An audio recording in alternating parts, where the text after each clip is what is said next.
around. Where did the dialogue die? They said that he cut out a lot. They cut out a lot of illicit from their family. Sorry if I look tired, guys. It's been a really long day. I know. It's fine. I'll probably look worse. And you know that he's referring to kin kind of in the grander scale of any one of Giant's blood, right? Rather than, you know, the more intimate isolation of kin, like kin being Storm Giant specifically, or anything like that.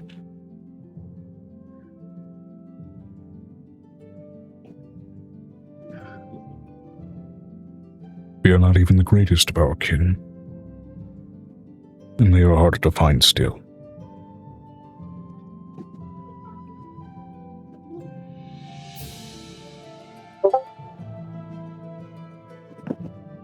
It's right there, buddy. It's just not in the slot. Huh? All right, so I sent you a message, Joe. Okay.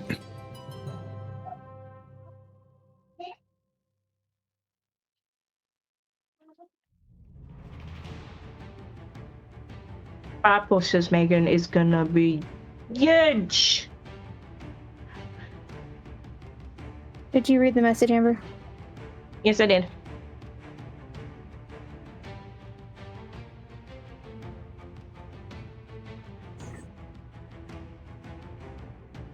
Hold on, I'm messaging Amber. Yeah, I read it.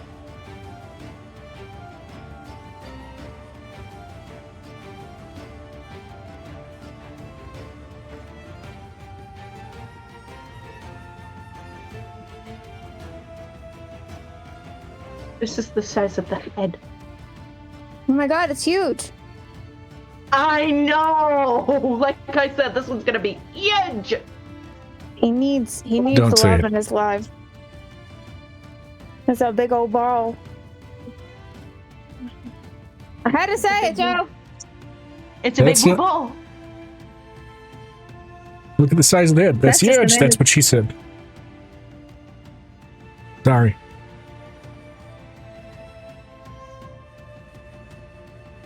The fact that it's also a blue ball on top of that doesn't help. Let's go. So she looks over at him and she's like,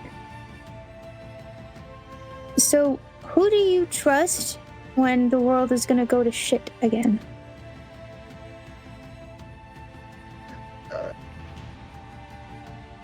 We trust each other.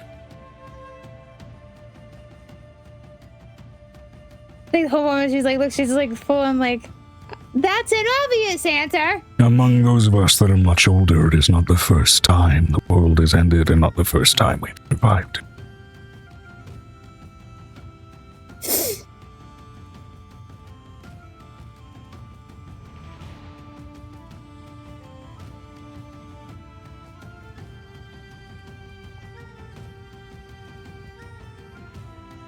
We fight when we must, If you ever need a and we place to hide, hide you when can necessary. come. If you ever need a place to hide, you can come to the Underdark. Always good to have more places to hide.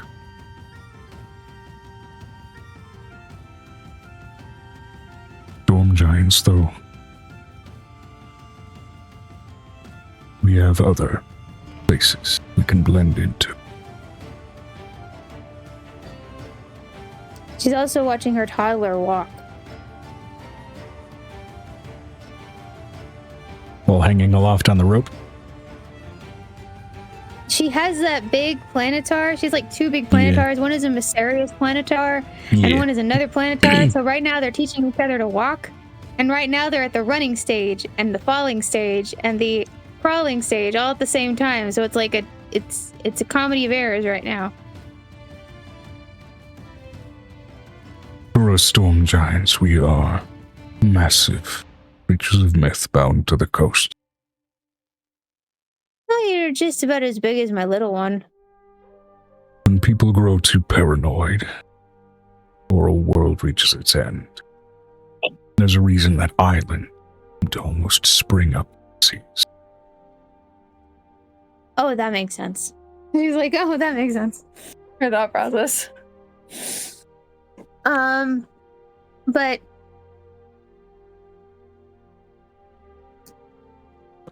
if I asked you, would you help me transport people?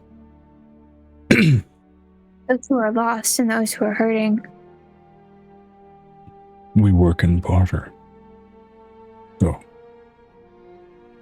we can barter for any sort of task, depending on its difficulty and its risk. The barter may be greater.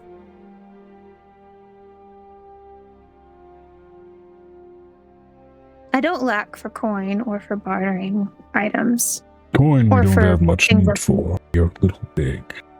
Handle it.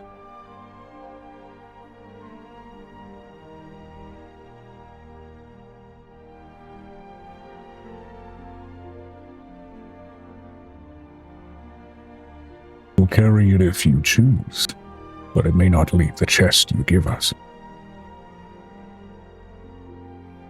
Like trying to clean confetti out of one of your mortal craft. You'll just keep finding it everywhere. Or is it glitter? One of those things. Coin is like It's glitter glitter. for us. Miss Lady. Which, Hold to be on. fair, Don't say Kagra might appreciate. what I thought. Well, I'm planning on giving her quite a bit, but the problem is the secondary question I have here is I need a transport ship that can transport. Her eyes just like she gets so frustrated. Changelings. You'd need something Which a are the little more biggest- subtle than a boat manned by stormjunk. If I made a house, a normal house that you could keep below deck, a grand house with more space than you could think of.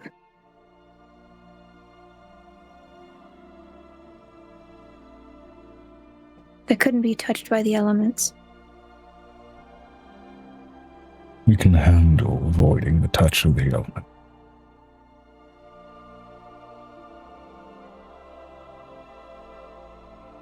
I need as many as I can get.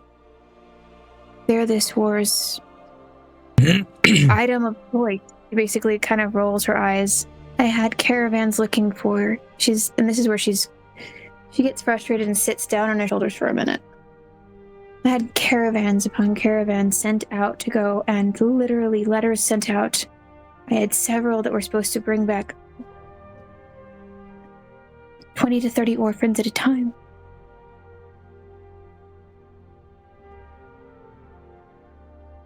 They're gone. And those that have come home, which Griffin is supposed to have at least recovered at least 2 of them with some help. From 2 or 3 episodes ago, I don't know if Vanestra wrote that down.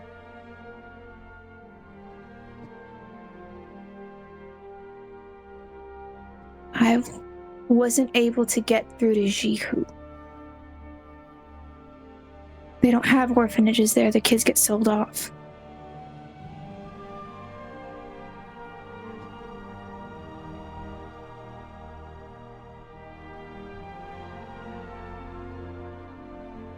If this involves that war going on in that swampland, the most we can act as is middlemen. We are the Sunrise Rebellion.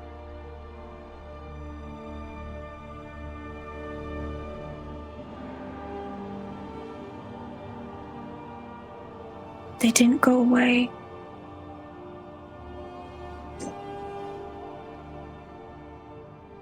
They turned Menidna into a sniveling baby octopus with eyeballs.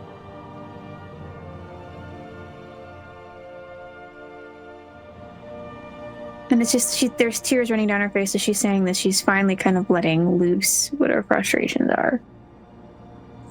That man that basically scared me from the age of 2 to what I am now And with so much of a vast collection, something in his collection was literally peeling it apart from the inside.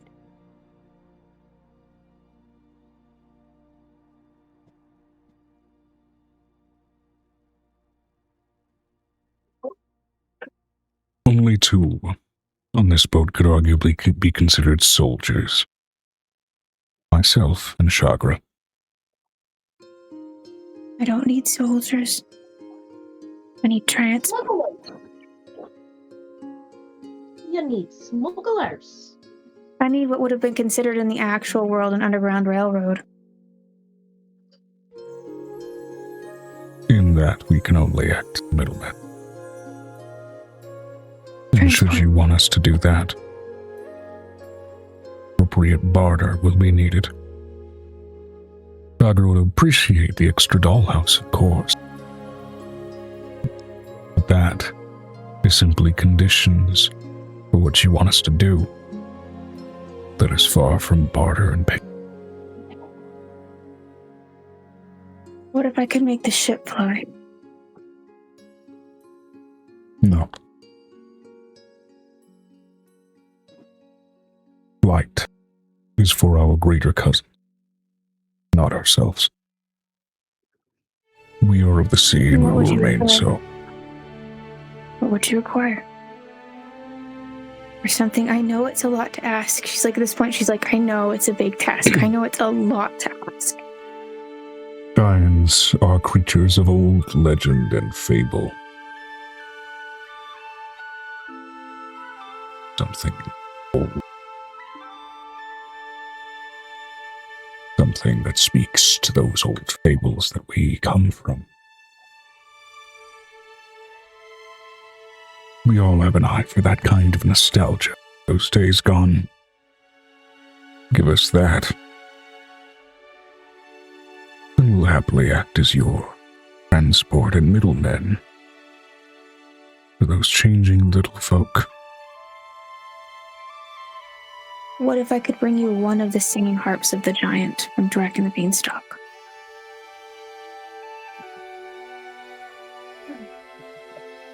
I know him.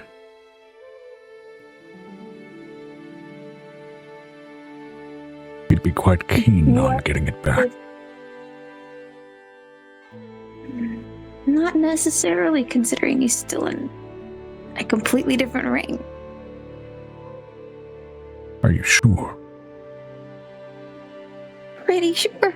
She knows exactly where it is. She knows that she has one of them in her vault. Then I wouldn't have use for it. You said something old, something fable.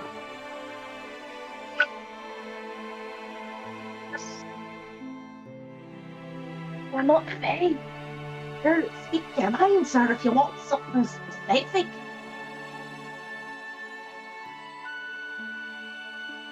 Are you yelling in my brain, Piper? Are you yelling in my brain, Piper? Yes! Do you take off her ring of mind shielding just to yell in my head? I took off my ring and mind shielding when we went into the horde in case I got lost. Even as a storm giant whispers, everybody can hear this shit. It's thunder as fucking pieces. They can't necessarily hear Angel's side of it, comparatively. But audibly? Yeah. What kind of fable?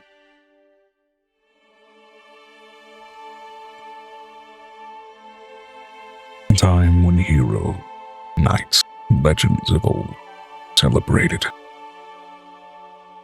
Written into legends, then myth, then fairy tale, they were recolored, exaggerated. Something of that sort of time.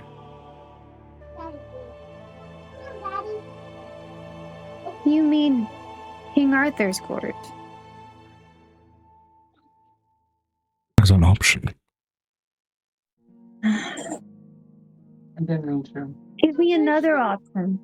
For that reason, either you or us. There's the old fables, there's also the old sagas. And the saga mentioned giants more than any old story.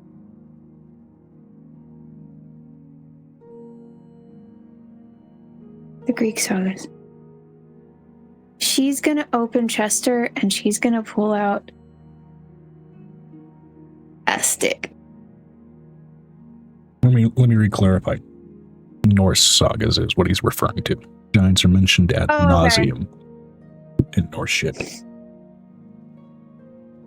Wait, I do have something from there too. God damn it! I have a lot of shit in my bag. He may accept Greek shit too. He's just mentioning something old that speaks to that sort of days long gone of giant legend.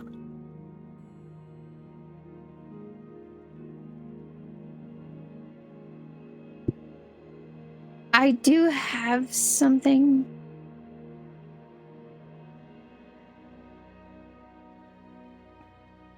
But I have to go and reach into the Blue Giant's hoard. Give me a moment.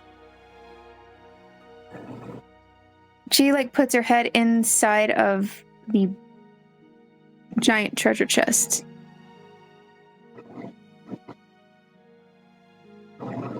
And what she pulls out, because this is what Tavinius decided to put it in, is a giant-size rowing boat that we couldn't break down.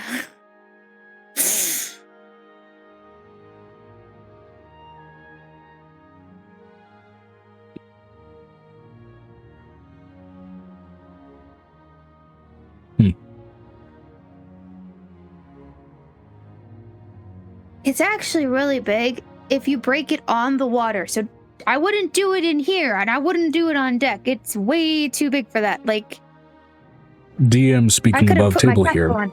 Nice magical artifact. What tale is that referencing? It's not a tale. It was a storm giant's boat. We had a giant Norse boat that we found that was underground, and I put it, and Tavinius repaired it, and we put it in a jar. Because I couldn't use it because it was way too big and it didn't suit me. It's delightful. Not quite what I'm asking for. It's from the time period you asked for.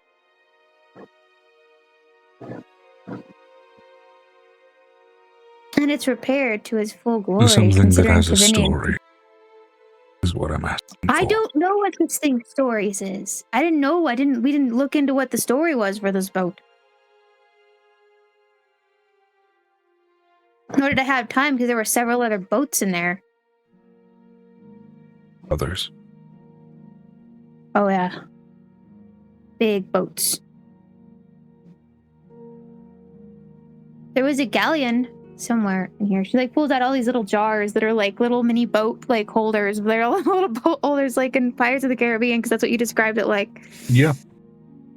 Kind of like the on Stranger Tides of the fucking black pearls in a goddamn bottle. That kind of shit. Tavinius decided to magic them down to this size because I couldn't carry them inside of Chester if I didn't.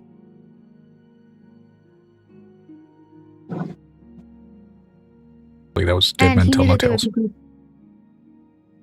Oh, and because they were good bartering chips if somebody needed to ship.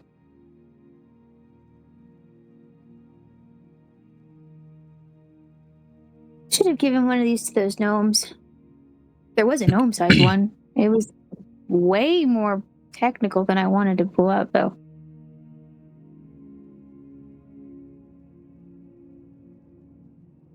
She hands him the boat. And he takes the little bottle. I don't know the story behind this boat, but this thing is as big as your ship. If not bigger. The bottom part I didn't get to see when he reconstructed it because it was underwater.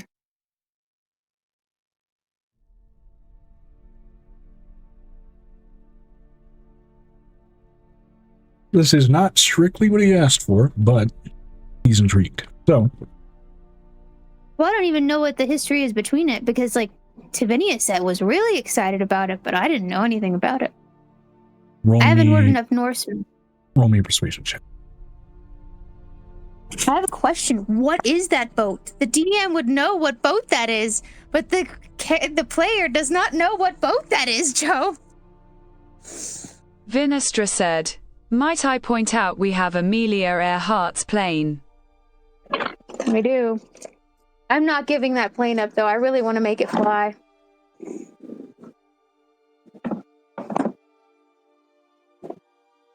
The construction on those old planes wasn't as hard as the ones we have today.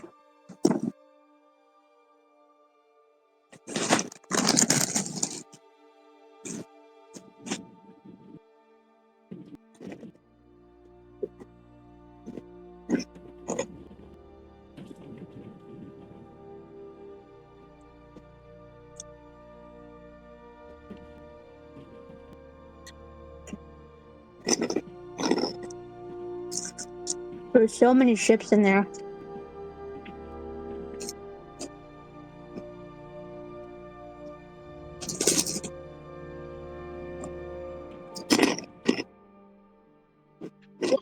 I'm broken glass over there. Careful. I'm fine. I'm just saying I found broken glass. Woo. Like, woo. Thank God I found it before I stepped on it.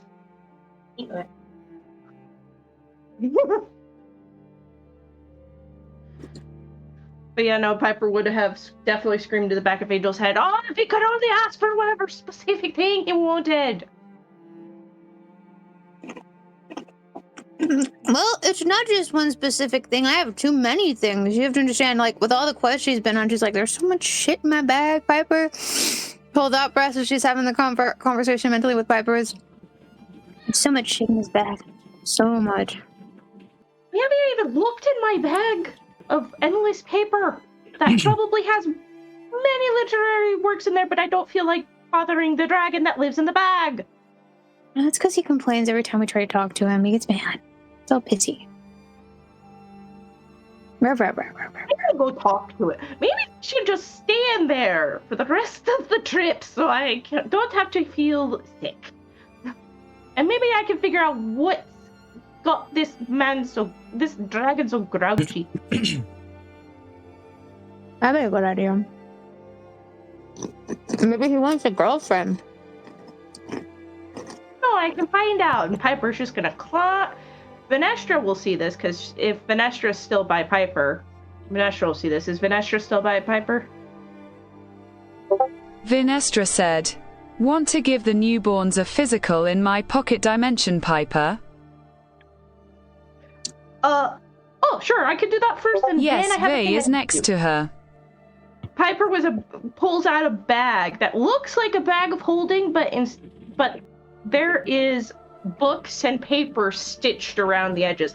I mean, I was gonna go consult the dragon in there for the rest of the trip to figure out why he's so pissy in there, but I can do the physicals first.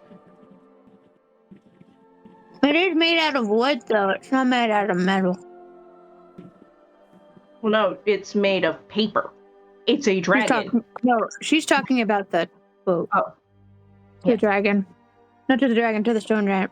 No, to the storm giant. Boop, boop, boop, boop, boop.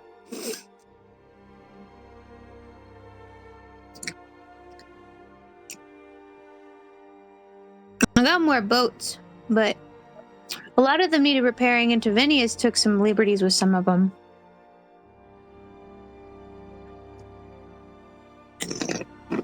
So what was your persuasion check? Oh, yeah. That was what I was supposed to do.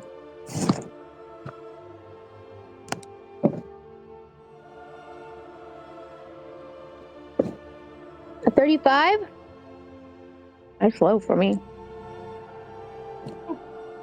35. Chuckles with a bit of recognized nostalgia.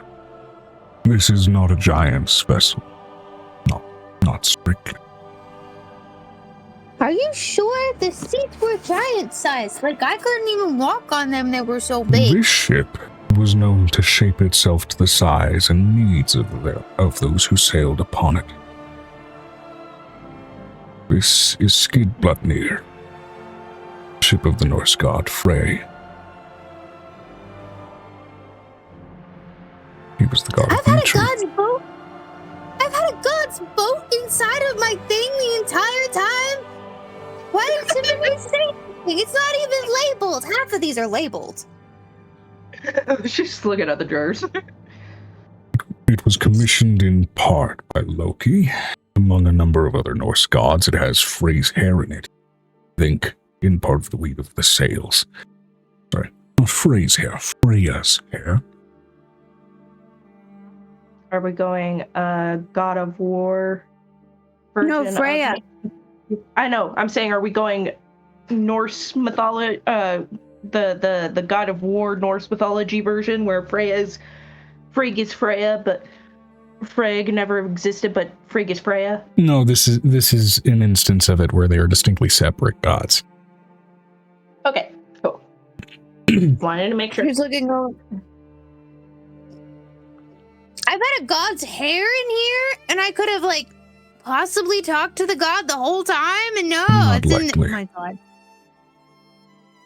But And they still exist. according to the myths and legends about this boat, it does fly. Which means, unfortunately, I am inclined to say no. We don't take to the skies. Oh, we'll keep that.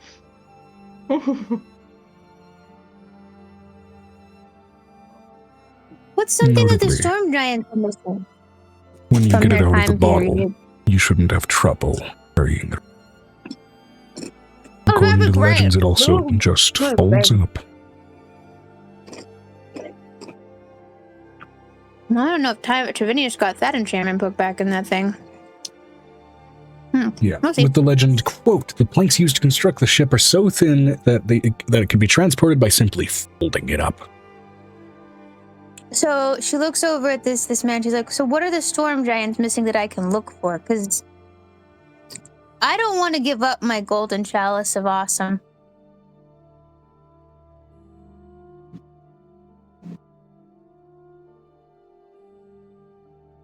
Is What this else do you something that? have?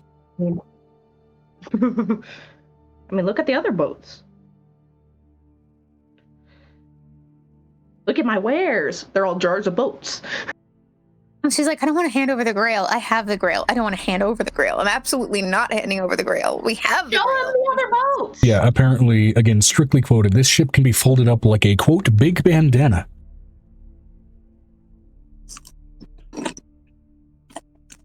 She looks over. What the fuck?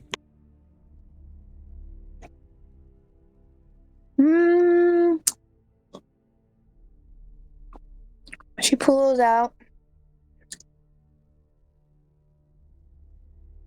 Joe, I have a storm giant something from the blue dragon's horde.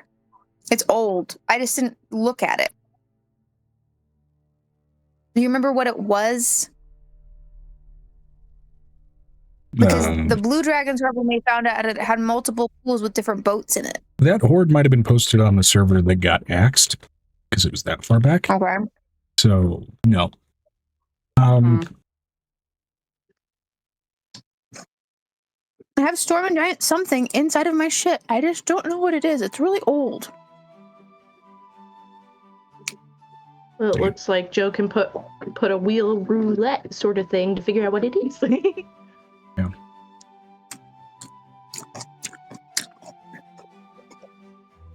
Why did your phone just pick up the chewing sound so well? Ugh. No. It's so yummy. It's filling up my tummy. So yummy. Mm-mm.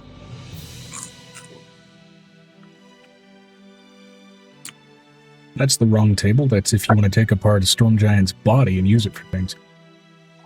Well, I know that I have storm giant sails in here somewhere.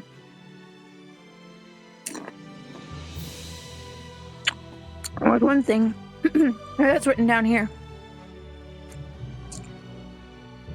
It's a lot of fabric.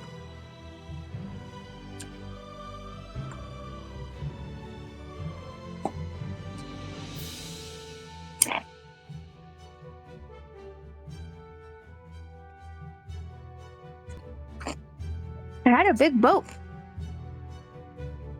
I also had like some old relics from Storm Giant lore, but I don't remember what they were because we didn't get enough information. Somebody didn't want us to continue. And I wasn't going to argue. I don't have energy for that. Ain't nobody got time for that.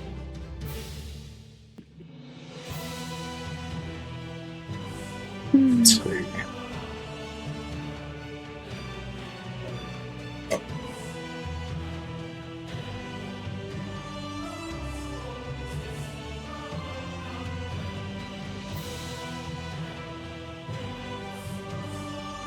Okay, we'll go ahead and for simplicity's sake.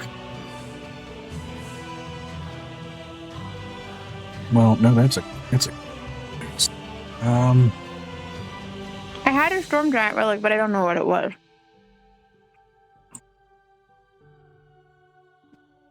Other than the sails and the boat.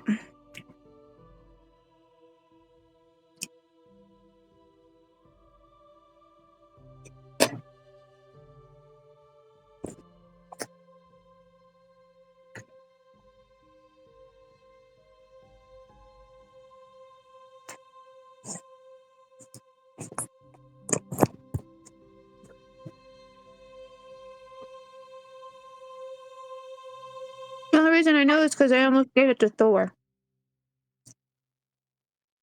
Yeah.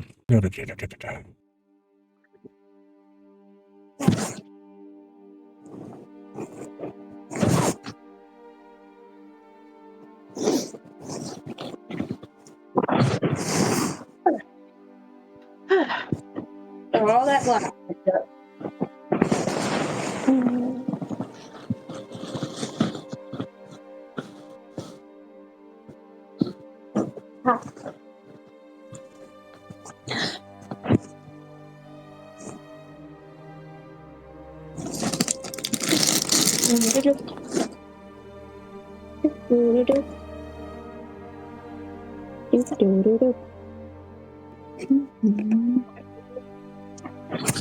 Yeah, if I knew how big this was going to be, I would have gotten one of the smaller weighted threads for this.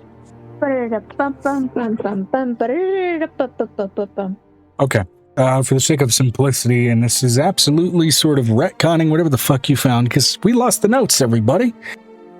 It is a massive scale that looks like these sort of balancing ends of each one almost look like sort of hanging open mouth. There is storm giant iconography along each end of it, and it is made seemingly of solid gold.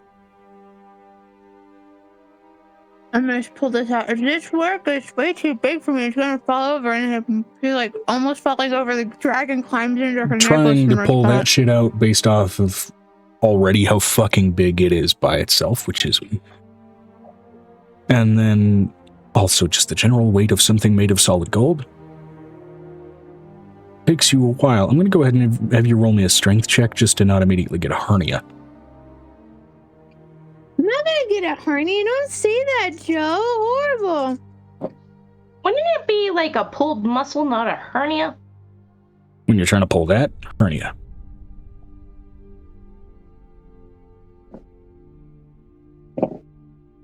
Uh, 19 plus 14. Okay. It takes some time. You manage to, however, pull out this scale where the actual plates that are sort of built again to look like sort of golden mouths. They're about 7 feet wide each. In their sort of rounded edges. Does he start to help her as she sees she's struggling with it? Well, yeah. And with that, I'm going to go ahead and have him roll a history check. Since he is a storm giant naturally, his DC will be significantly lowered just for the history and historical significance of this item. Okay. Natural 17 plus his benefits.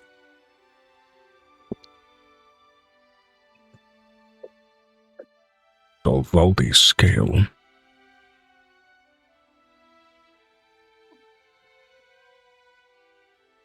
I found a lot of stuff.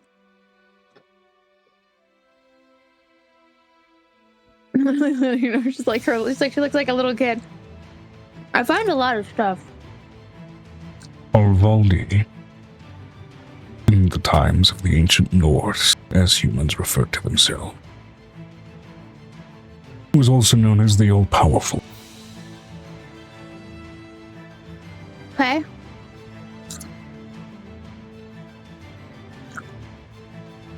He was known to be the most wealthy of the storm giants.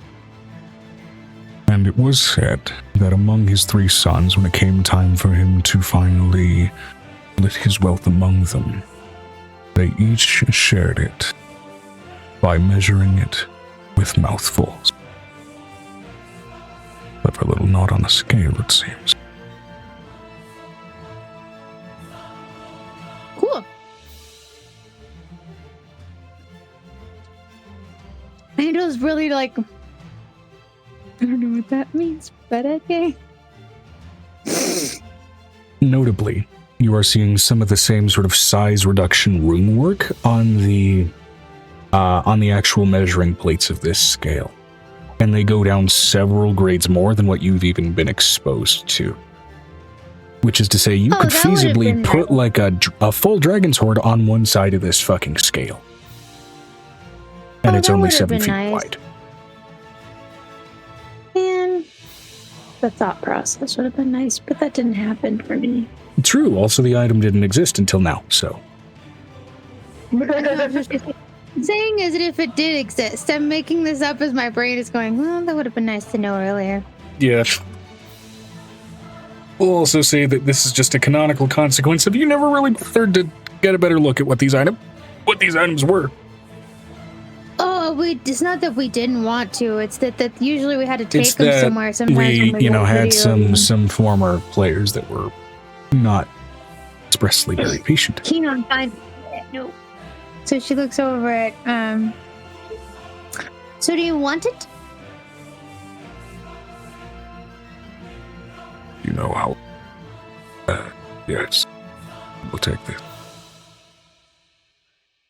I know how valuable it is. It's not a question if it's how valuable it is. I'm not handing you the grail.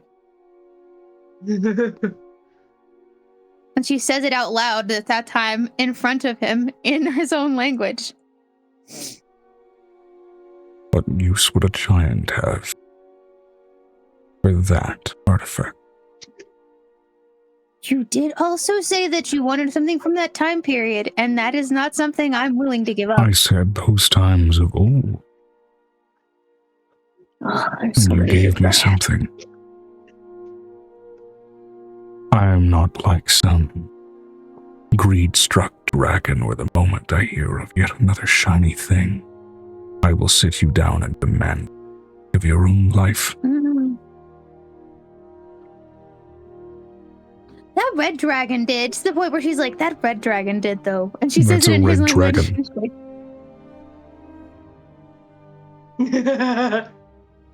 You make a point. I did lose half my hair in that fight. Looks like you got at least half of it back. I got more than half of it back.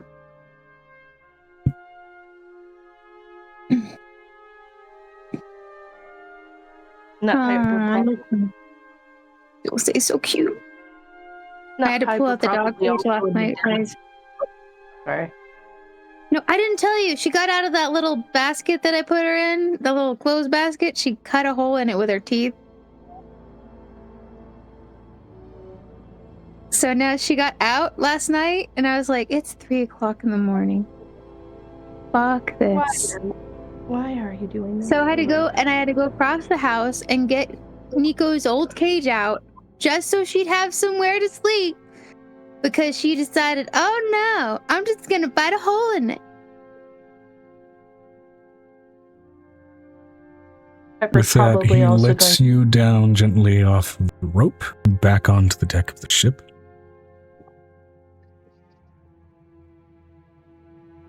And he picks up the scale.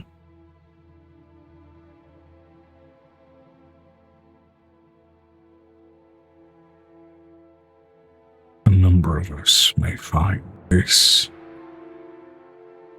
quite the find. What? Repeat that, Joe? You broke up at the last part. A number of us may find this to be quite the find. Yeah.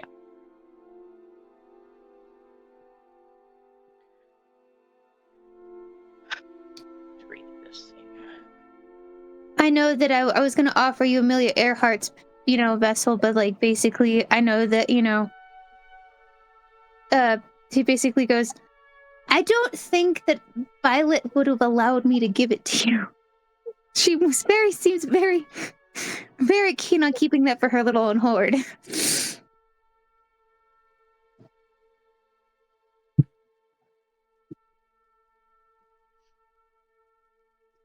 defeat. And also, why would I take something that Congress tried to knock out of the sky? I don't know.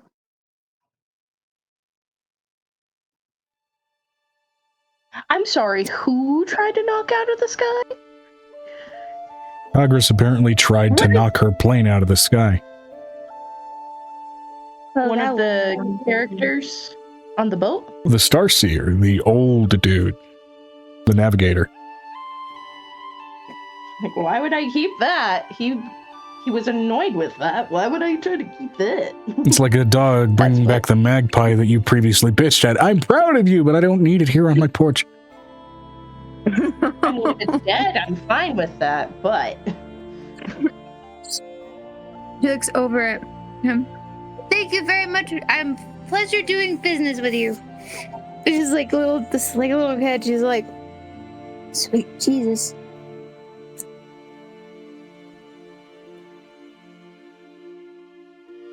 She's also gonna take a flight now over to the electric people's place. Hold on, I will be back. Go on, Piper. Piper and Venestra are in Venestra's little demi-plane, and while she's in there doing the physicals for all the Darganonons that are Venestra's, Piper's going to also set up incubators for all the other assortment of eggs we have. Woo! If there's dove eggs, I'm Copper Riddle demi-plane is gonna get overrun with cobalt. I have a question. Is there like a drake that's mixed with a dove? No. Not Damn. eggs we got. Damn. And then, when she's done doing all that, Piper is going to go. Vinestra said, "We got the guinea drake."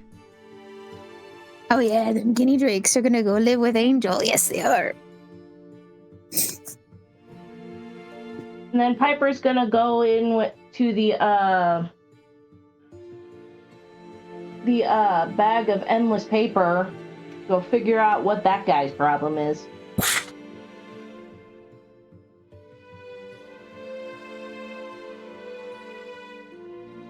It has been some time. I was in here last week. I was like so confused. Like, what's it? A week and then nothing. It has been some time. Okay, what's your fucking problem? You're I got so bored. grouchy. He did not have that kind of voice, by the way. What voice did he He's have? a It's much been a more minute. well put together. He had the British voice, the well put together voice. I got bored. So what? Do you need like a freaking dog or something to keep you company? No. But unfortunately, I've gotten not? used to you.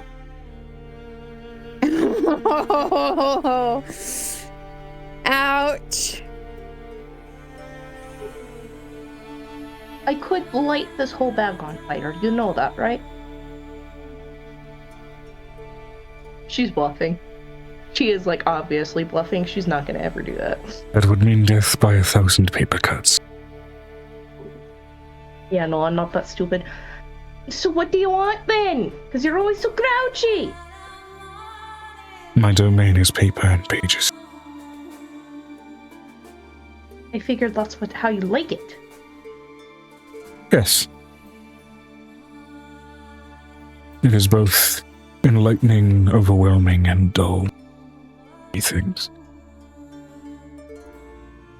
I didn't have to think about it this much before you were here. Oh my god. Repeat that? Such I had to read it. problem for you. I didn't have to think about it this much before you were here. So what? Do you want a companion? I will not leave my Another lord. Yes, but like another equal intellectual I can just put in this horde. This is mine. Oh my I'm god. not saying another dragon. Let me be clear. I'm not saying another dragon. I'm not stupid. I live with a dragon. It's not dumb idea. What if we made him a paper kobold? What about like a kobold or something? Like a paper kobold? Go on. Oh my god. I mean, we have a whole bunch of kobold eggs that we incubate. I don't think it would take much magical manipulation to turn some I of them demand an into paper origami kobolds. army. Do not come back until I have received it. How many? Oh, Specify. How many? An army of one. How many? As many as you can create. create until your knuckles fail you. And they must be lively worshippers. Gotcha. Okay. Just gonna climb out the hole now. You're gonna have to ask And then Angel to basically permanently polymorph. Piper's just gonna crawl. So Vanessa, you see a Piper crawl into a horde or crawl into the bag, and then a few minutes later crawl back out of the bag. Probably covered in paper cuts because it is a land of paper. Waiting for Vanessa to type. At least it wasn't Piper lost in the land of papyrus. Oh, that would be easy. It's soft. Oh, you can make paper out of papyrus. Yeah, but my I'm God, assuming Angel it's does- paper. Angel has a card dragon. I forgot that was a thing that happened. Vinestra said, when you next see Vinestra, she has a humanoid kobold with her, the two briefly conversing. Welcome back, Piper. You got some cuts on you. Is it Blake? Thanks. I have to make an army of paper kobolds. And then this dragon that lives in my bag will not be such an asshole. And if you just find him a mate.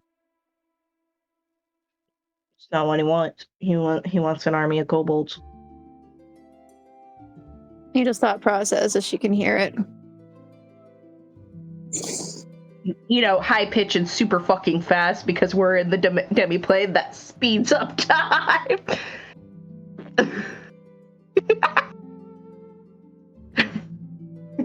That's how it probably sounds.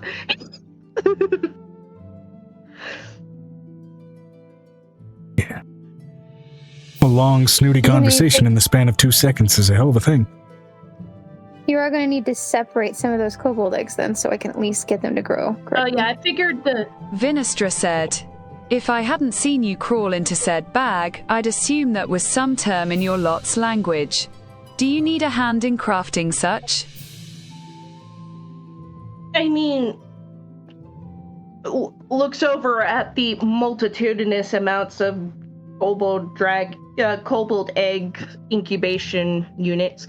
Yeah, and I think we're gonna need Piper's help, or Angel's help too, so, pulls out her Fae phone. Ring, ring, ring, ring. How may I help you, Piper? She has a baby. I think one of the gold dragons is literally like sitting on her shoulder and insisting that they're sitting on her shoulder, even though they're bigger than her when they're born. So apparently, he's bored, and so he requests... And you can literally see her doing this. Like, hold on, I have a phone. I can do this. So... My hair is not food. She pulls her hair out of the dragon's mouth. My hair is not food. He trades the hair for the nose. He is apparently bored, and I brought up the idea of paper kobolds, and he demands an army of paper kobolds. So could you potentially come in here and help us with the kobold eggs that can be turned into paper kobolds? And I can have him not be so much of an asshole anymore. He's just like rubbing. Oh, I have a headache.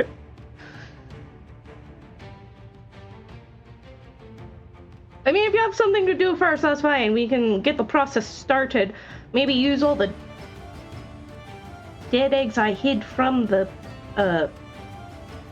Navarre because they were freshly dead. I figured we can easily deal with those. Well, if Vanessa could bring those back to life so that way I can do it by the time I'm done here, and she like pulls the baby dragon's mouth off of her nose. I said no. Immediately latches onto your lower lip.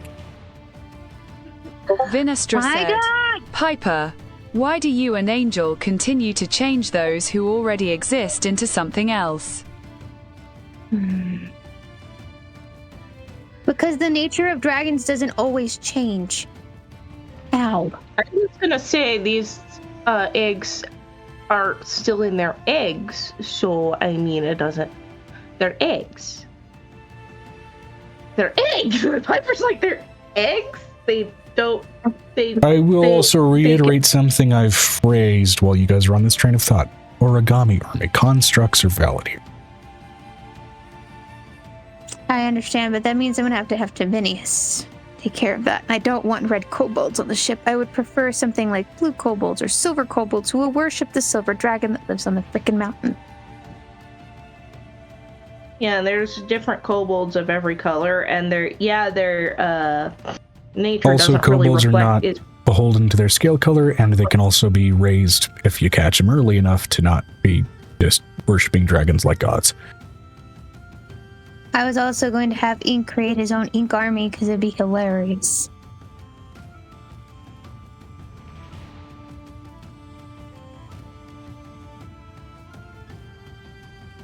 It's like Piper's like, I know he wants slavely worshippers. For just mutters under him, he wants slavely worshippers. So Yes, but if he has living. The problem with kobold worshippers, and this is what the issue is with kobold worshippers. The problem with kobold worshippers, they need to be fed.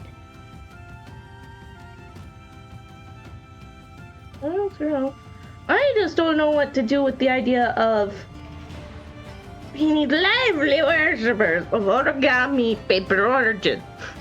I don't know what this accent is. Hold on, let me ask Mariana if I can do something. Okay, you Hold ask on. I need to make your... sure I can hit right this name. You ask her... Vinestra said, why not just hand make said origami kobolds and animate them? This is insane.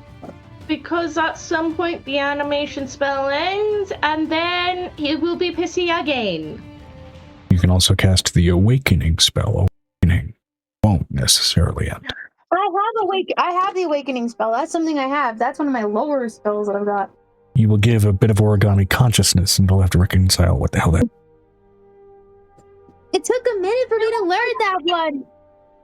Piper's just like, I also can't fold paper for shit.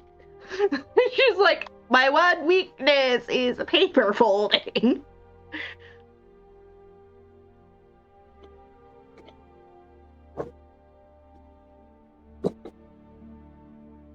She looks over it.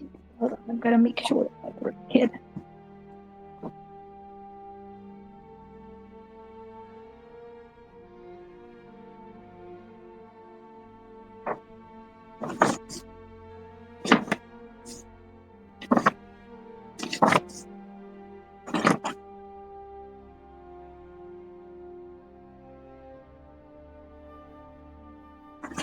And we'll get something real quick.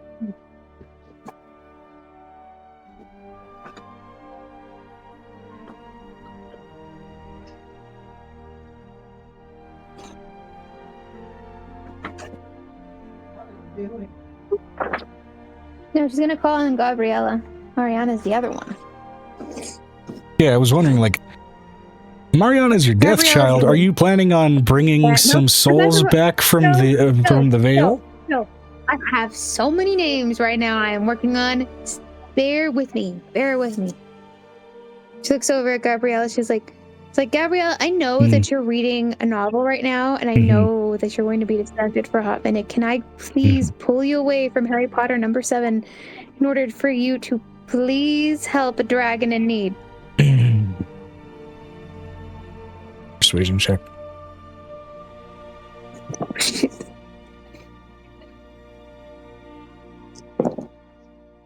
Ooh, 17 plus a lot. Plus 23-ish. Yeah, No, 25. 48-ish. Sorry. What do you need?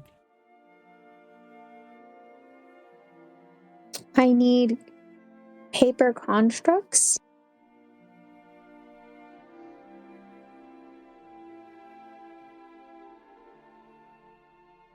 Like origami constructs. Do you want the So I need complicated someone to version or the quick and dirty version? I need them to be lively. I That paper repeat, do cut you want the dragon is complicated supposed to be version or the quick and dirty version? Are we talking about quick origami or fast origami?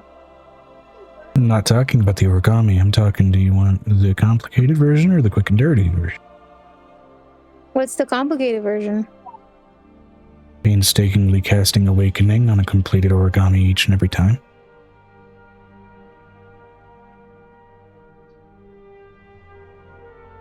It would serve him right for making us make those constructs. Because he'll have to teach him. And then there's the quick and dirty version. Which is? I go to the Sage and Shane with a very big bag and a hammer. I go climbing on shelves and I go smacking flying books, ripping out pages and folding those into kobold origami.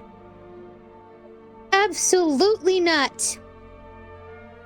Some of those don't even have words on those pages. That's why I'm bringing that up.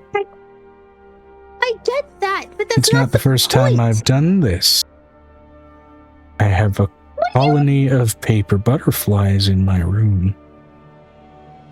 You know, there's like a full look of disappointment from Angel through this thought I'm process. pretty sure half of them were like the Beetlejuice musical, whatever that is.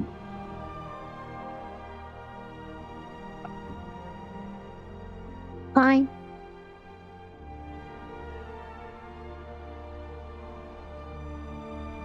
I would prefer to do the awakening thing, though, considering we can make all different types. And we could have each one of your siblings basically make one, and it would be a lot. We have a lot of siblings. That does shorten the amount of time involved in the workload. Yeah. Let me see how many of them want to make a paper airplane or a paper something. The paper what? She's gonna think over to Kismet real quick. Kismet, I know you're busy. I know you've got 3 dragons on your forehead right now. Can you do me a hot favor?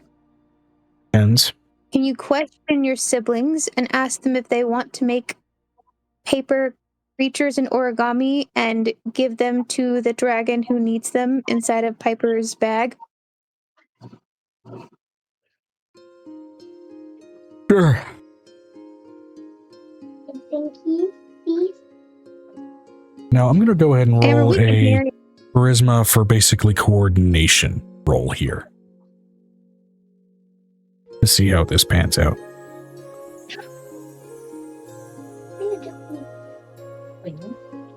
Go to bed. You're on camera. Get off the bed. Get off the bed.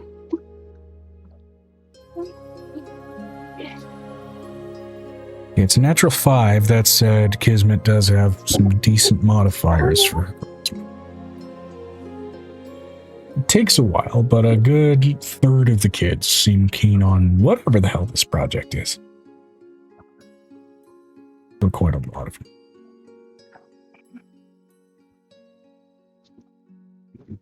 Half of them are busy in the middle of their books. I get it. It is reading time.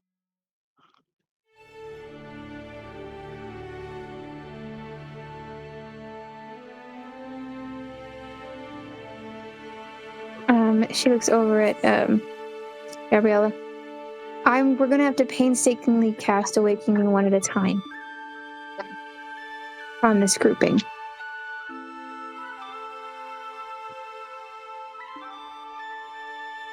Oh. Or you can go get me books that are alive, and then I will make them.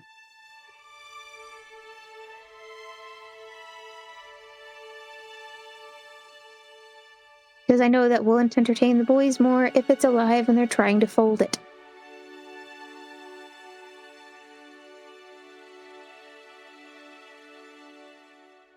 The girls probably not so much. To which Gabrielle pipes up, I have a means of making them docile for a moment while you fold them. Smack him over the head with something? No, that's just for collecting the books. See, what you do is you set up a small anti-magic circle on your desk. You fold them up into the shape you want, and then once they leave the circle, oh no, they're forced to obey the laws of the shape they're in.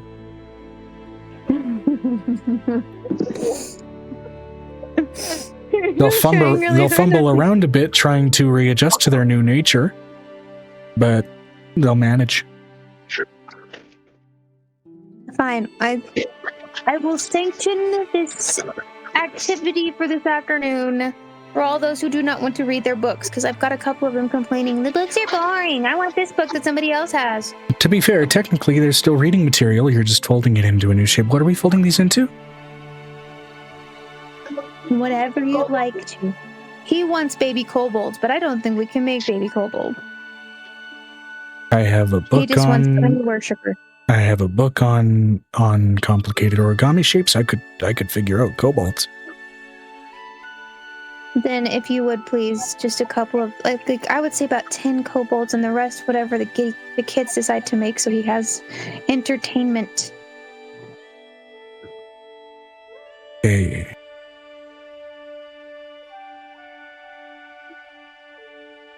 Let me put it to you this way: if you manage to do this fast enough, I will take you to the Sage and Chain. I will take you to any bookstore that you want to go to that we have not been to. Great.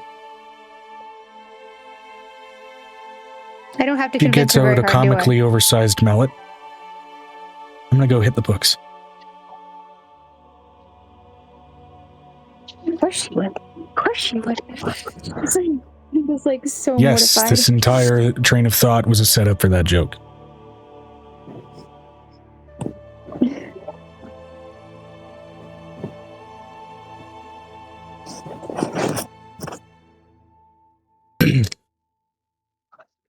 Okay, and this is the point where she takes the one copy of Chicka Chicka Boom Boom that all of the kids are fighting on out of the middle of them. No.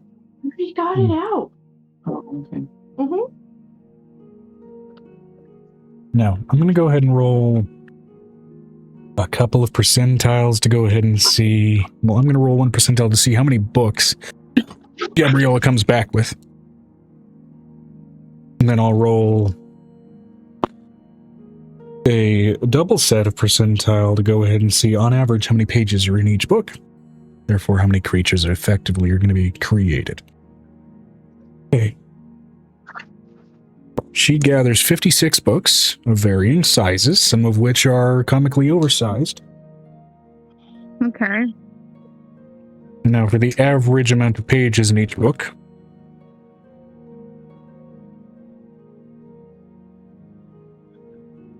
then I need another couple of percentile. Where's the other? Okay, question. Metal front end or stone front end? What do you mean? On this possible 4-digit range, metal front end or stone front end? Metal. Okay.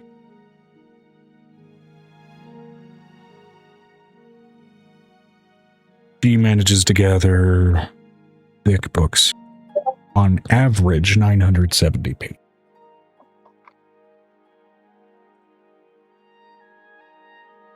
It's how the dice went. So I have a question. Is this just one of those moments where some of the kids are I just want to make butterflies, so they learn how to make the one thing that they are learning how to make? Of which, slowly but surely inside of the necklace, it starts to get flooded with paper butterflies, some of which are a little fucked up as they're flying.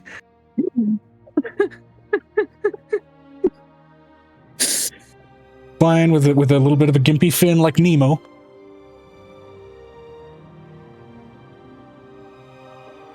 But they're starting to fly en masse. Oh my god, they can also be in there for the kobolds to play with. Do some of them like make like turtles and they're just Vinestra said, has one of the kids become the mighty monarch? Gabriella already, by far, she was filling her bedroom with it. As such, because of just the sheer amount of pages in the books, Gabriella does walk by, going to try and find you, Vinestra. And she's got each and every one of these books quickly kind of tied off by like just a strip of leather to make sure that they don't start opening up and trying to take flight again. A little bit, yeah. Hey Mom, where can I find the big dragon not Violet, the nest, the other Vipers? She's down. Okay. But Angel takes her to where she is. Great. Okay. I'll come back to talk to these people. Hold on.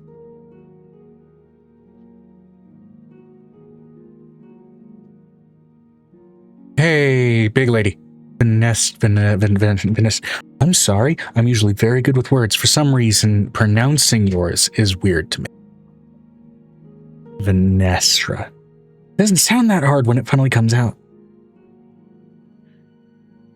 I don't know what's going on there. Anyway. I heard you have like a bunch of construct thingies inside of a big, massive, like, dimension. And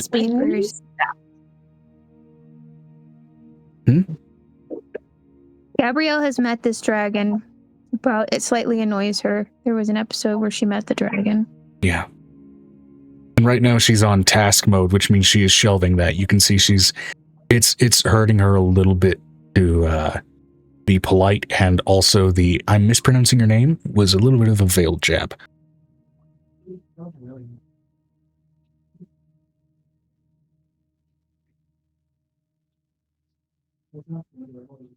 So anyway, we're doing like this project because apparently some... Vinestra said, how old are they?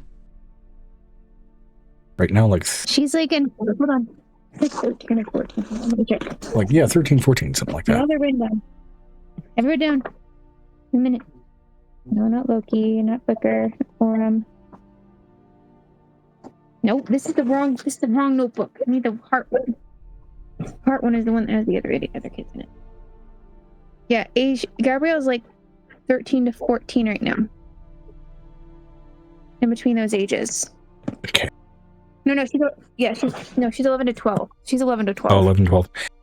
Right, so right now, me and all of my brothers and sisters are currently these books, these shaky books. They're these enchanted books, but if you get them in an anti-magic circle, rip out some pages, and then fold them into origami, the pages then kind of have to obey the laws of reality of the new shape they take.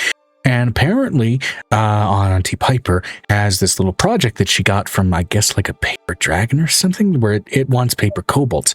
So I have the diagram plans for like paper kobold folding, and I wonder if I gave you a couple of these books, time passes really fast in there, right? So I imagine probably come out with a bunch of them done between like your robots, because they're going to be like precise with it. Think. Just like You're wait for the typey type.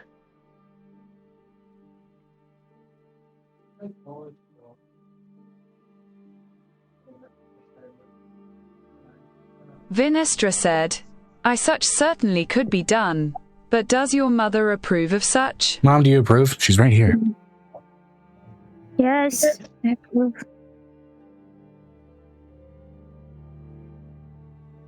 Great, here's the books, and I'll see you back in like 2, 3, 6. How fast does it go in there? I don't know. Either way, have fun with the books. And they don't all have to be kobolds. A bunch of my brothers and sisters are making like butterflies and some other things that are, and then also some other things that are just kind of shapes. And then when they leave the anti-magic circle, they're still trying to move, and it's a little weird. I'm letting Angel's correcting them as they go. There's like a whole set of people basically make sure they put legs on them so they can actually walk. She looks over at the kids. They're gonna gain sentience. You have to make them be able to be walking. I will say it's not technically full sentience. This is something that's already kind of operating within the limitations of a magical construct that are then gaining slightly more complex ability, depending on the shape they take. Angel is going to create 2 kobolds with sentience and cast Awakening twice. 2 paper kobolds with sentience. Okay. Now, for frame of reference here, by the way, especially with like the size of the paper dragon, it's not a terribly big guy. The paper kobolds are maybe 4 inches tall. Most. Mm-hmm. And so you cast sentience on a couple, and they both, with that awakening, are also provided a voice that kind of renders through the channels of the pages, which in and of itself kind of comes out as a sort of collapsed mixing of thoughts from both the written elements on the pages and the sort of printed elements from the scattered books in like this combined mess of the voices that wrote them, until they kind of unify into this weird conjoined, purely because it's 2 voices causing dissonance that are rendering out into the voice. It sounds in that way like, you know, cinematically demonic in that way, in that sort of distortion, but it's really just that dissonance of a pair of voices coming out. Kind of like paper fusion dance, maybe would be the better analogy. She's actually good. She's going to make them on these beautiful things. What am I? You are a kobold. What is a kobold? This is going to be so much fun. She's going to go over to Piper. These 2 go in by themselves first. Yeah, just drop them in. Notably, one that was the other one seems to have been made entirely out of the pages of Bram Stoker's Dracula. So it just sounds like an older guy who's a little off his rocker. No. Okay. No, I would have made them out of beautiful textiles out of the other ones. Oh, you made one that's not out of paper but out of textiles? Mm-hmm. Those beautiful front pages of the books that are basically what they would call. What are those called? The front page from the book. It's got like a name on it. Title page? Yeah, not the title page. It's the page before the title page. It's usually like a really pretty page that they gets printed out. Next one. Oh, how nowadays they just have a plain color, like single color page at the front. All right, we'll say with in particular, sort of all those artistic renditions, whatever the name of the actual page is, an oddly sort of conjoined mess of feminine voices coming out of the second one here. So I am a kobold. Don't know what a kobold does. Gonna figure that out. What am I going to do? You need to worship the dragon inside of the bag. Worship the dragon inside of the bag. Immediately drops down and starts bowing before the bag. I'm just gonna pick it up and drop it in the bag. What? Vinestra said, as an aside, Vi's going to enter the dimension to get such set up. Also, was Angel's kid trying to be rude to Vi? Even with your passive insight? Not trying to be rude as much as trying not to. While still, even historically on the first time you met her, she doesn't much like you, and she's trying to be polite because she wants help in getting this thing done, and she's kind of on the excited hyper-focus of, we're awakening a bunch of pieces of paper that I smacked with hammers. And it's wicked. I thought she didn't like the paper dragon. She doesn't. She also doesn't necessarily like Vinestra either, considering Vinestra's been causing her mom issues. She likes the paper dragon less than she likes Vinestra. She likes Vinestra a little more, especially because she's got a little more used to Vinestra. And that, in part, is also part of why she's also trying not to be rude. She's softening up as she's getting a little more used to. But it's... Yeah, she's not used to you at all. Yeah. Gabrielle is kind of she only picks certain people. Like, Hope is one of her favorite people to just sit there and talk while she reads. Yeah, Gabrielle is very driven by first impressions. And apparently hers with you wasn't grand, and it wasn't necessarily your fault. She's just kind of full judgment on first look kind of person. And Piper, she just kind of is like, okay. But she's softening up as she's getting used to you. As she realizes, oh, you're not going anywhere? Okay. Gotta tolerate. Okay, there's parts that are kind of like, oh, that's kind of neat. And it's slowly that kind of evolution of she's very maybe judgmental. okay. She's not judgmental about her siblings. Like, she's immediately in love with her siblings until they kind of annoy her. It's the opposite. That's how kids do with their siblings, though. It's just how that goes. Yeah. No, she's in love with all of her new siblings. She's like, look at all the baby dragons. I can paint the dragons. I can draw the Gabrielle dragons. has steadily been in kind of an analytical process of breaking down precisely how she feels about you, and it's starting to soften. It's starting. She's a lot more. Okay, let me put it to you this way. Kismet understands your entire vibe by looking at you. Gabrielle is like, it's a book. I'm going to look at it, judge it, and then figure out if I like it. Which unfortunately means also judging a book at first by its cover before you then open it and start looking over the pages.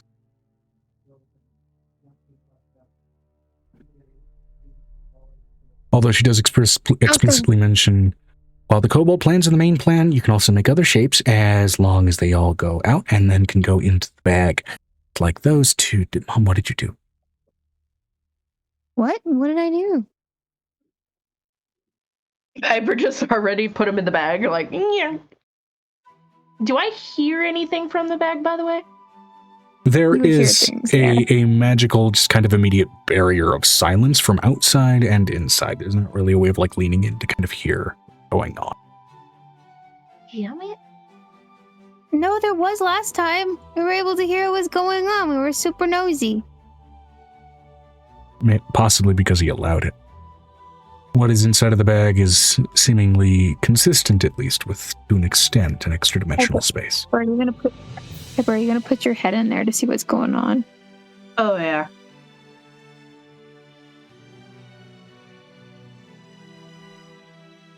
You poke your head inside, and for once, lighting is entirely absent. You are staring into a black void for a moment.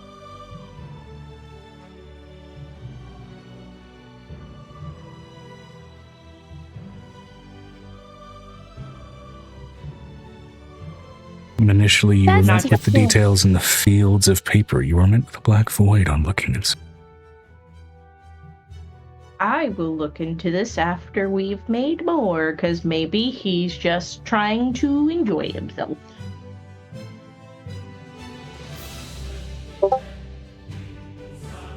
Angel's gonna... What happened, Piper?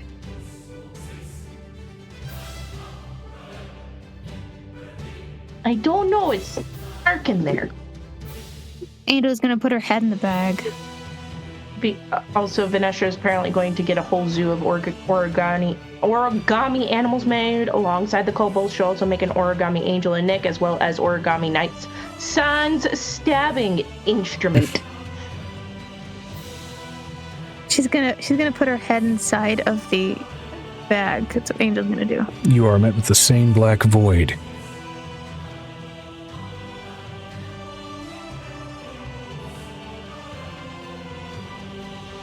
I guess I don't need to give this guy any more dragons.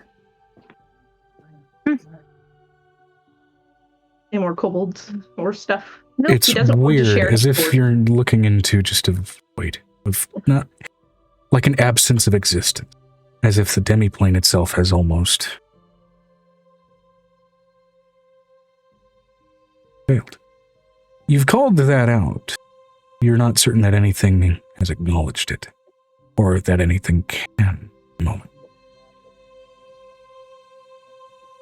Oh no, he's trying to teach it how to worship.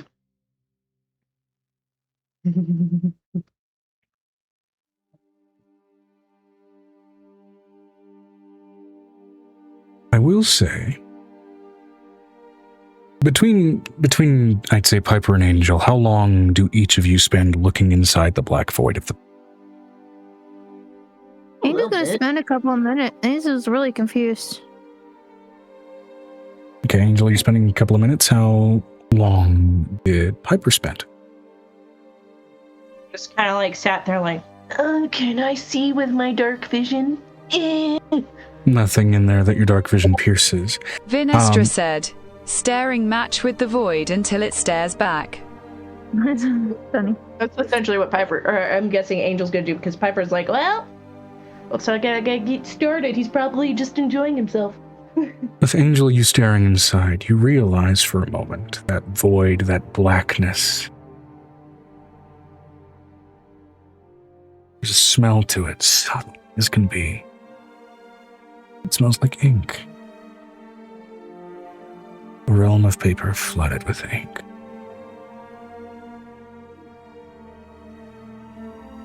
Oh no, what did he do? It is receding from you slowly. And you are catching subtlest sound of scratching on paper.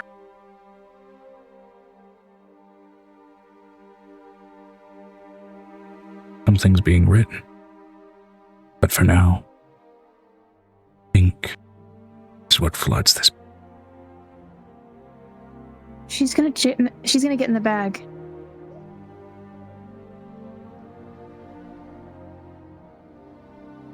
I haven't said this in a while. Are you sure? Yes, I'm sure.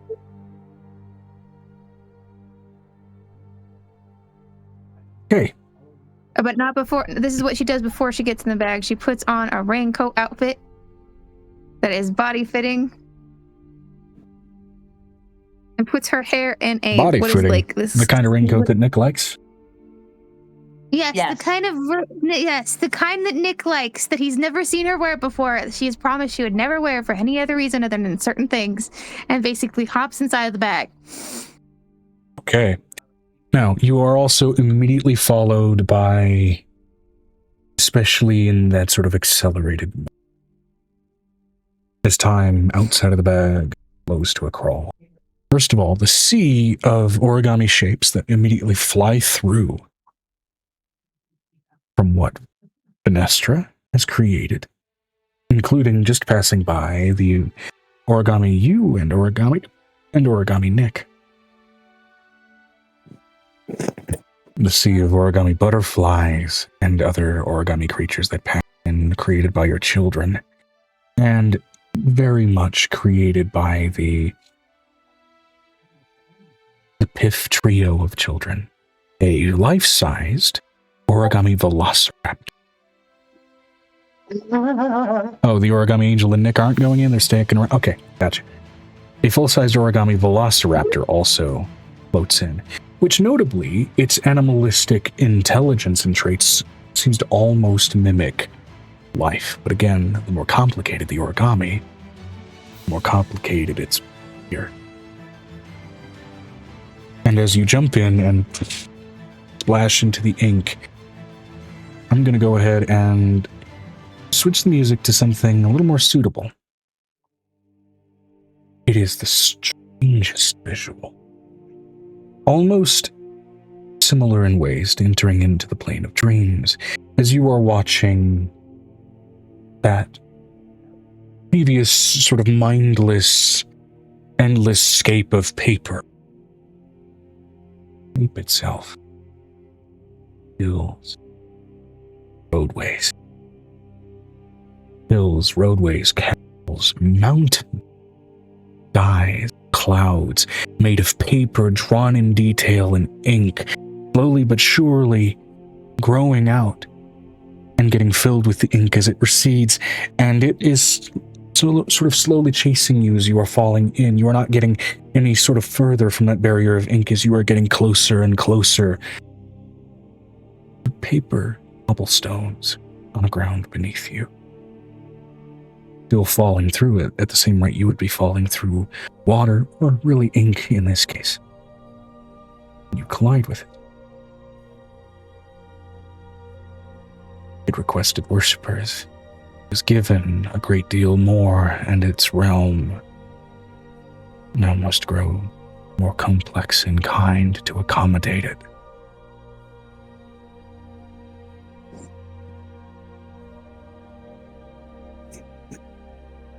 Eventually, the ink recedes past your back, and Piper, the black void, gives way, and you can see now in full detail the paper landscape before you. sky itself. Clear, clouded, still sepia-colored like the paper that you see. The clouds themselves look at a paper, floating by, traced in ink and outlined in it. One of those gimpy little butterflies when your kids put together flits by your face, gathers in a thick bush. Are you okay? Dragon of the space. What was previously a paper dragon about, maybe 8 big. A lot of it. When you'd gone in there, Piper. What rises not to greet Angel first. Eyes above her and the head lifting, they are face to face with you as you stare into the bag, full-sized at the scale and stature of an ancient dragon, full detailed and separated scales, each of traced ink and paper, and words from the various ripped apart, tracing the long form. Well, you got bigger. Piper was like, well, you got bigger. Dragon paper god. Oh no, I have a god of paper in my bag. Oh no. That's player saying that out loud, not a character. Roll me a strength saving throw as you feel a negative pressure from inside of the bag, threatening to pull you inside. Good. Where's my fucking dice? Oh, there's a d20. Yay.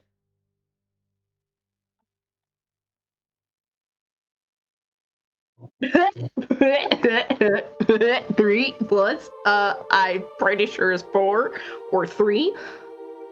7, yeah. Stare at the dragon and you watch as it opens its mouth and inhales. You are immediately pulled inside of the bag and fall, collide with the cobblestone street next Angel. Notably, you don't encounter any impact. I feel like Piper face plants, like full scorpion, right next to Angel.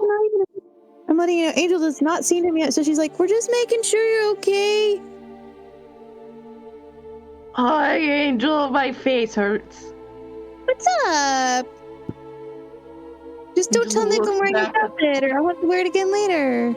Piper, you lift your face up, still slightly stuck to your face just from gained moisture from being on that ship. Humidity, is what looks to be still a completely kind of flat and drawn paper squirrel. As it falls from your face, drifting with the air, lands on the ground, proceeds to get up, and then skitter off toward a tree. Oh, he squished a poor squirrel.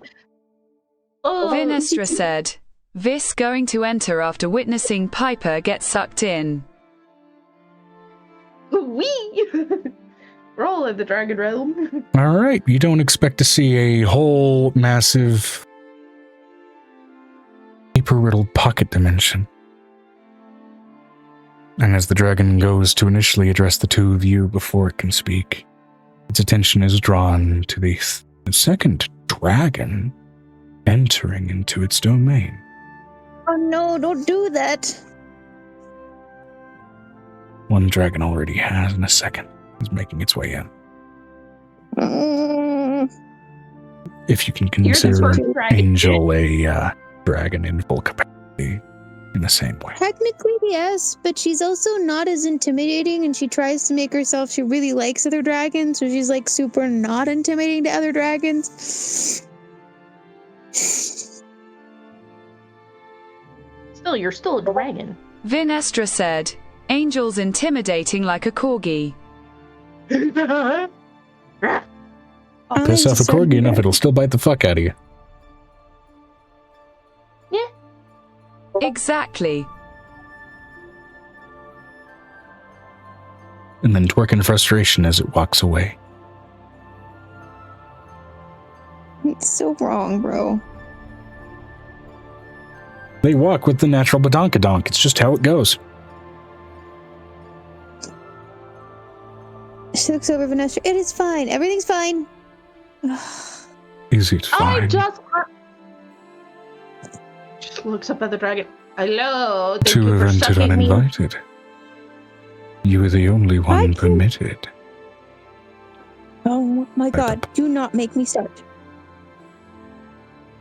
These are the two that helped me. You also sucked me in, so the other one got concerned. Grand, you have no authority to exercise in my domain. Great, then I can just take all the animals back, right?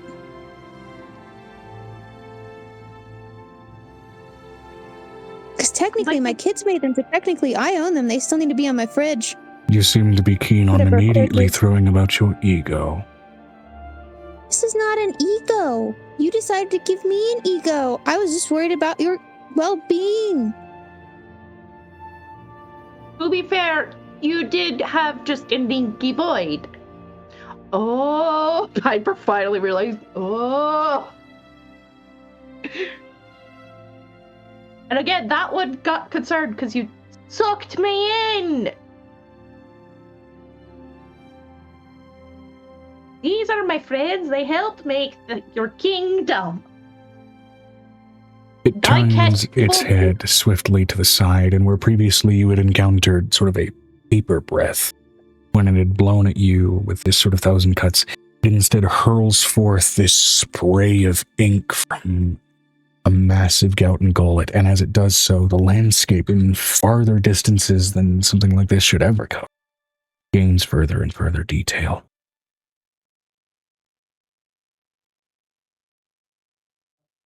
What is the scratching noise? The edges of my map being filled in. Okay, that's fine then. Angel's like, I'm good. I'm getting out of here now. Thank you for letting us talk. No, You're fine. you wanted to. So now you're going to talk. She wanted to make sure you were okay. You were in an inky void. Better than I expected. I wanted worship. And now you have leveled me up to a well and true creator in my domain. I was previously a thought made manifest in the seas of pain. Great.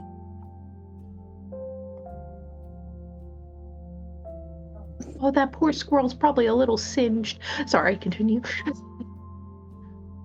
Sin. Unless any of you would dare to light a fire. No, she's just made of lava. You were the one that didn't think about Piper is that just part. like, it was on accident. I face planted because you sucked me in. Seems like a you problem. Piper just angel. I think I want to get a new name in here. Okay. Arthur. The Pendragon. Nice. I just was not to giggle so hard. The mental giggle is so loud. Piper's just more or less like she's still recovering from face planting. As a little bit of blood falls from your nose, a little bit of extra color suddenly spreads throughout the landscape. I, sir, am going to find my way out. Thank you all for your help. Of course. Should you need anything else, let us know. And I thank your children. Particularly your 3 children of a more chaotic persuasion, for the inspiration behind my new physique. You notice some small elements of the scaled details across his full draconic form do a little bit mimic the velociraptor origami that your kids made. Did he absorb it, or did he just go, ooh, I like how this looks, and let me shift myself? Maybe a bit of both. It's very sleek. And a nice design.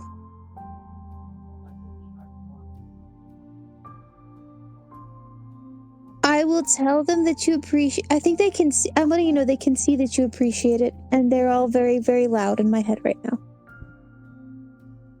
So, It's a lot of you ever need a place to hide. Mhm. Time moves quickly in here, or at least it used to. I've found I can move it with a little more flexibility now.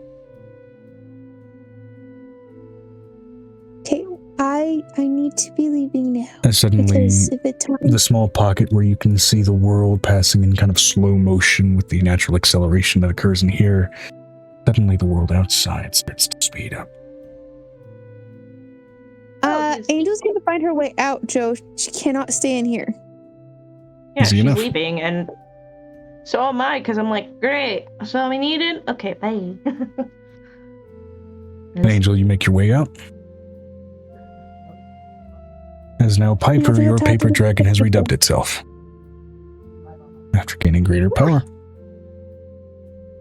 Angel's like, I am going to go talk to the storm people now. Can we have one 15-minute conversation that doesn't involve the babies for just like 5 minutes? Because I gotta go deal with war first so the babies can survive. Have fun with that as Piper starts climbing out, because I can't fly and I don't. My face hurts. I don't want to fly. It's like, my face hurts. I don't want to. She immediately peels off the outfit and flies over to the storm ship.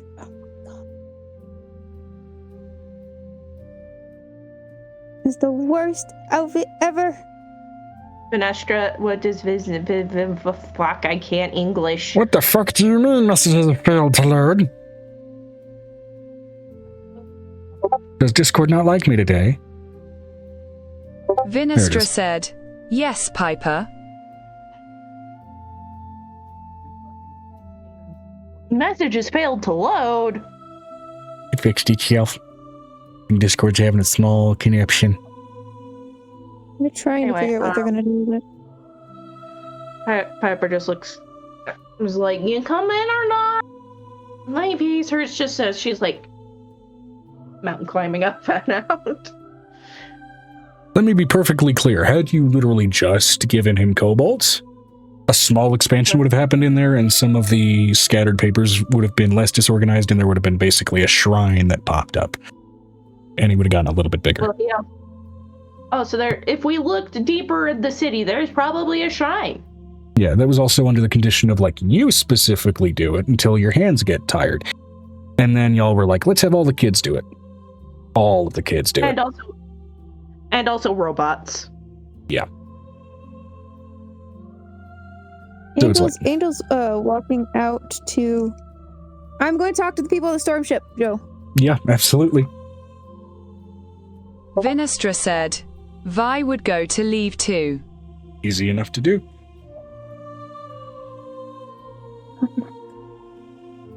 I gotta go handle war preparations. Just give me a minute. I'm trying to deal with the Sunrise Rebellion bullshit.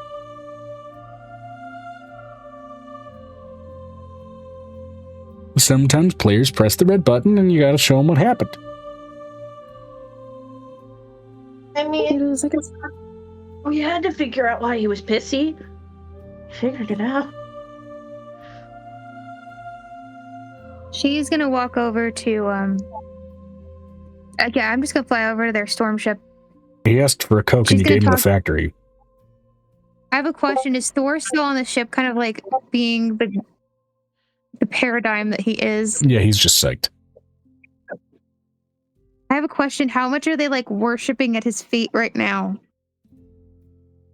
We are worms! Worthless worms! Not much or who worshipping at Thor's feet. All of these clerics that are on the storm ship. Oh yeah, it's not like, you know, blind cultist worship where they're just bowing at his feet, but you kind of fly over there and you see that a banquet table has been set out on deck.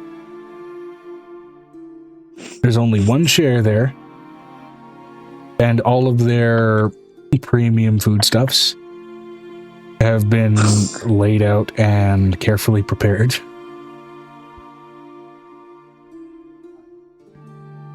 Along with Thor indulging in his first proper Monastery produced Cabernet.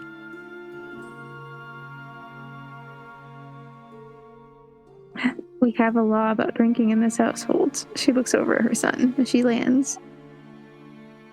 I had only just started to sip it, Mom. Not that I like It's wine, fine. but they insisted.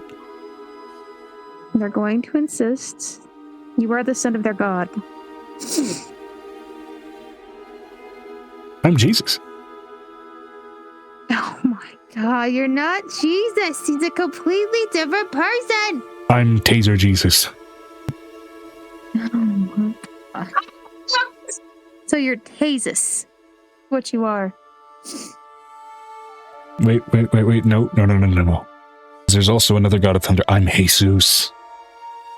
But hey, Zeus. Get it? Oh my god, that's so wrong. She looks over and is just like, But it feels so right. I mean, look at all these graves. share with your people.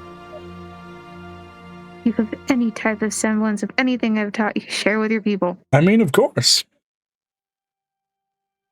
If you eat of my banquet, you eat of my flesh. This is my first testament. Oh, stop it! Stop it! She looks over at her son. Stop it. Piper mentally, no! Absolutely not! Mentally here, but come on, Mom, let me start a cult. We're not starting a cult. Let me start a splinter in the faith. I'm letting you know that if you start a splinter in the faith, that the godweed is going to turn sour real quick. But worth it, though? No. Do you really want him to come out of the water right now? Because he will. He will probably just lightning bolt his butt down here. His wife is more terrifying than he is. And we're in their territory. I mean, he also knows I'm being a goof.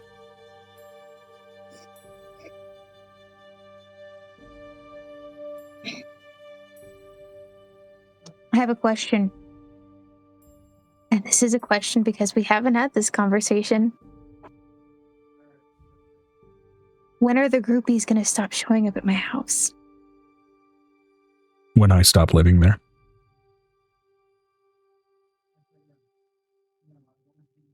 What have I taught you? To be confident, and these are the results. The door is not revolving. No, it isn't. But ours are at the moment. I don't give them time in my bed.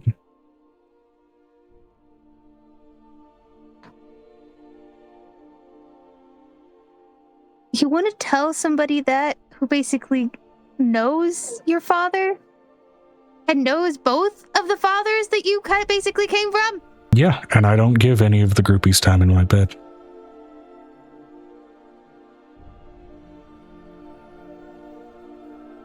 Oh, really? Sounds like somebody has a crush. A big crush. And I don't even know who this person is. Roll an insight check. Oh my god! I do know this person! 18 plus...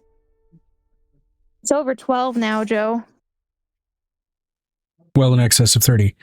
You don't know who this person is. Yes, he absolutely has a crush. Also, yes, he's being honest with you. Not one of the groupies is ever going into his bed. Because at least whoever he has a crush on, it's definitely not one of the groupies. Okay, we're gonna have this discussion because your dad's not here. And your mom knows what her job is. Off of being a warlord. Is this why Thursday night has been busy? Would be considered a Thursday for us?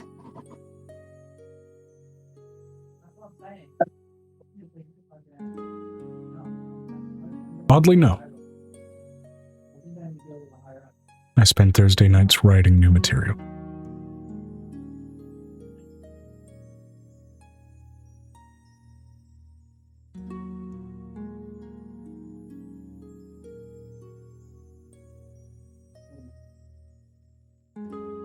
I get one question.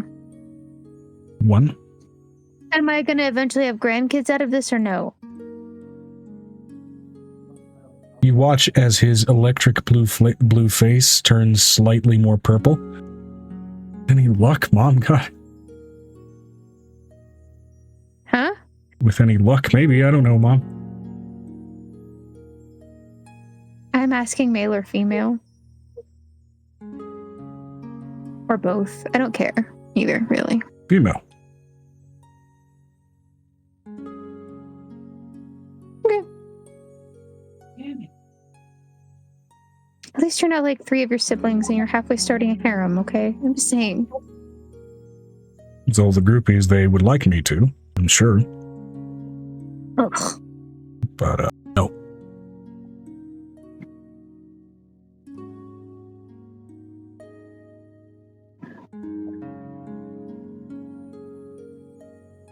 All right. Am I going to get to meet this person? Or have you even managed to even approach them and tell them that you exist? I have approached her. She knows I exist.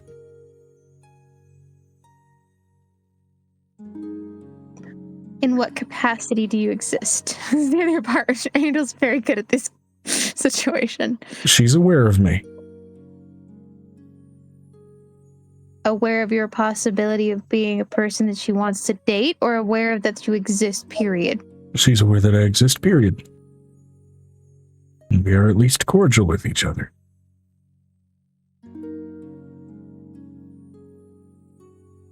Can I roll an insight? Because I need to know if this kid is trying to date somebody who's married or in a relationship, or how much of a situationship this is. Thor is being very evasive right now. Not an evasive kid usually, so it's like... Sure, yeah, go ahead and give me an insight check.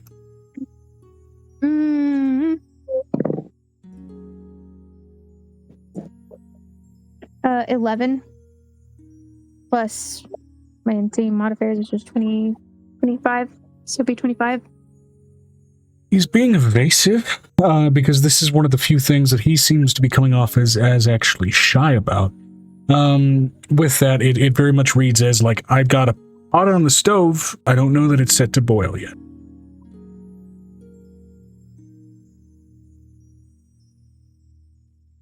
Just write her a goddamn love song, get it over with. Do you think I've been spending my Thursdays? Can't figure out the words. I have written 37 and a half love songs, none of which seem like the right words. Maybe you should ask Cope.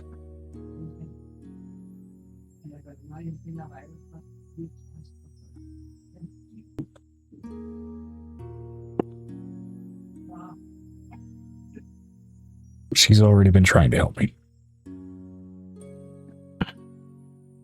Did you ask your dad? Hell no. Why not? Asking him for dating advice? Dating advice is bad, but your dad did write me a sonnet and did propose to me in person and did all the sweet things that one does and also got a tattoo of a rose on his... Anyway,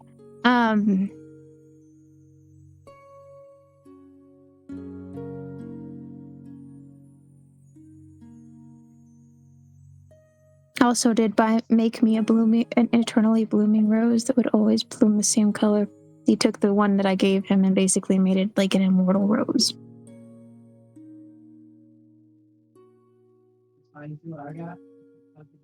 Thoughts?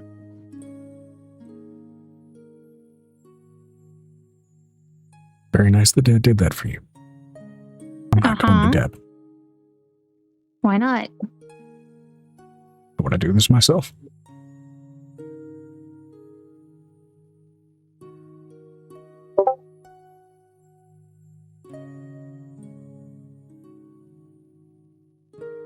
Bring her to dinner next week. What do you mean? You heard me. It's not a question. Either do it. A what? A what? Tell her the warlord invites her. Her computer crashed. She'll be back. Ooh. Feel really disinclined to try that. Why not? That seems like a little soon. Week? You're inviting her to a tavern. How is that a little soon? It's a little soon. How long have you known this person? You've had 2 years to flirt. I'm asking you how long it's been. About 8 months.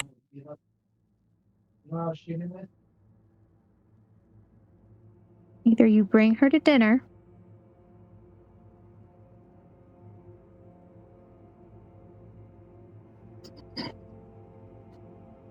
or I pull out your baby sketches. Roll an intimidation check. Okay. There it goes. 19 plus 17. 17? That's 17? Yeah. 36.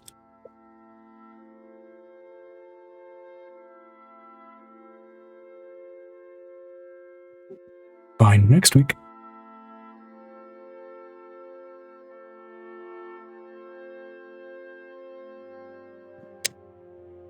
I will have your Auntie Piper take the trouble children out of the I met her house. at school, okay?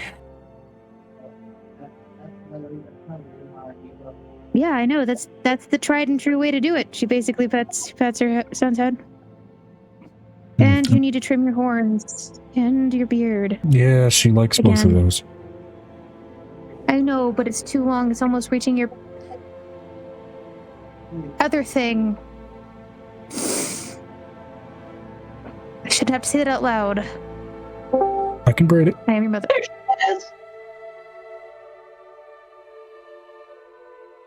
Either trim it, considering the ends are nasty. Lowers his hand to the lower end of the beard and just electrically fries the bottom of the beard. Thank you. She looks over at the cleric. She's like, you guys can come sit at the table. He's not an intimidating presence. Even though he could play guitar like that. I mean, I'm just saying.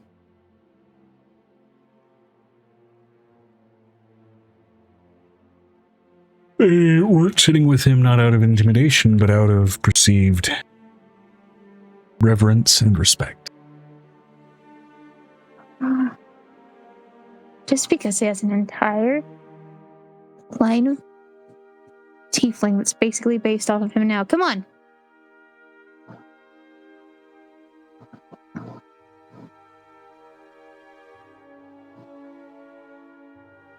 She looks at her son like, this is not how I raised you. I know. Some decisions I make will be out of your hand. I get that. But this is the reason you have groupies. As she looks at the table, it's empty. As the priesthood steadily makes its way over. All except for...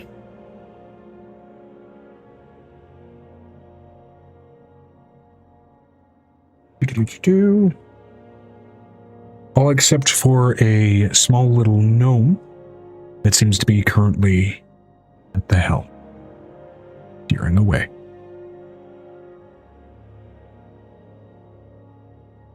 So...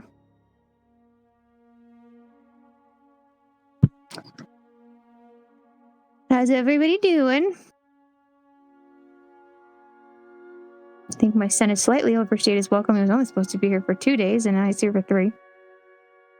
Immediately, the dwarf that walks over and seemingly was only directed away from the table at the persuasion of the other crewmates pats your son on the back with the aggression that only a dwarf can produce. Doing great!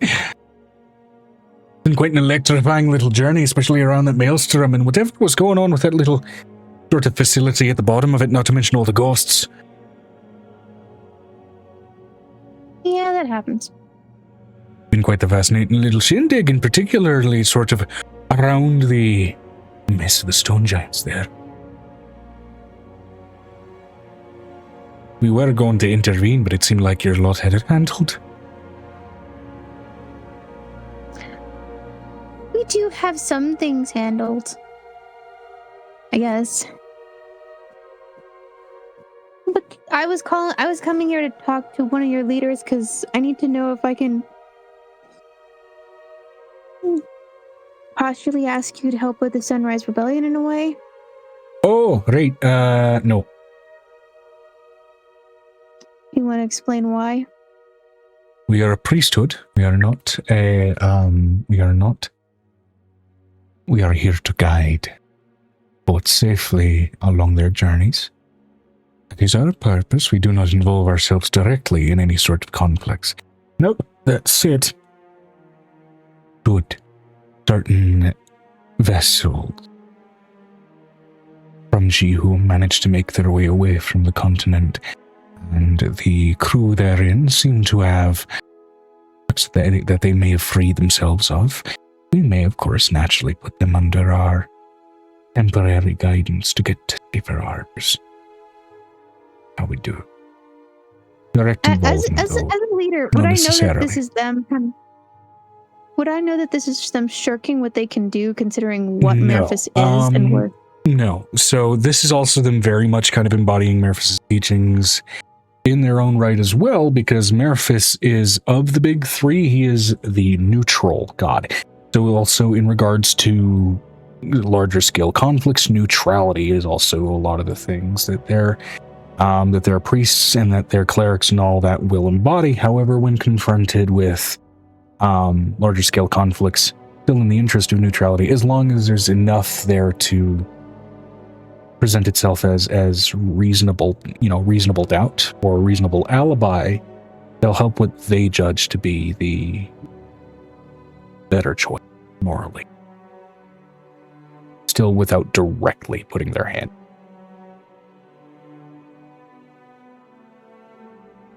Memphis does know what's at stake, right? I'm sure he rightly does. As such, a lot more of us have been wandering closer to you than normally we would on a lot of our voyages. He knows what he's doing. And he's playing more of a subtle hand in it. No, he's not. As he's designed to. Memphis never. There's a point. Merphis isn't subtle for her. Angel doesn't know Merphis as subtle. Merphis has never been subtle for Angel as a person. Yeah. Your experience has been a lot of like, the books say this, but then the gods act like this, which aren't in line with the books around me. And you're realizing how they are around you versus how they are for the rest of the world, especially in this example, are two very different things. And they have to be. They have to embody an extended aspect of what they are. So hold on. I left my rings in my purse the other day when I threw pottery, and I was looking for them all day today. Let me see if I can grab them out of my purse. Because I think that's where I left them. Makes me feel naked.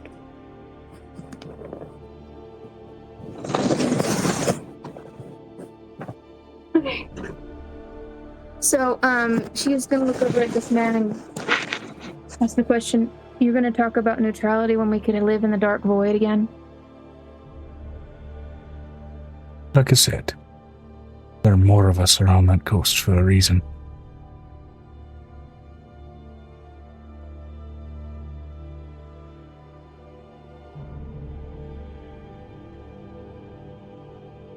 You can yell at me and you can yell at my captain at what's at stake. Doing what you've been taught to do. And as far as we're considered, we're doing the right thing in the right way. We're directing the right people to safe haven where they need it. And the right people into the fray where they be necessary.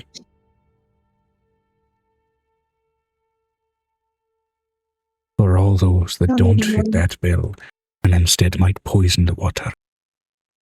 The storm of the god of tempest. Come down at our calling.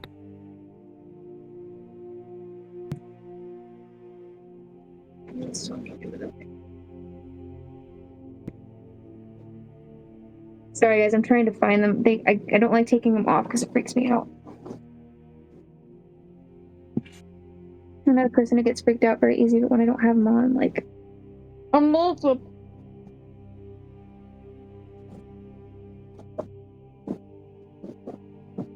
So she looks over at these men. And I would let you know that Thor can see she's frustrated. Yeah. Thor can see there's rage.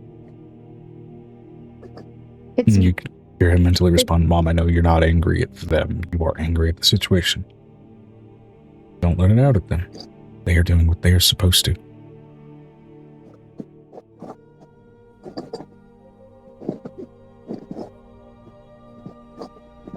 Supposed to doesn't save the children that we lost.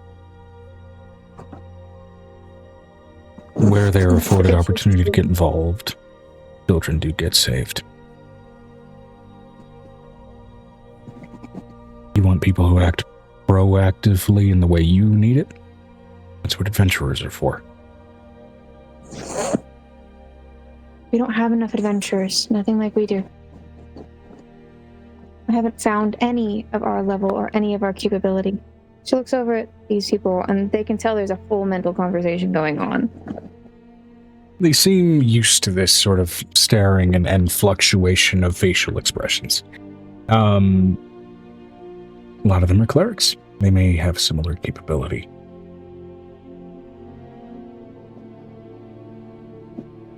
Do they understand where her frustration is at all? Yeah.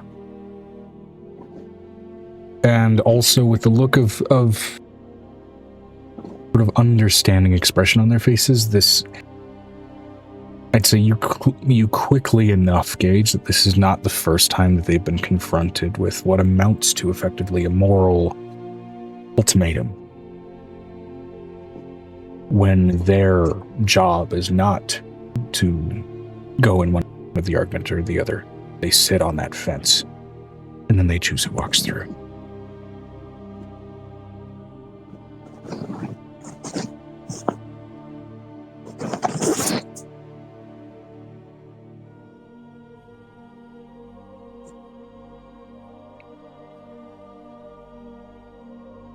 I don't know if everybody that comes off of that island or off of that place is going to be able to be free of their mental shackles.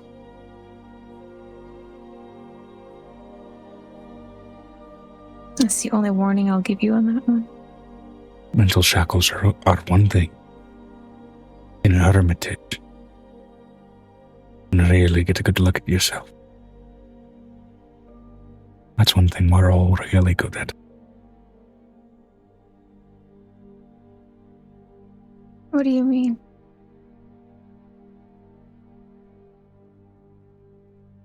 A great many of us sit in this role for once being righteous people, for once being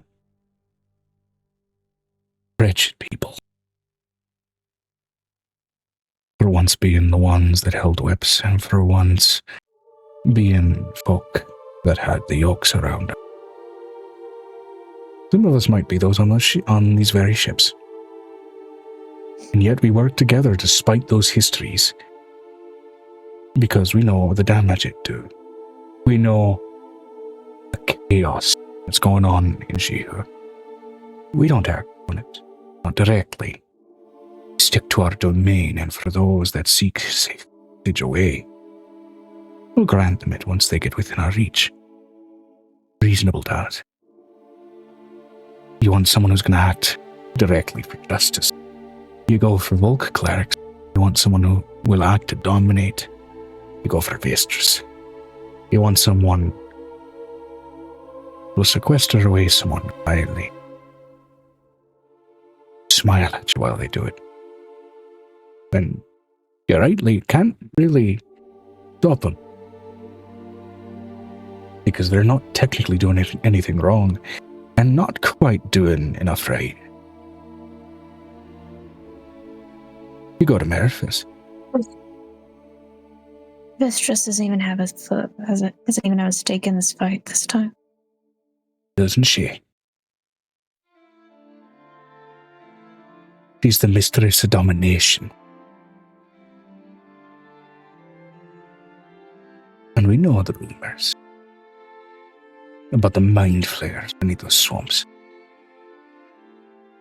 When someone claims to have dominion and a rulership over the souls of the world, where you have fought for it tooth and nail. The previous owner of the building trying to say they lay claim to the deed. Will never rightly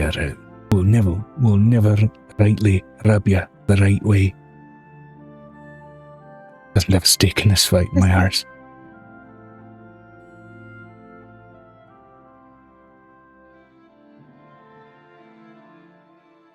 He's just a lot more quiet about it. We're all acting in our own ways. And given Vistras's way, he's probably fighting on the side of the threats and bleeding them out while they do.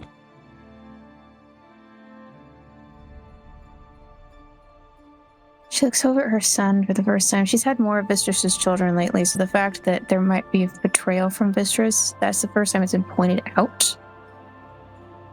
To be plain and clear about what he's saying there, he's not saying there's a betrayal there. He's saying Vistras and their kind are morally on the wrong side of things. But when it comes to the Mind Flayers and that history, there's still a conflict that even evil will get alongside the same kind of side as good to say fuck you to that. Which is to say, he's implying that if there are any who worship Vistras in the conflict, they are technically working for Jihu, but gutting it from the inside. No, she caught that, but the secondary part is that she would have known. Out of all the people, out of all the situations, she would have known. It's Vistras. Why would she tell you?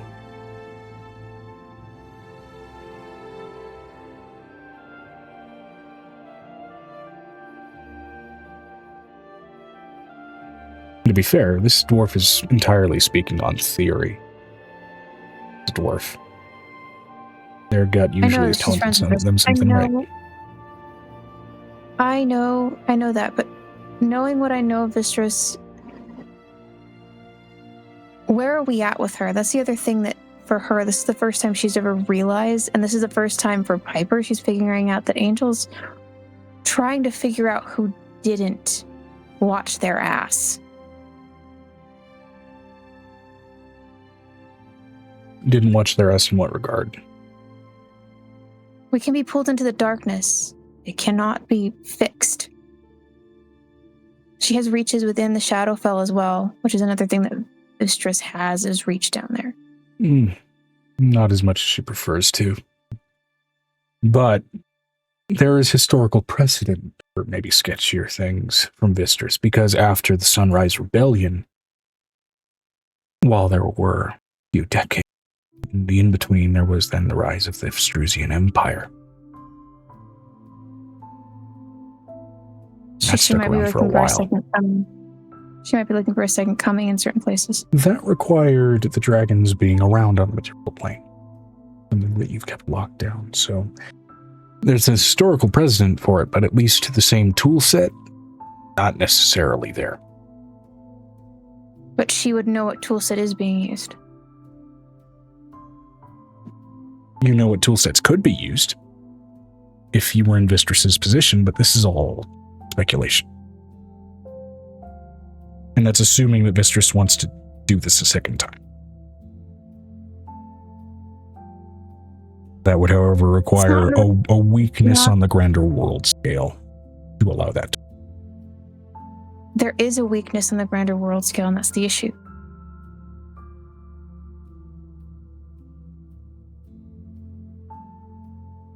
The big three couldn't see. The problem is that what you told me is that these creatures were hiding from the big three. Yeah. She didn't get the feel on what Vistras's reaction was to that. You didn't describe that very well. I'd say you can roll a insight check with disadvantage, kind of reassessing kind of how she looked when you were informing her of that. It's disadvantage because you're thinking back on it. She's trying to figure out where the holes are in our situation. That is a 16 plus. Her history's at her history's at an 18 right now. With the plus that I have on my body right now.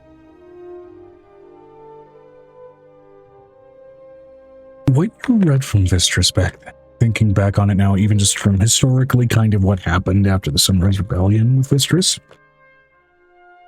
it reads a little bit like a damaged ego, like a gangster in a volatile sense getting pissed off when someone else is encroaching on their turf. And then that sort of calculating mind. You're thinking about how to move properly when it comes time.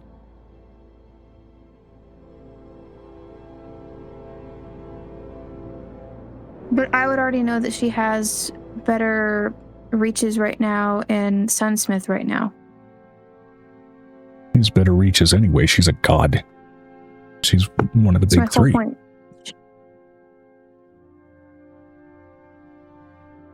I do need to check that part of my house. That's what she says to this man. But if there are safety ships that are marked with my flag or my moniker, I hope that you will at least get them to safer waters. When rightly presented the opportunity. The oceans can be temperamental. The oceans are angry too. Oh, yes.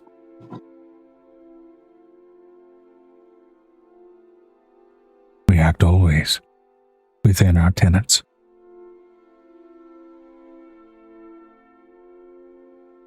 So does the deep.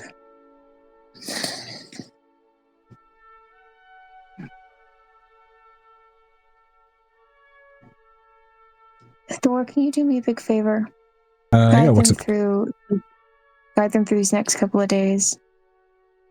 Inform them discreetly what we know. Okay.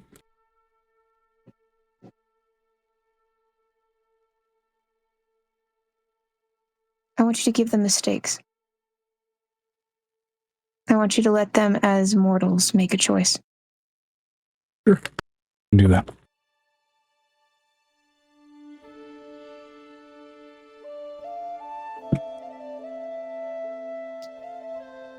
And I want you to let your dad know that I will be erecting a temple to him on one of the seaside coasts that we have. Understood. Do not be afraid to eat with him. He needs more social interaction. He's only been alive for 4 years.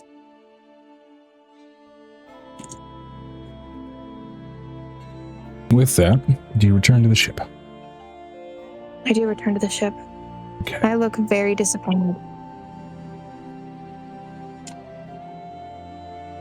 Disappointed.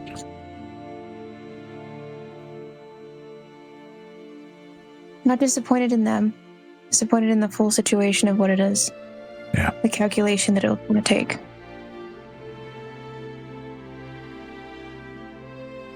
When one chess game is going, sometimes people are playing another game behind. Waiting for the first set of kings to fall. She's going to give her grandmother a call.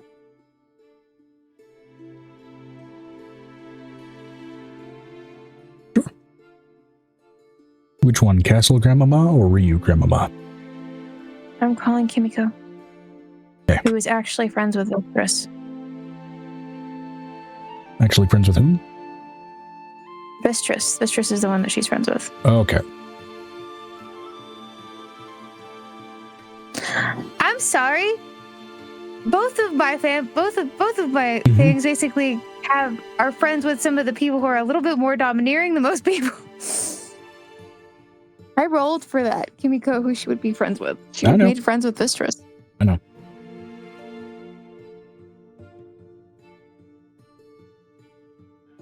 She Alright, calls pulling up the face knowing- phone.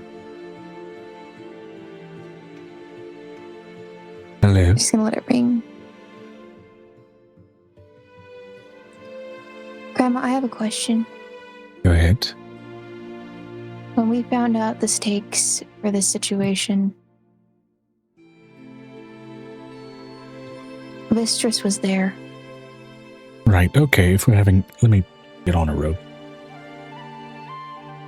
I'll be back in a minute, Huh? Ryu. Let me get on a road. Yes, I know, it's I'm glad I Angel. caught you. She's sounding stressed. Give me a minute.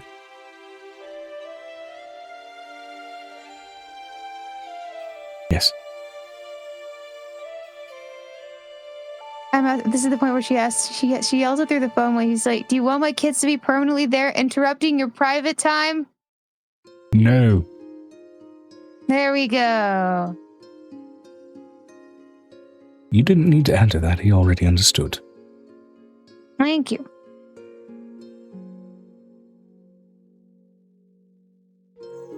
The question is, Mistress didn't look like she was just angry at them for starting the mind flares. There's a secondary smile that some darker people get when they feel like they can use the situation to their advantage. That's what Mistress always does. It doesn't always succeed. But Volker's fault, you know. All three are always playing chess with each other. But if Mistress is planning, that means Hanukkah is planning. And dark gods will look to do dark things. Take advantage. They already know that they're going to reap rewards. They're not worried about that. Not Henniger anyways. Stret would be having a field day with this entire thing. Fiona is filling that role to what end she can, but is notably a little less filled in than her predecessor. Sure.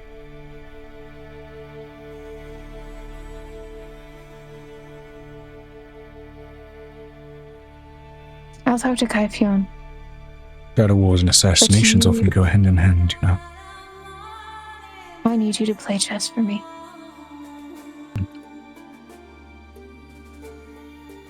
Just this once. I'll It's try. not. She looks at her. She goes, "I'm not asking you to give up your friendship. I'm not asking you to do that. Calling it a Should friendship everything go?" with Mistress is not the right word. We respect each other enough that we engage socially, but being well and truly friends with something like that, it's not really possible. Not with the way I am. She's gone to bat for you more than once. As I have for her. Less a Secondary friendship, question more a for this. political alliance, really. I would very much disagree with that, considering that she really does like your purple scones. I like the food I make. It's okay. Not just like the food you make. Don't Let's get to lie your to point, shall we? yourself. I need to know what the secondary background is. I don't care about the Vestrusian Emperor so much, as long as it's not going to kill everything. I am more worried about the fact that I am trying to put changelings in a little bit of power, instead of being used just for magical body parts. Mistress is the goddess of domination, and so thusly takes advantage of power as it rises, and wastes power as it falls. She didn't know about the mind flayers. No one did. They were all a bloody blind spot. If we lose this, we lose the sun, Grandma. And imagine Arlian would be supremely pleased. Maybe I'll talk to him and ask him to ask her. But my point is, no, I don't think she would make a point of deconstructing what you're trying to set up. Not one to knock down a set of dominoes early. Set up some of her own. Make it for when she wants. Doesn't always work. After all, Memphis and Volk are setting up their dominoes as well, and on a smaller scale, as are the rest of the Palladian. It's not small scale anymore. No, I say smaller scale in a grander sense. You know, it's a little hard to understand that way. She looks at her she doesn't understand how to tell her grandma this. Grandma, I know that you're not informed about everything that I've done recently.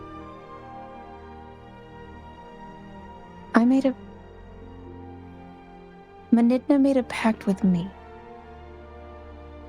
Did he now?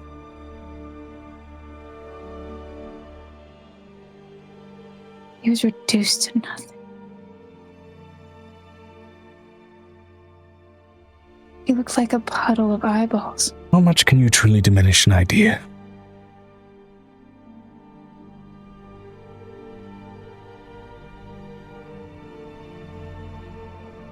I think they simply overwhelmed his greed with theirs. They made him feel small by comparison.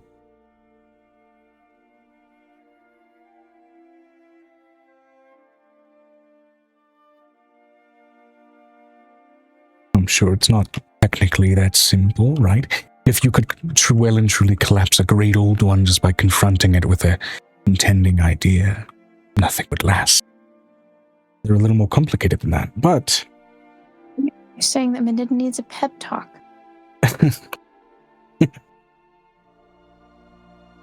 No. I think they need to shrink. Really Violence is the pep talk he enjoys.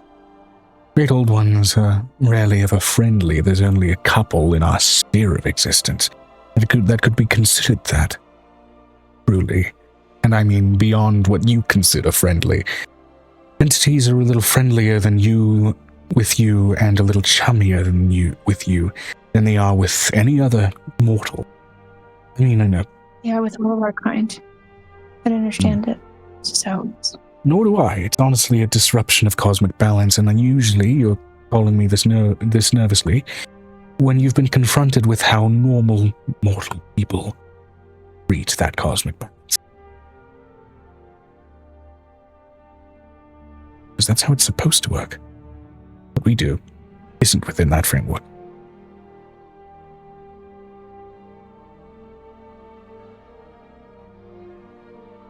She's not that greedy.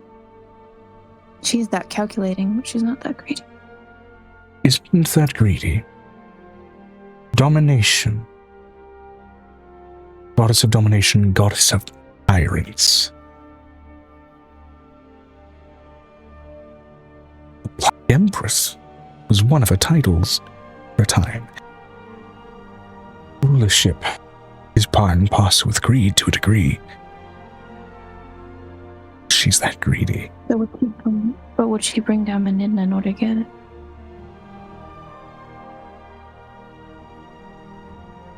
Why would you bring down the person who guards the house when he could give two shits about how you run it? You don't, you build them up.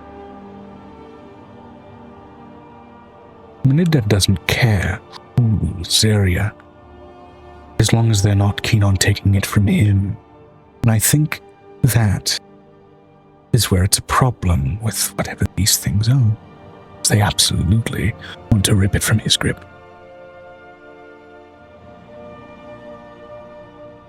You just keep making it sound like he needs a pep talk. Not that simple.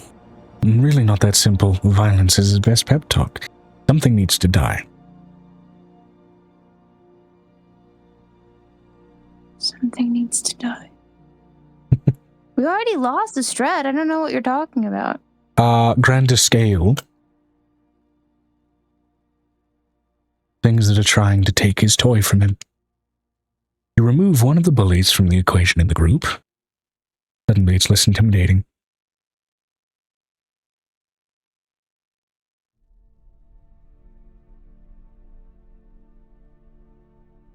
And it doesn't work like people. See, it's not just less bullies. The person getting bullied gets bigger. One boy leaves.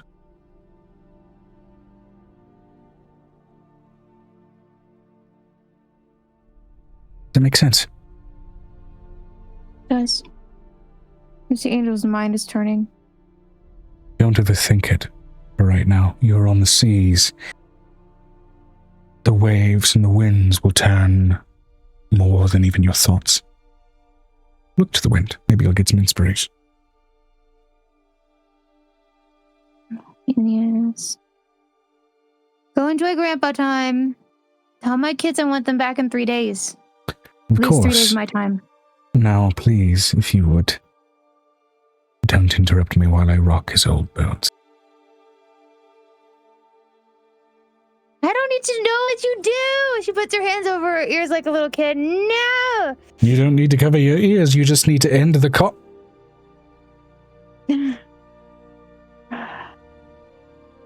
So she's thinking to Piper. Piper.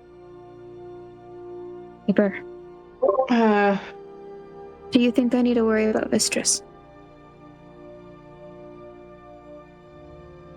Why would we need to worry about Mistress? It sounds like Menidna either needs a pep talk or a special weapon or the belief that he can actually beat these people. But he's already done it once before. Why doesn't he believe he can do it again? That wasn't done by himself. And I will say, from a historical precedent with the Vestrusian Empire and everything, that took decades to set up after the Sunrise Rebellion, and Vistris had access to dragons during that. Forces of nature that could breathe more devastating forces of nature out of their fucking lungs onto the landscape.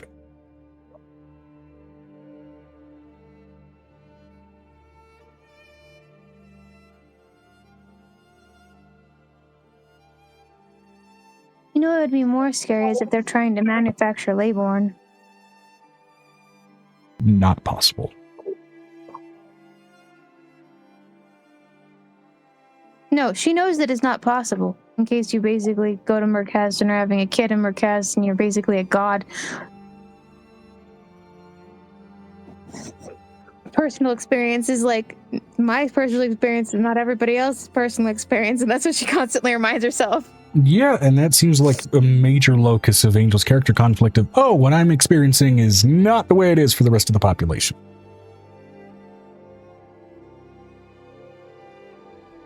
And then she reminds herself that's how my entire race works, and she looks over at Piper. You know how Fae have that weird thing where they can like basically like walk into a place, take over a place, and then leave it the next week and somebody else is in power and they don't care anymore? You mean like how I kind of walked into Copulus Medicus and now it is mine and I don't plan on leaving? Yeah. Yeah.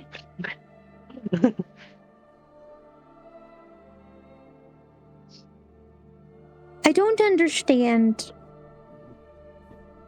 what's going on right now. And I don't understand what to do for Menidna because like half the time he feels weak. Like a small baby boy just like about to cry. Which is terrifying for me.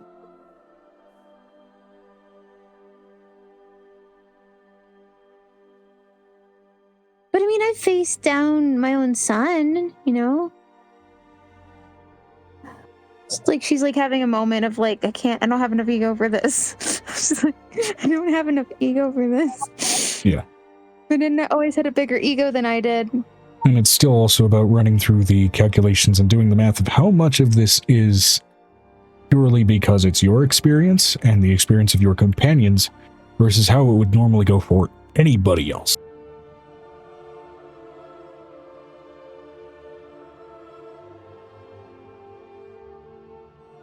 Or I any other Fae. I mean, other Fae probably have this kind of same interaction, weird freaking interactions, but they're Fae. They're not like gods.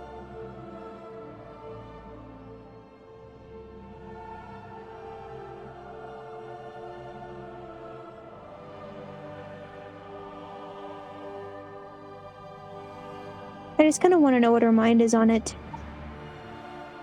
But she wouldn't let me install a Fae phone in her heaven. More or less because it would break the thing. Mm-hmm. She did give me a mirror alternative, though. Probably gonna use that tonight.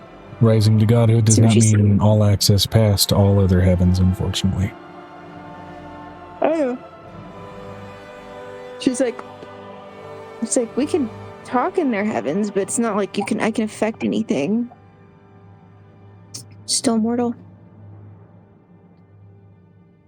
Amora could have done so much more in that regard.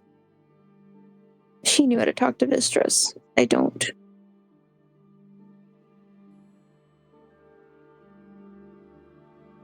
But I also think she had a little bit of a domineering streak.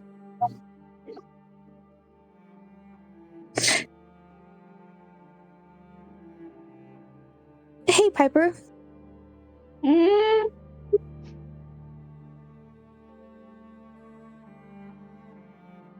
Do you think that those big scary guys could be lured into a trap? No idea.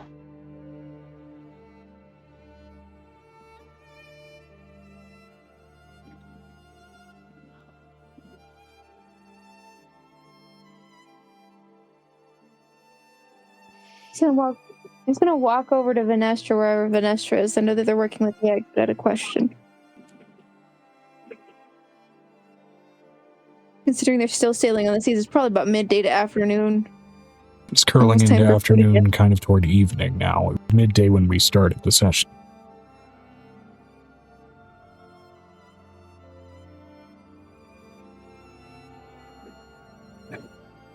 She's gonna walk over to Venestra.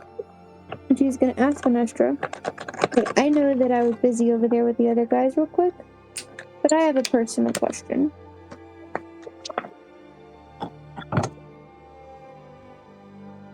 Vinestra said, yes. And my personal question is this. Do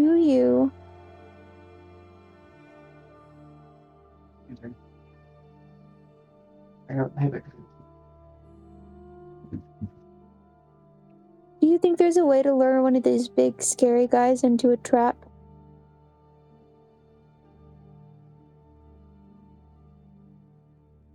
Or isolate them away from each other? What big scary guys? The ones that are trying to basically tear the world apart and bring it back into the dark.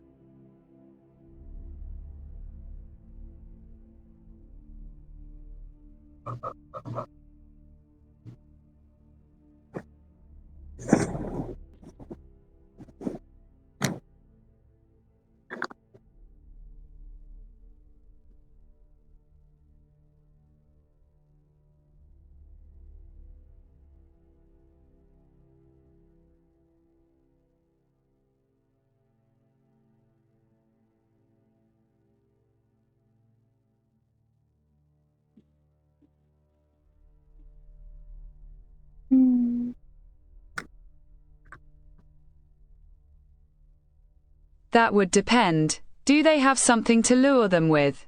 What is the type of trap you'd be using? Theoretically, yes. But you'd need to know what they can and can't do before you could do such. You are We'd not have to find operating off actual- near enough info.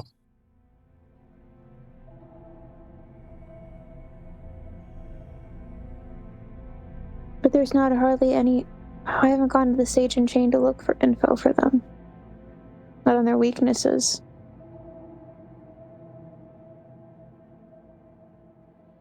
We'll have to make time for that later. We have to find a fire hag. She goes over to Violet's sister. How are you enjoying your swing and sway along the way? Doing fine, especially because in the floating hanging house thing, there is no swing and sway. So we're good.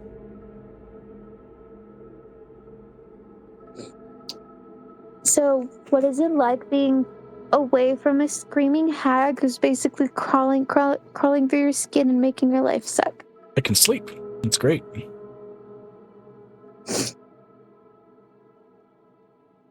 She's like, uh-huh. She like wants to know more. Angel's like, okay, uh-huh.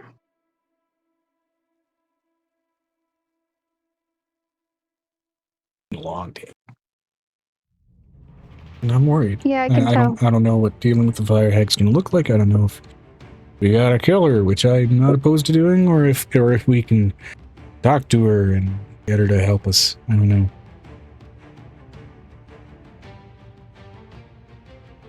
I know threatening a fire hag probably wouldn't be the right move. Probably not. Maybe we find a fire hag in a good mood. That sounds ironic. It's a possibility. Like trying to say a swimming pool has dry humor. Angel's gonna pull out a book on hags and read on fire hags. Let's just read on their weaknesses. Why don't we do that together? Okay, I mean...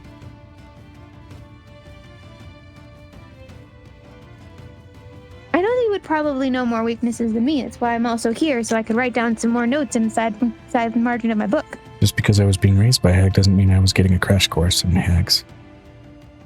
Okay, so what did she avoid eating? I never physically saw her eat. Aside from pieces of my skin and my hair and stuff like that.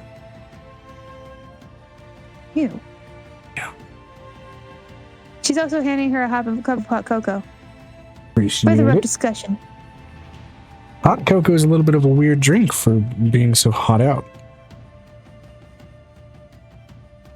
It's a cold discussion, so it needs a hot cocoa. Even if it's hot out, but it's a Mexican hot cocoa, so You make a valid point. As this discussion progresses, evening shifts toward night. Night falls. She's not really able to grant you anything in the way of new insights. The way that hags operate. Her own framework for that knowledge was limited, at best. It seems deliberate. Oh, I know, but I'm also taking some time to read on fire hags, so I would like some knowledge about said fire hags, considering I have books on them. Yeah, go ahead and give me an investigation check. Ooh, it's a natural 20 with my investigation check. All right, so natural 20 on your investigation. First of all, fire hags, not supremely common. You know, they're not as common as like sea hags or swamp hags or you know, the types that are spoken about more commonly in tales. Fire hags themselves are temperamental, they're reclusive, they are incredibly rare.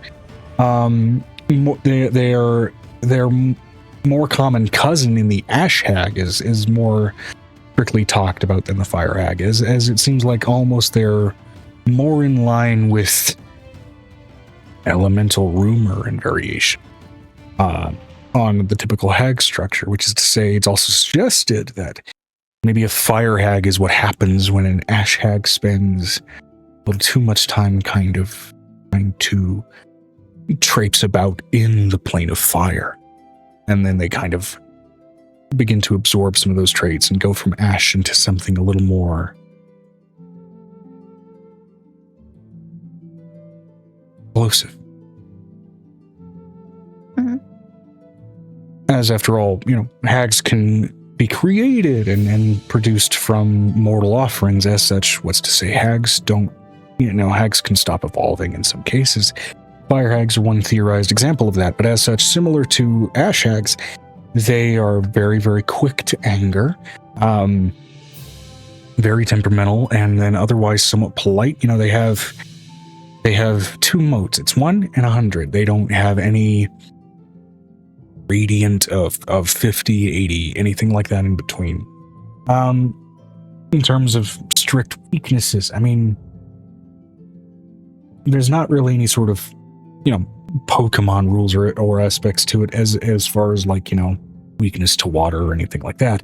As it's even suggested here, this fire hag that you guys are going to find is apparently on a fucking rocky outcropping of an island, probably surrounded by some fairly aggressive waves.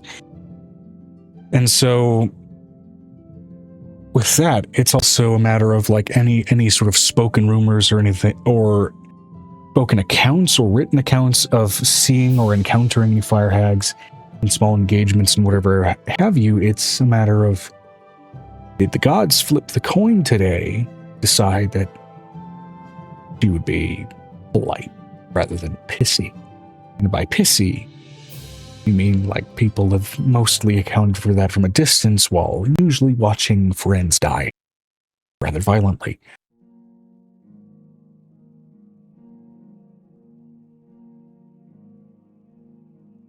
They seem to be a little less, in that respect, slow burn and conniving than other hags are.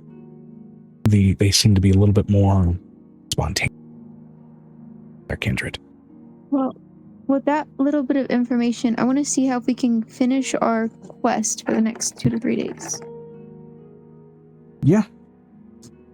Let's get to this island. With that bit of information, you have currently, again, based on prior delays with sort of the voyage, at the moment you have about 4 days left of the voyage. So, go ahead and, since we're kind of back around to the previous set of players, go ahead and roll me a d6, since you, I think Venestra went first on the first round. So actually, Venestra, go ahead and roll me a d6, if you would, please. I thought Venestra already rolled last time. Did she? Oh, yes, she did. Okay, yeah, it is your go. I thought I rolled the storm. Or wait, Venestra no, yeah, said, sorry, no. I rolled first. Amber rolled storm, and then that was all still on the 25th. 25th has gone for 3 sessions. So now we go to round to Venestra. Okay. Venestra, and then you, and then Brick, and then Piper. So, Venestra, go ahead and roll that d6, and we'll see where we land. We're moving 5. into the 26th. 5. Easy waves and winds. No acceleration, but no complications. So that leaves 3 days left of the journey. So with that, easy days mean that the Giants make their second and final stop before going for the final stretch. This is another small outpost. As they mentioned, Giants communities around the coastlines are a little infrequent. And they're kind of very, very spread around.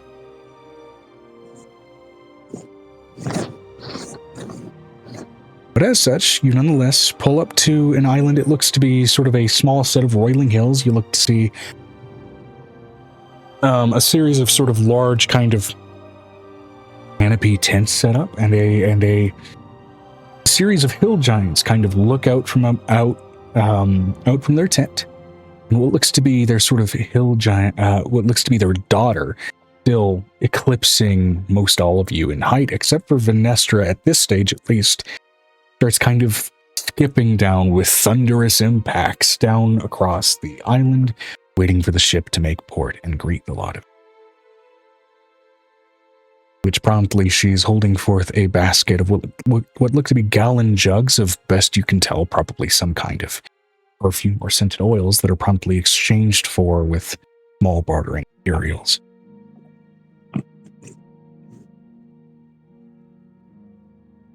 And some small words are exchanged toward the girl. And she turns her massive head and waves toward the window where the rest of you reside. Well, Angel's gonna be following her 2 massive planetars on. This young girl is also nonetheless very excited to see the planetars and does look back toward the tents in a kind of and I kind of look. It is met by a couple of slowly shaked heads but soft smiles from a pair of giants' faces. I rolled to see how and if this particular stop would encounter complications like the last one. This one went well enough.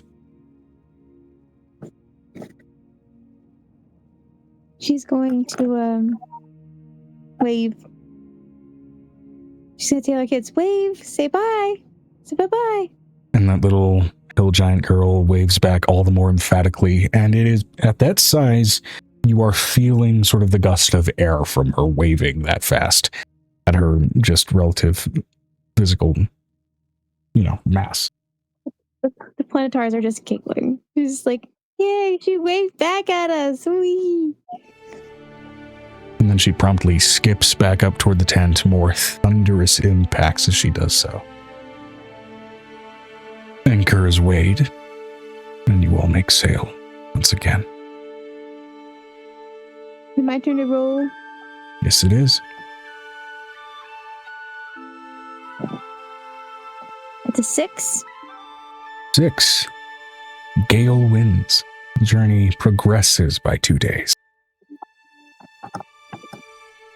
So between the control weather and the natural winds that you were afforded, you managed to make decent fucking ground. Or I should say decent water in your progress. Only 1 day of the journey remains. One more roll remains. This roll will be Piper.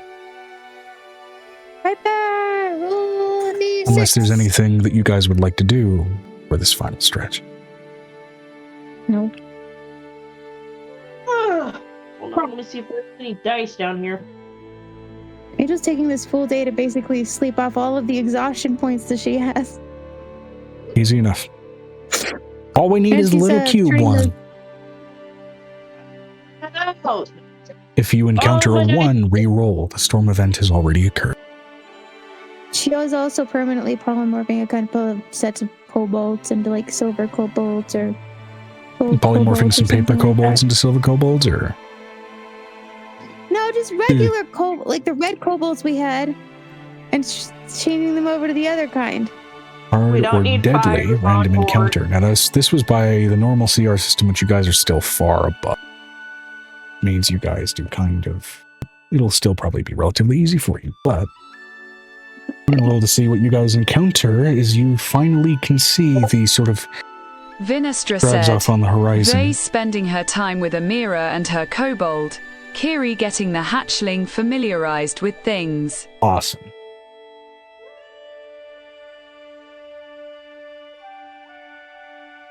Okay. All right. That's 3. So that'll be interesting. I'm going to go ahead and just put a couple of tildes in front of it, not tittles.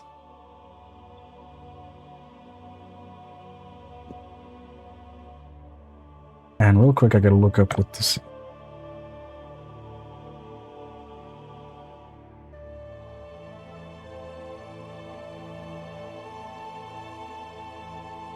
Oh, that's fucking ugly. Oh, what did I do now? Oh my god. Okay. Vinestra said, Tiddles the Wonder accent. Great, awesome. Okay.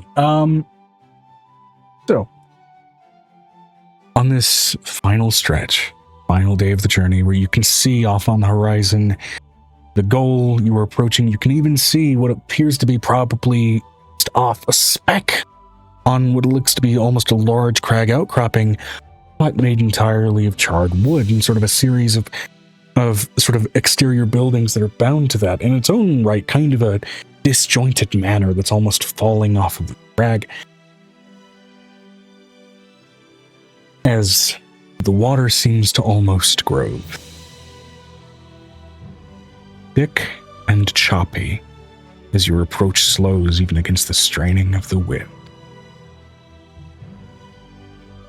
You look down off the side of the deck and over the windows to see a series of flesh-like mounds with a series of mouths and razor-sharp teeth beginning to try and climb their way up the ship, biting their way into the sides.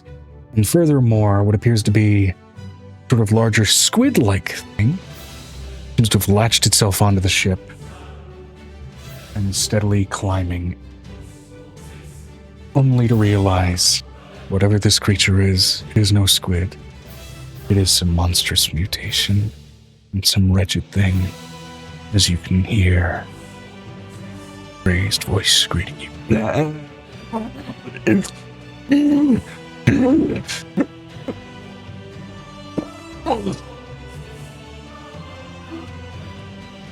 hear you, Joe. It's being muted. It was really muted because you got away from your microphone. Your microphone is to your side of your face, Joe. Yeah, I'm gonna go ahead and copy this image. And put it in session art as you are surrounded by what very clearly appear to be gibbering mouthers. And this fucking thing.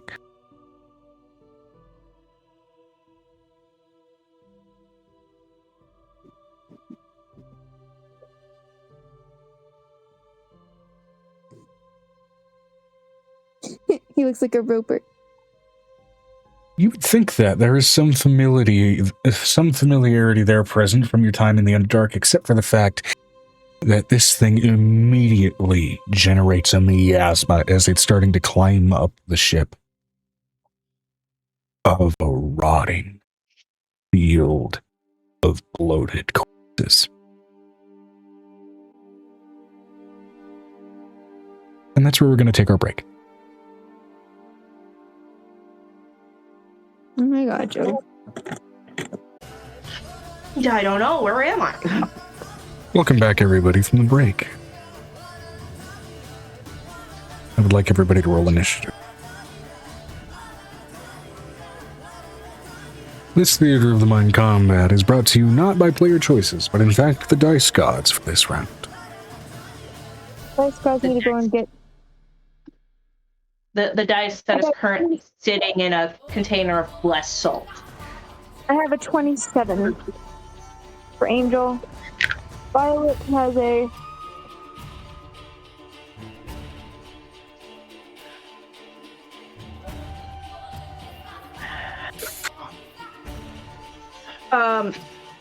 Question. You did say that because Piper gets seasick, she has disadvantage on fucking everything? Did not say that. I did not say that.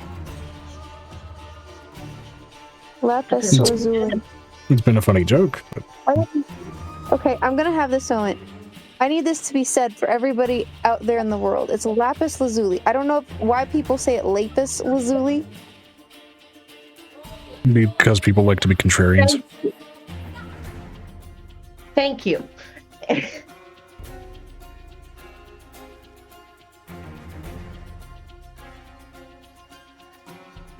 Vinestra Violet said, get? there's two correct ways of saying it. Lay piss is not one. I know, right? Lapis spells awakening. I'm going to take Lepis over your over your lazuli. Okay, I'm gonna have this moment because I remember what happened yesterday. It made me laugh so hard. Okay, so the character in Date Anything, the pirate, literally named his sword Le Pique, which means the prick. He named his sword after his penis. My brain just stopped. Now, I can understand pronouncing lazuli wrong, because I used to pronounce lapis lazuli. I think that's fine.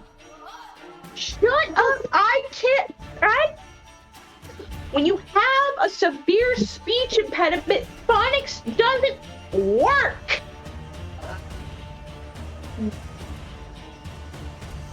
I get it. I understand. Just what the hell? So, what did Violet get for her initiative? She was all for the day. At 25. 25, thank you. Do you want me to untangle it? I think it's fine. Maybe I don't get some. Okay, yeah, no, this is about fucking like. Vinistra said, and the Bork dog. Natural fucking 20 for the Giants crew. Now that said, at their sheer scale and size, they don't have much for dexterity conjoined together. That still lands them at a 22.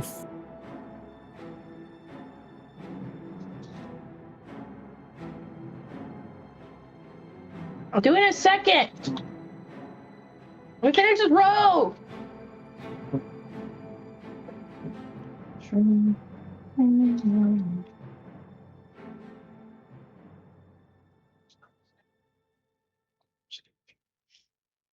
I think for right now, in terms of the immediate rush, unless others are prompted to join in, that will be good enough. Now I'm going to go ahead and roll for the Balhanoth, and then the Gibbering Mouthers, as they are... Mouthers are going to roll as a group. Oh. Where did my dice go? Where'd it go? Fuck. There it is. Gotta recount. God damn it.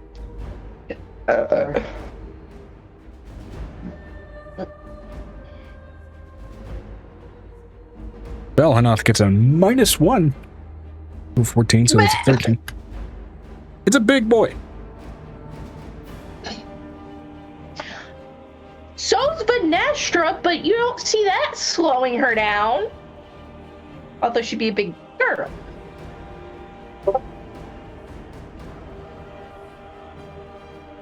Okay. And then for the... How many is it? How many? Just double check.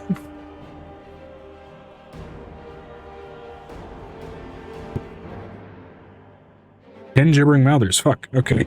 We're definitely rolling that as a group.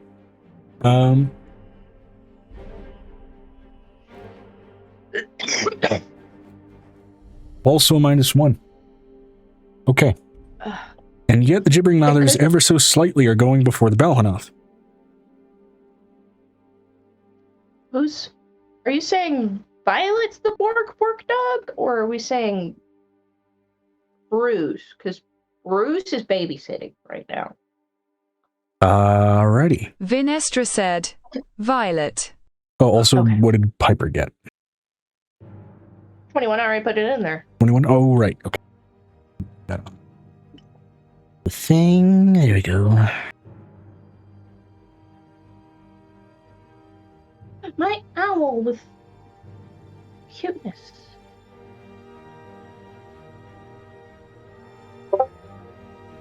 Okay. Hoo-hoo, motherfucker. Angel is up with Violet on deck.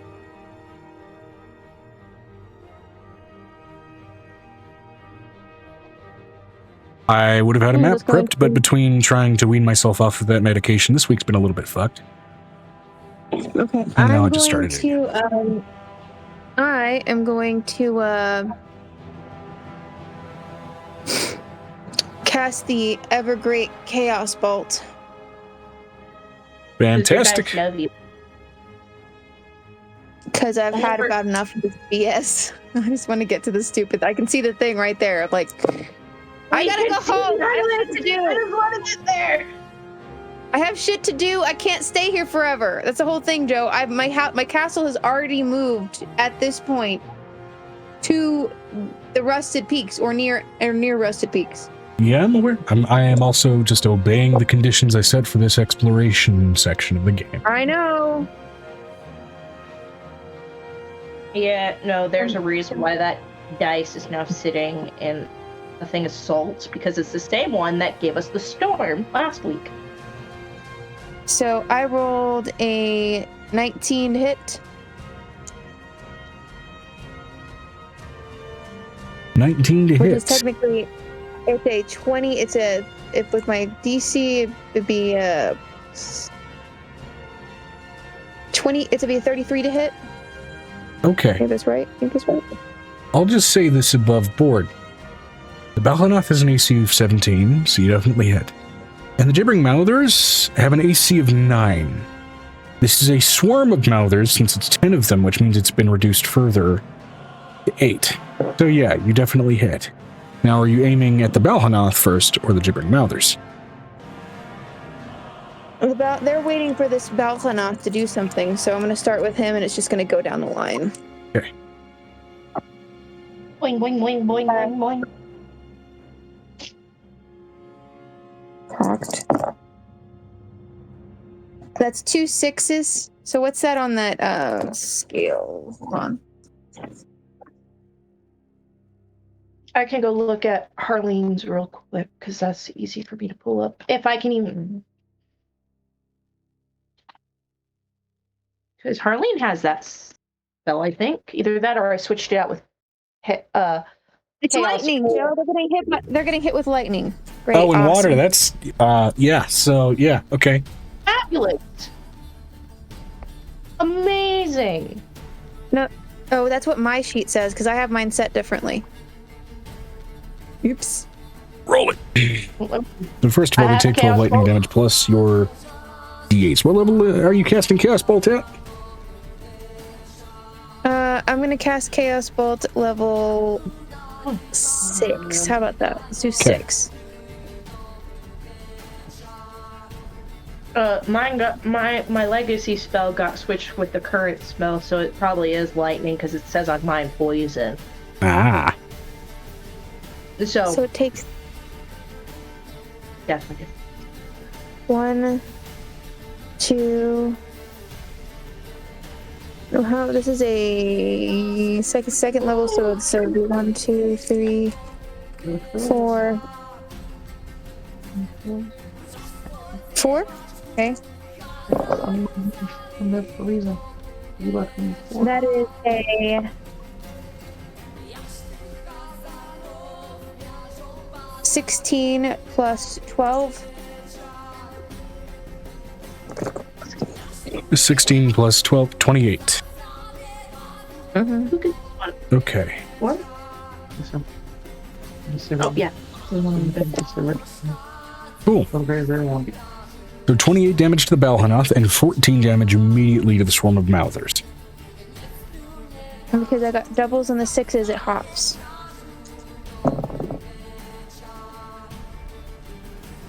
That is another 30 hit.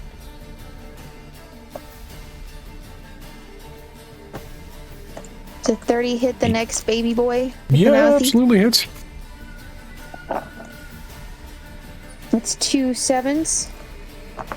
2 7s puts me at... That's psychic damage.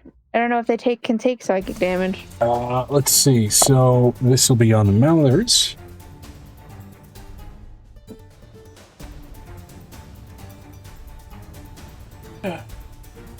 They absolutely can. 17 plus 14. They're just immune from going prone because they don't have normal limbs. 17 plus 14. 31.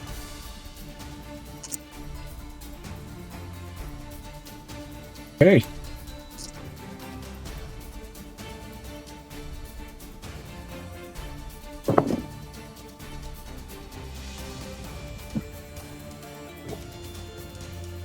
A 19 plus... Is it 33 to hit? That still hits. Mm-hmm. My spell hit DC.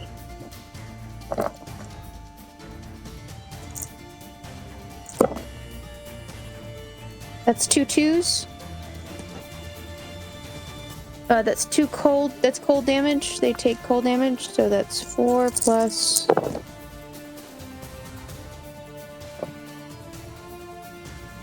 4 plus 15. 19 points of cold damage. Alrighty. How many of them are there? 10 total.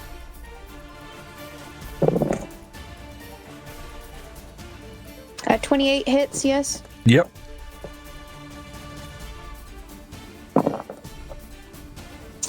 It's 2 6s again. They take lightning damage. Okay. 12 points plus.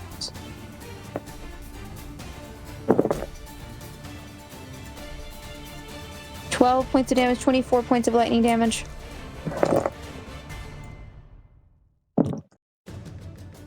With that the 2 6s, it's another one. That's 18. Plus 18 plus 14. It's 24 to hit. Or 34 to hit. Okay. 32. I can do math. I can math. Math is for pussies.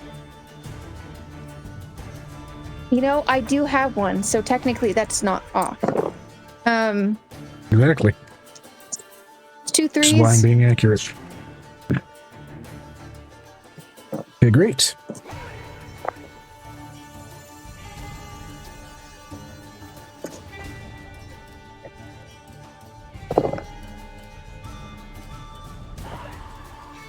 Two 3s. That is a.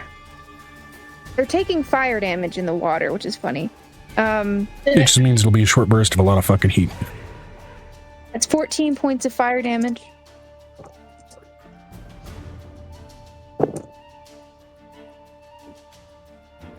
With a natural 20 for the next one. That crits, which means you'll be doing double of whatever you do here.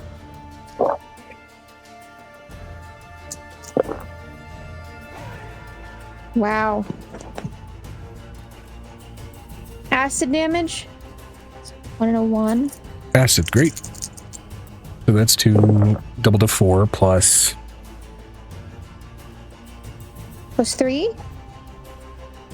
double to 6. So So 10 total acid damage.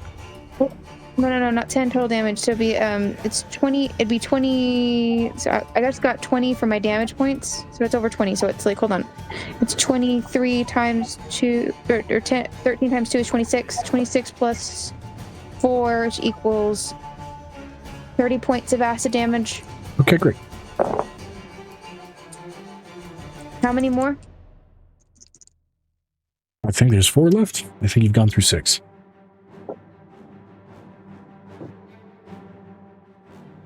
And it won't bounce back to the Balhanoth. You'll just be getting through all of your available targets. No, it won't. No, it won't. Not in case I'm at level 9. That's what we agreed with. That was a change that we made to that list. 29. The 29 hits, right? Yep. Anything above an 8 total, which, yeah. You bring others have an 2 AC of 4s? 9. 2 4s. 2 4s. Great. 2 4s equal force damage, so takes a total of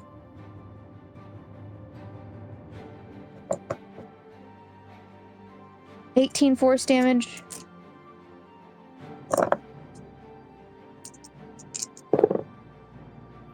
That is a 28 to hit That hits. for the next one.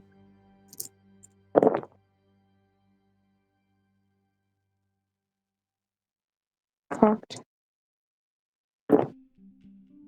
Okay. I'm gonna go with, this is where we're gonna stop because I've got the 2 different numbers. So let's gonna go with the 7, and we're gonna give ourselves the psychic damage. I want the higher damage point.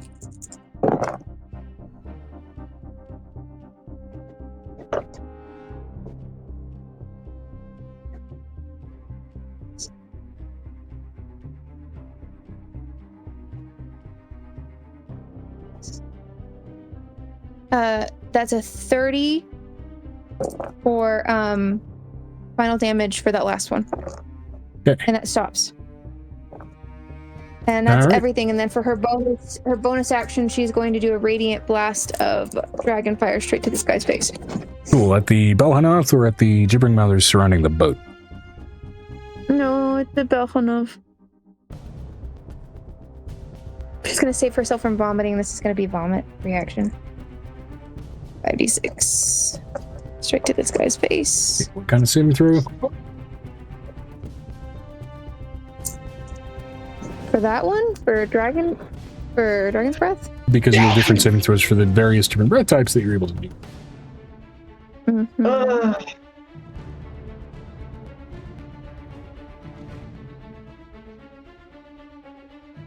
For Radiant, we are using Charisma because she's a Charisma race character. That was what the argument we had was. He needs to make a Charisma save. Okay. Gotta sweet talk your way out of divine Yeah, it's got a smiting. -1. What's your spell save DC? 15? Definitely higher than 15. What's your spell save DC? Joe, I don't have my sheet open. I'm trying to also get the spells from the other sheet. I have my mock sheet. I don't have my spell save DC on there. Okay, either way, I believe it's above 20, and in that case, yeah, it's just not going to be possible for it to make that saving throw. Hold on. I got into my sheet. Hold on.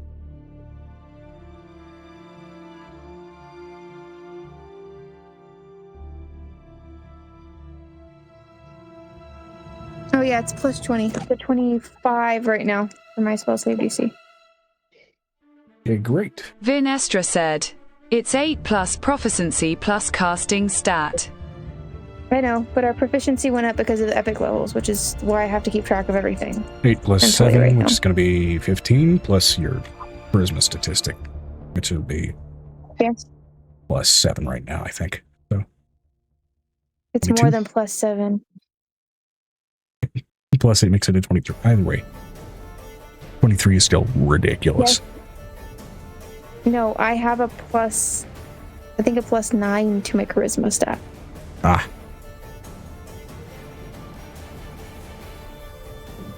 So you're at a 28. That's what the...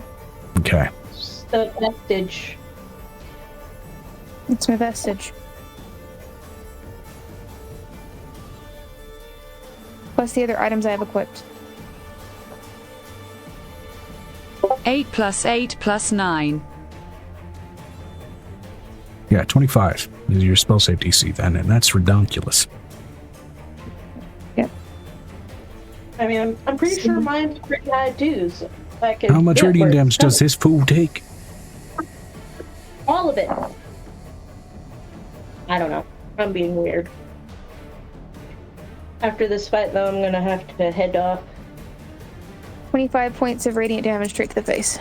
25 points of radiant damage. Okay, great. It's going to go ahead and use one of its legendary resistances. Rounding that up, it'll be down to 13 points.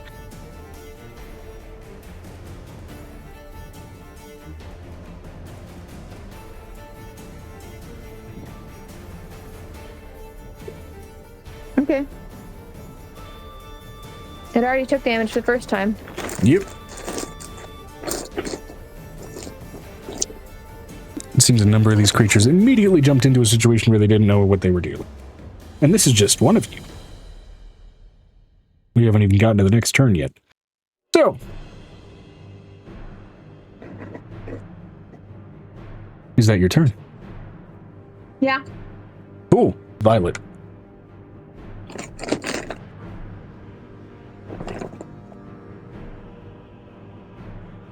The locations are not necessarily scaled to the... And now it's a random table. Sometimes you guys are the bigger threat. And at this level, you're definitely the bigger threat. Yep, but that was only that was a 6th level spell. It was like extra. So what is Violet going to do? Violet is gonna try to get on deck because she's under deck. Easy enough to do with her movement speed. And that's it. Well, she does because that's all she has is that movement speed. She also has Dragon's Breath with her amethyst thing. So. Yes, she's not going to use it until she gets him in view. Does she have any throwables? She is still barbarian. You can use your strength to throw things. Raged yet, Joe. He hasn't raged yet, Joe. You don't need to rage to be able to hug something. I know what I'm doing. Okay. She doesn't want to break this shit. Alright, in which case, onwards and upwards with the Giants crew.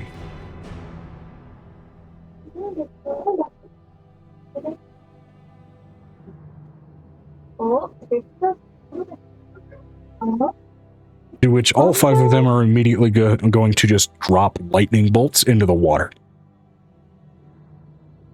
It's getting picked up. Look, you guys. And then let's see, how many of these fuckers are there? There's 5 of them, I think. The captain, cook, boatswain, quartermaster, and seer. Yep, 5. Okay. It'll be 5 dex saves each from the Gibbering Mother Swarm and the Balamut.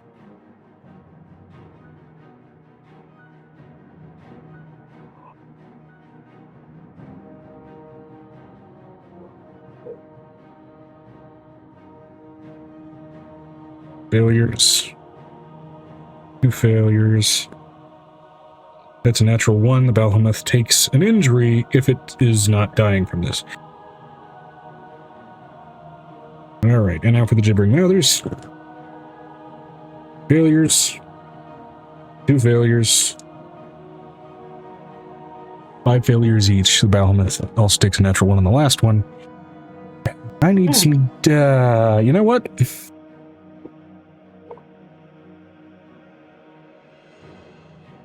I'm going to go ahead and do this digitally, and I'm going to show it in general.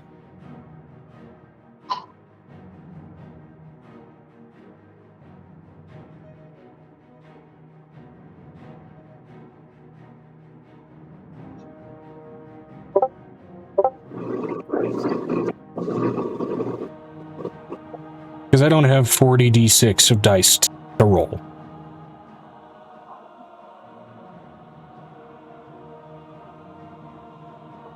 Now, with 159 damage, the Balhamuth gets fucking fried before its injury can even occur. Now, that said, to add to the description of its death, I'm still going to go ahead and look up what injury it would have taken. And roll for that as well. 68, close to a perfect injury.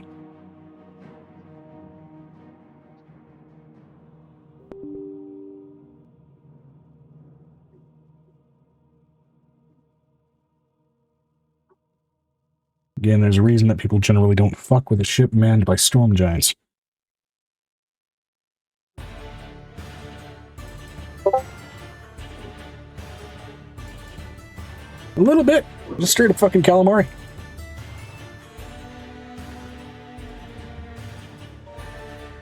Although, this fucker you wouldn't want to eat. Not a normal squid. I dropped my pen. Where did my pen go? I'll find it later. I don't need to keep writing down what this thing's HP is at, because it's just gone. It's gone. So, that said, injury of 68, skull fracture. That doesn't matter. We'll say that 5 bolts of lightning go straight down into this thing's fucking head. You briefly watch as, like one of those electric crystal balls where you take the ball off and you stick a plant on the hook where the electricity starts frying out of all of the edges and the branches on the plant. It's going through every fucking suction cup and tendril on this thing's body as the electricity's frying out for a moment before you start smelling, oh, that's good seafood. Oh, that's putrid, as again, that scent of rotting corpses that this thing exudes just now adds the aroma of burnt ether, just healing through it.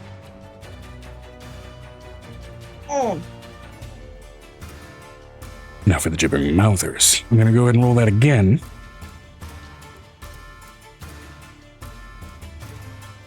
Oh, sorry. Gibbering Mouthers also take half of that damage because it was lightning into water. So off the bat, they immediately take, 75 plus 9? They immediately take another 80 damage before we even get to what they take from their lightning bolt. Oh no! What's going on with the baby girl? Oh, there's the other baby girl! Come on!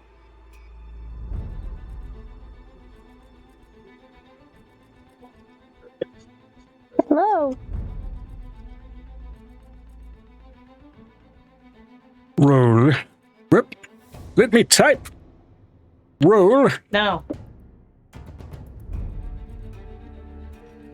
I just. Oh. 40 d6. Oh, you want some water? Oh, you want water? Oh, They all immediately get another 138 fucking damage. Pumped right into their bodies. Fine. Now, despite the Balhamoth being the one with legendary act, it is arguably not the boss in this fight because it did not have the lion's share of HP. Swarm of gibbering mouthers, absolutely. And that's the giant's turn. So, look at this baby girl. Look at her. Want some water? giants are done. Piper, you are up. Is there like one leader within the swarm? It that is they a kind of conjoined follow? miasma of fucked up gnashing mouths and flesh.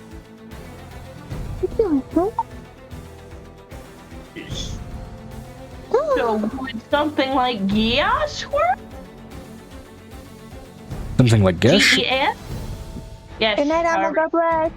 That's pronounced. Let me My see. original idea was to go tell the big thing to go back to bed. Essentially. I mean, you can certainly try. It's a swarm. By and large, it's considered one creature. That said, spells like Chaos Bolt will still affect the conjoined full quantity of what it's comprised of. Are they out the window within 50 feet or 60 feet? Yeah.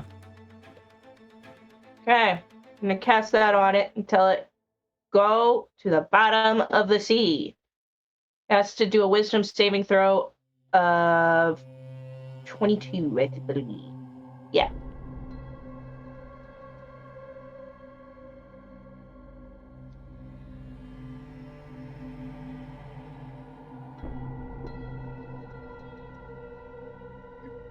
If the creature can understand you, it must succeed on a wisdom saving throw or be charmed for the duration.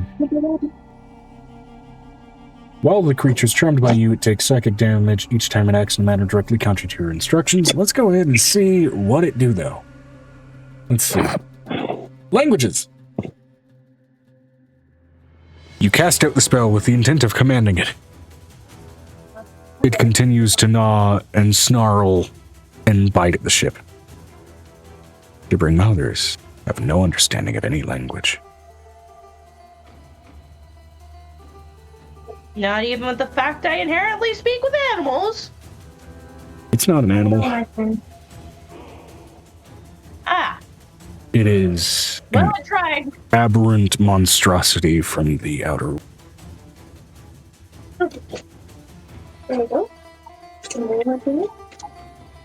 But worth a shot. You still have your bonus action. I don't have anything else to do. Totally fine. Amira is up, followed by Vinestra on deck. Vinestra said, "Query, is the mouther in the water?" Yes.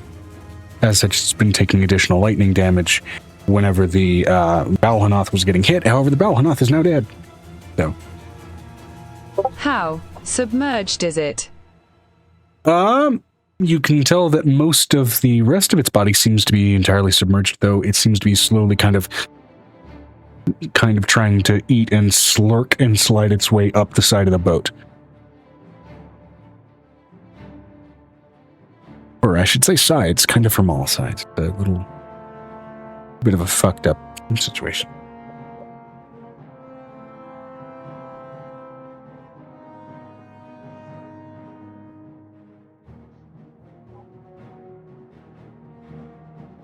I'm going to roll to see if the hag notices and therefore gives a fuck that this is happening within at least her viewing distance.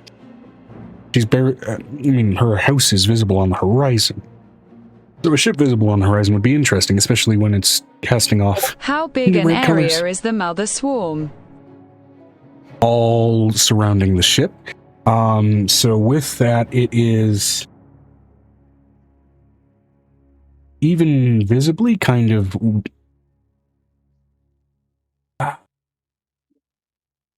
well in excess of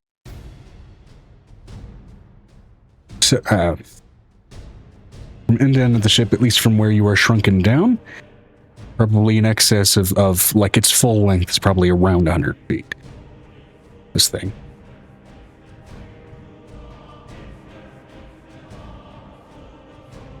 With disadvantage for whether or not she notices. It seems otherwise occupied. That's a natural 2. She does not notice the magics and craziness happening on the horizon with the ship that has just come into view.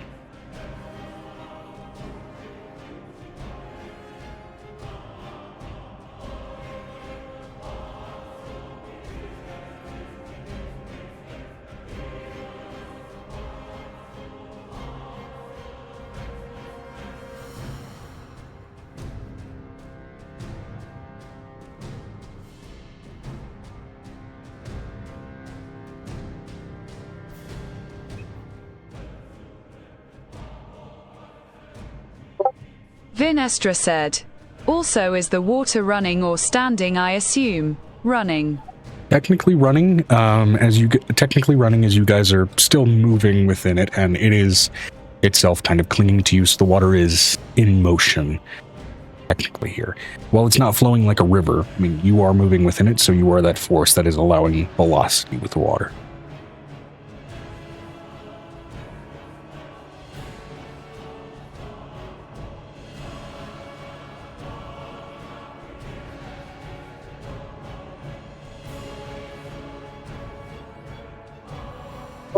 Amira is going to cast Boreas's Breath on the largest grouping of the swarm in a 40-foot cube. Absolutely. What's the saving throw there?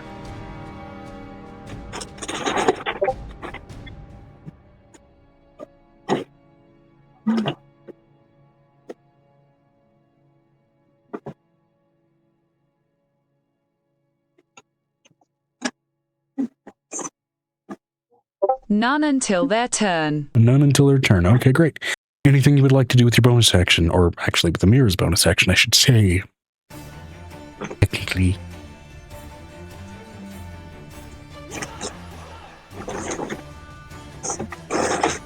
Amira's not going to do anything else. Okay, great. And then Vinestra is up.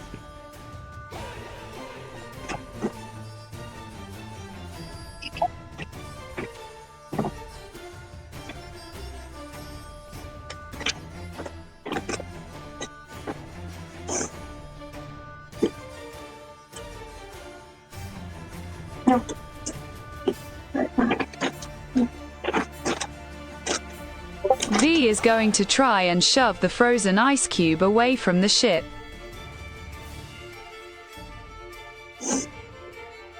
Frozen ice cube? Oh, Boreas, I don't know. Hold on. Is that what Amira has just created? Yep. Okay, great. Yeah. Easy enough. Go ahead and give me an athletics check. We'll call this a shove attack, which will be easy enough to go ahead and manage. Let's go ahead and see here. 41. Yeah, 41 will do it. 41 will absolutely do it. Yeah, because I mean, a block of ice doesn't really have a counter roll for that, so easy enough to immediately shove it off in another direction. It moves 5 feet away immediately, but is starting to carry that velocity because the ship itself is still moving, as is, of course, the conjoined mess of mouthers. I keep describing them as a miasma. That really only technically applied to the other guy, and even then a miasma is more a description of aroma than creatures. But either way, is it easy enough? Them. Anything you would like to do with your bonus action?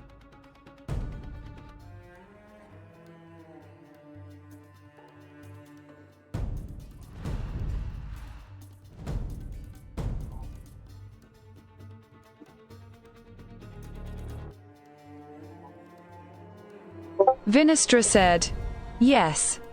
Fantastic.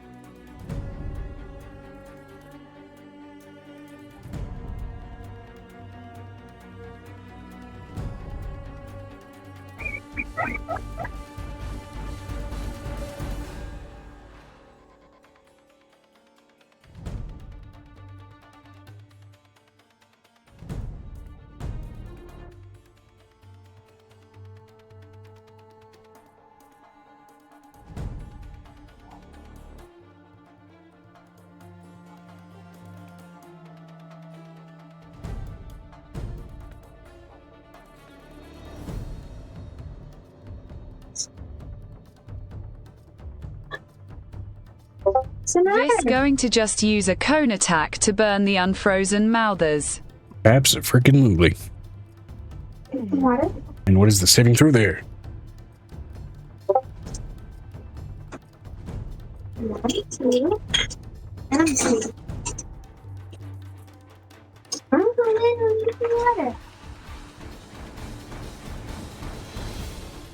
I do not know. Oh. Check general. Let's take a look here.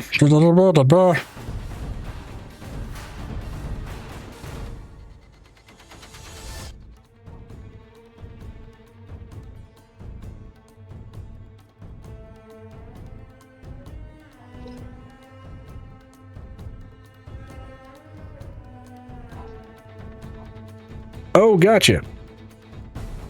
Right, so because of the way that works when you're using Eldritch, I'm assuming you're using Eldritch Wave here.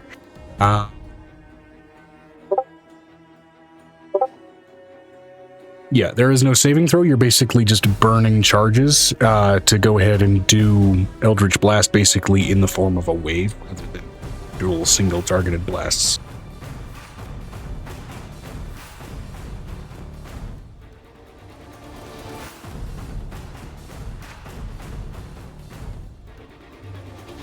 Which means technically it is a roll to hit. For anything that would be covered in that wave.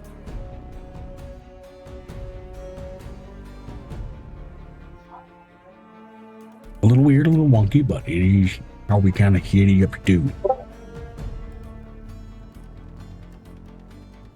3 waves, so 3d20, fantastic, and a roll to hit for each wave there.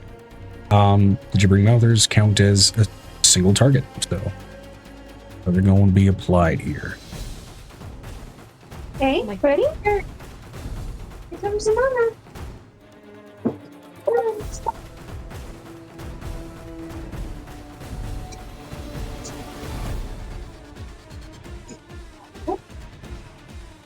No. The gibbering mouthers have 9 AC. They're real easy to hit. You just don't want to be up front with them if they manage to hit you.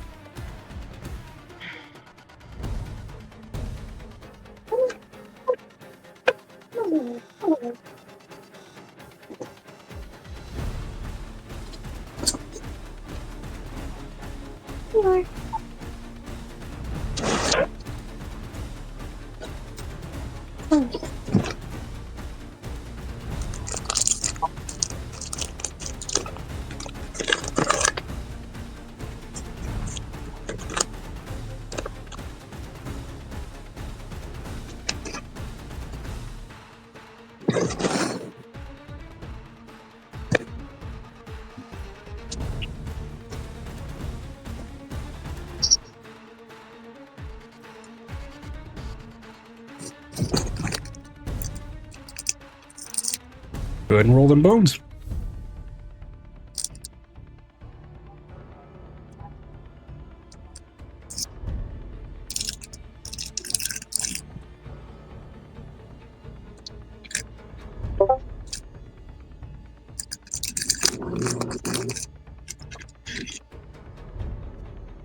Where?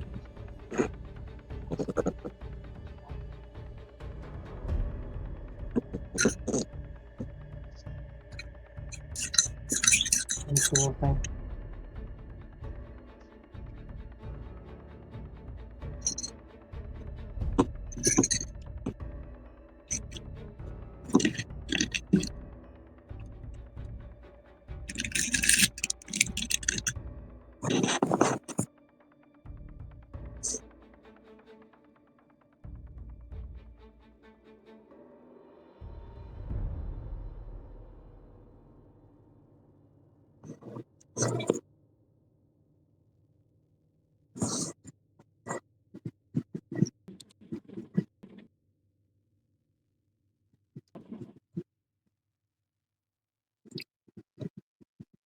All right, 114 out of those Vinestra 3 said, blasts. 114 damage to any in the 60-foot cone. Fantastic, and as that counts for the whole creature, You watch as they're getting effectively shredded and thinning out and thinning out. Let's see here. They are barely holding on, barely sort of clinging together as this mound of flesh, still aggressive as they are, as it is a very sort of single-minded and singularly driven sort of creature.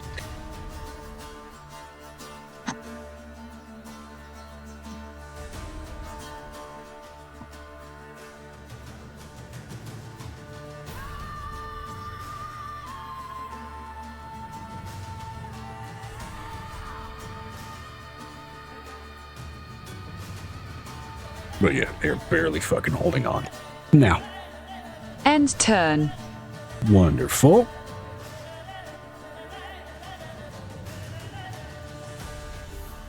Alright, the Balhanath is going to go ahead and use a legendary action for me on the grave. I'm kidding. Now. Here. That'd be funny. Yeah, it's just the Gibbering Mothers left. And let's see. What are they going to go ahead and try to do? They have a total intelligence of 3. I'm going to go ahead and see if they're still smart enough to try and retreat. Which I doubt they are.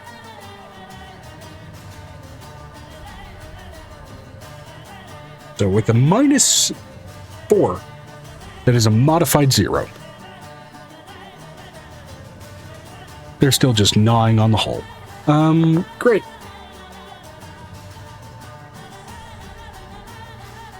Yeah, we're gonna go ahead and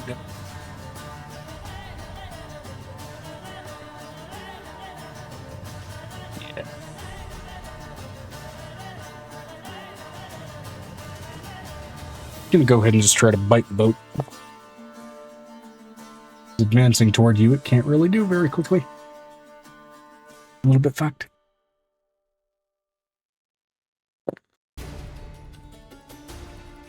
Cool. It's a 16 to bite the boat, which it fails because the boat is shelled in metal.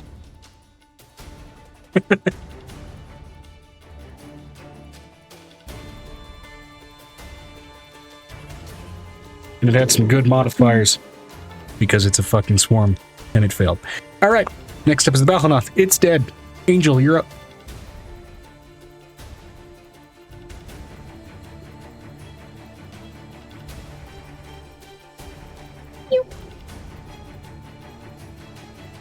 Okay, so, how many do we have left? In terms of grand total of HP, while all of them are technically together, in terms of quantitative hit points, you have the value of less than one of them.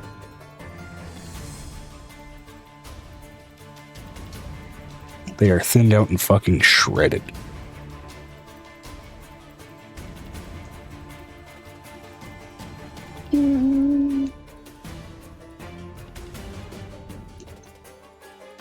I'm just gonna smirk.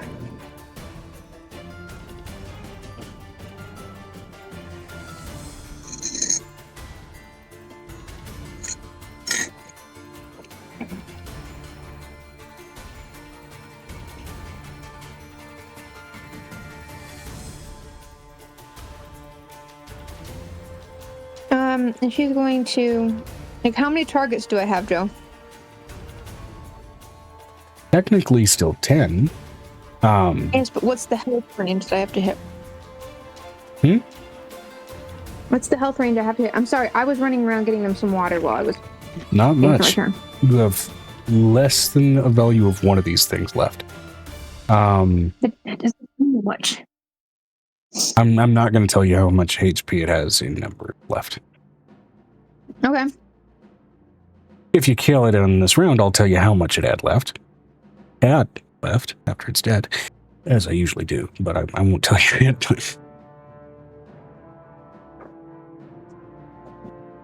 She's gonna find the closest one, dragon breath, in a line, in an angle to take about more than one. Okay, great.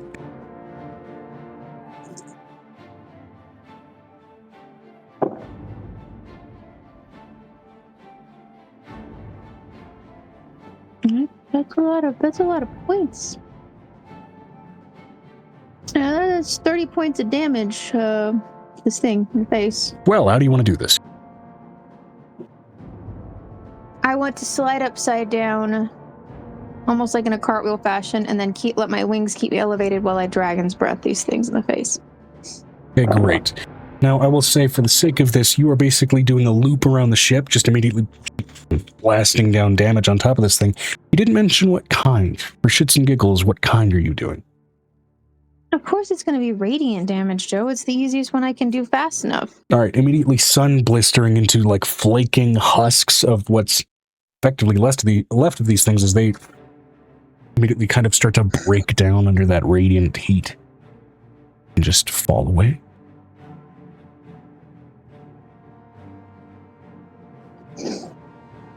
Definitely a more durable enemy than a more dangerous one. But it's done. Did my kid stop crying profusely considering watching them be there? She'd be like, ah! Yeah, terrifying fucking thing, but you guys are well past a point where it's much of a threat unless you're wandering through a cave in the Underdark and not paying attention to where you're walking. These things exist as an environmental hazard, a living environmental hazard more than anything. I'm asking them more for, like, Angel's, like, she's got her kids there and they're just like, that's gross! Yeah.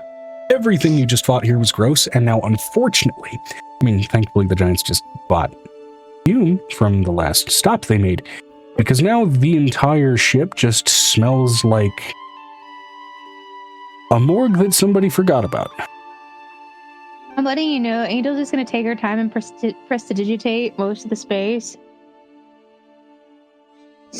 while they're trying to get on their lab to stay there, Joe. Yeah, I'll be blunt with you. The priests sidle up after having seen that. They were charging in to try and get close enough to help. Notice they did. Apparently, they didn't need to intervene with how quickly that went by. But yeah, a bunch of priests. They absolutely no prestidigitation because you can't normally shower at the sea. And so yeah, they are going to absolutely help with trying to clean up the horrific stench that now permeates this boat.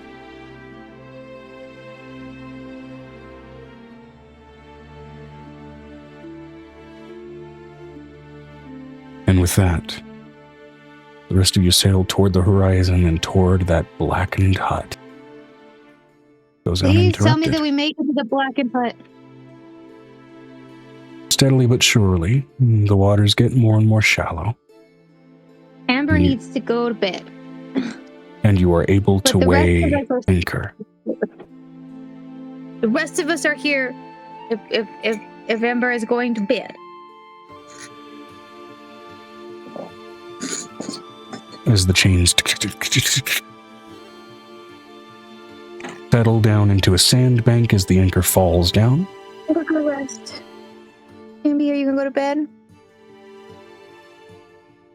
Once I finish this row. Good job. And by the way, that one for Bopos looks really cool, but it does look like, you know, an uncomfortable man at some point. He can ask God when he gets to heaven as an angel. And now, with the ship made far more present on your approach, the ship itself is still a distance away from this sort of crag island, to which you guys are offered a boat to go ahead and row the rest of the way, as the Giants don't want to impose on something like a hag.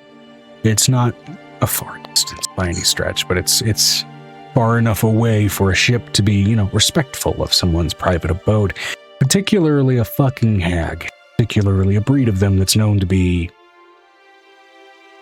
all or nothing. Angel's gonna, you know, take out one of her shippies and then put it down in the water. It's one of the dingy ones, and then just like happily row across the water. All right, and I'm assuming most everybody goes with you. Who all joins in on the dinghy or takes flight? Dingy. Dinghy. Because dinghy is a funny word. Love dinghies. Vinestra said, Vi's just going to swim there. Does she need her cardio? Does she need her cardio? She needed a cardio for the day. She needs to do her water aerobics. Fair. I mean, my absolutely God. fair. Now, Vi's a notably, faster swimmer than flyer. true. I mean, fair enough.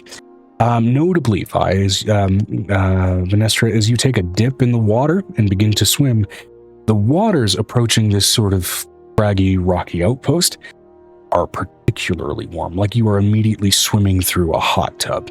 One that someone has set the settings on a little, as if you're like right over a volcanic vent, though you don't see one immediately present. Angel is going to put all of her kids away. Oh, so cute! Look at the little head! He's Oh, yeah. This is the beginning of the skirt down here, so this is like the upper body and the head. Praise be not so being bothered cool. by extreme temps and cute.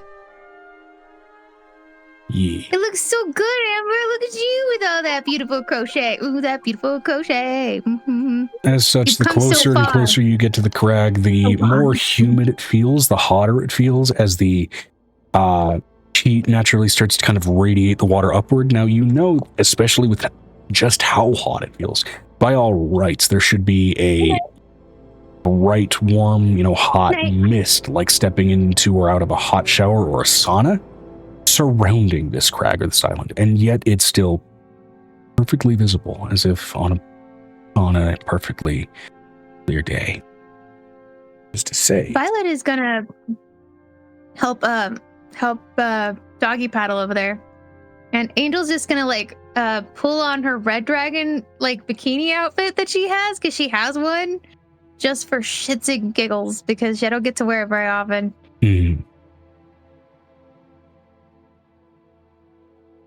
So I'm fireproof. I just don't want to show my nips. yeah. As such, Cassie is absolutely joining in because it's being done for her. Now, I will say above board.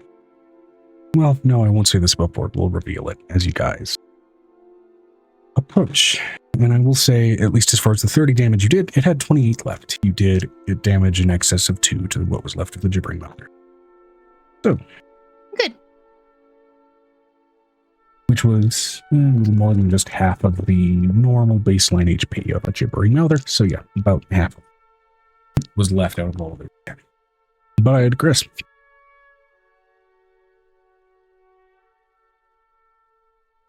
As you approach, notably there's some mirage-like effects that are beginning to happen to the hut.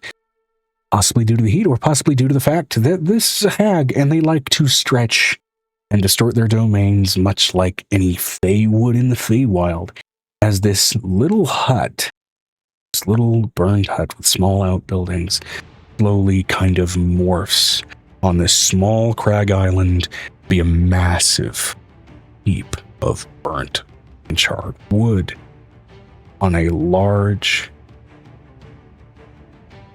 cliff face island where the waves beat aggressively. We're just gonna fly up to the house. There's no reason to take their time this way, considering I'm not gonna try to disturb the landscape. We're just gonna land where it needs to be. We have taken enough time, and Angel's looking at her pocket watch like, oh shit, it's been too many days. It's been a minute.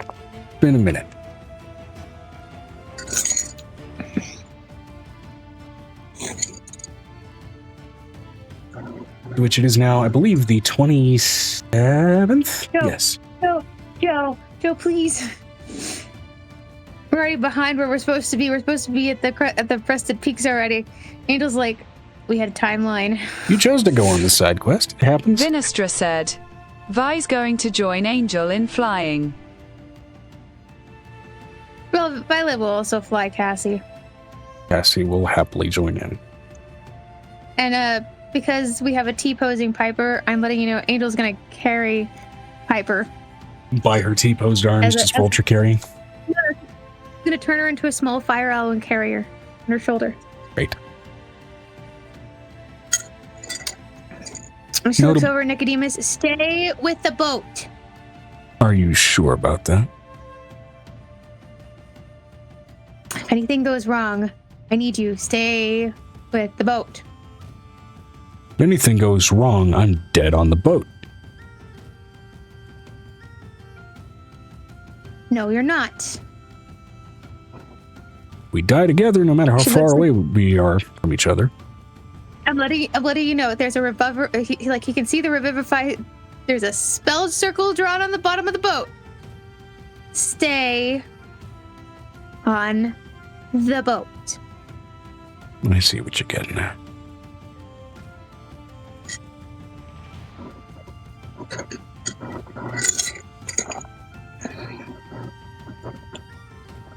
As you approach, very much kind of like approaching now a small village of being overlooked by keep or barony, you can see sort of small little outposts and villages where you can see what look to be almost brownies moving in and out of these small little burnt thatched little huts and hovels, and each of them look like they're mushrooms that are currently like spilling out charcoal from their heads.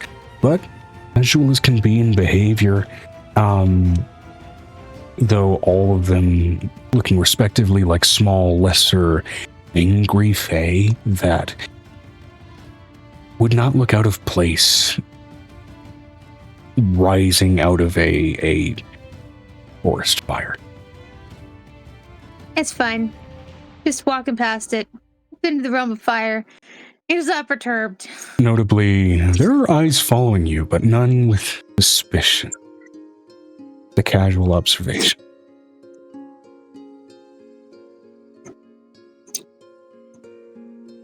We're just gonna land at the door and knock gently at the door. All right.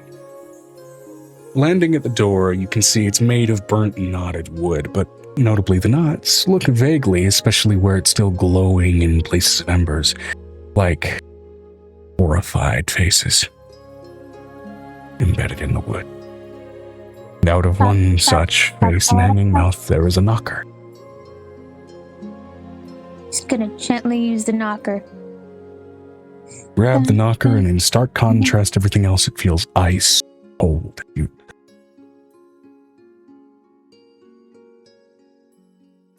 Before the third knock can be made, the door simply crumbles to ash. Oh! I'm gonna need to make this woman another door. I mean, the angel's like, I'm making this woman another door at some point. I'm so sorry. No need. The door will be replaced. If all of you should be found to be rude in my presence. Please. Oh, I don't know. We don't. Inside. Okay. Your house is very impressive.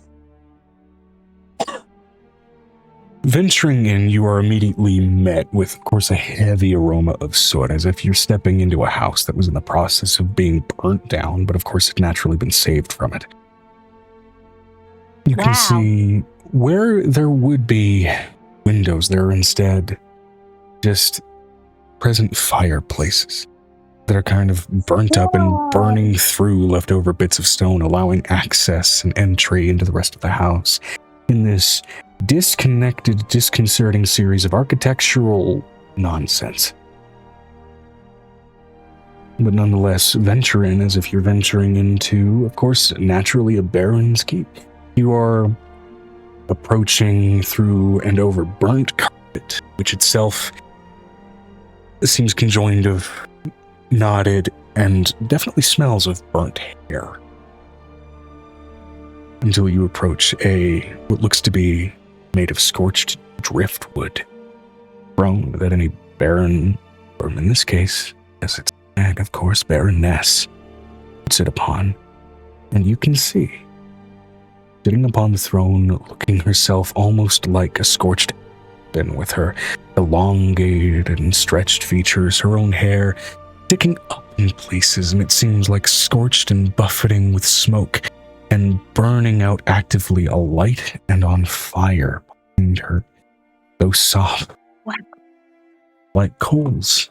She stares at you through sunken eyes that still sit somewhere deeper than any skull should have them reside, staring at you with embers and a smile of charcoal and ash that stretches far beyond the face ever should. Notably, unlike any other hag, the ears seem to have been burnt to stumps.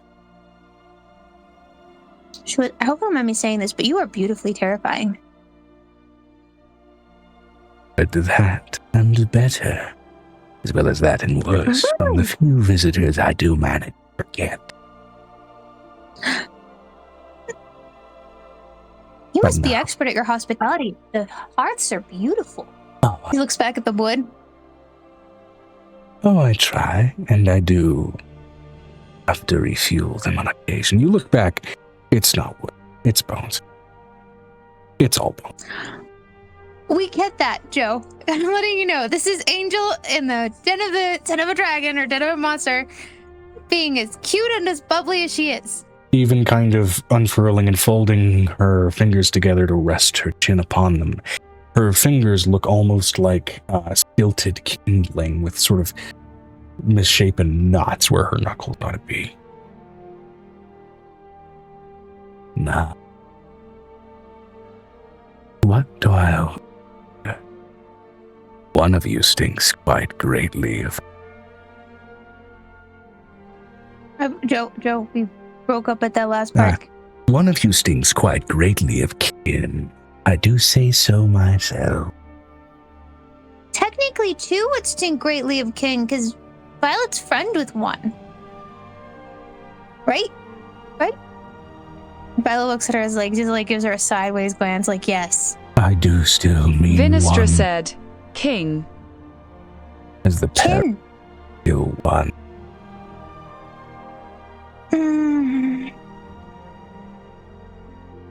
Are you not of the same make?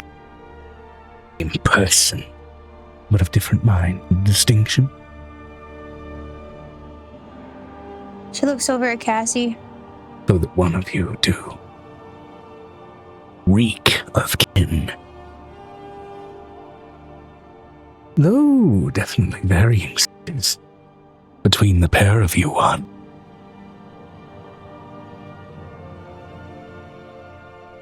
I'm so confused. She's talking about Cassie, right? She looks over at Violet. And you, Violet agreed.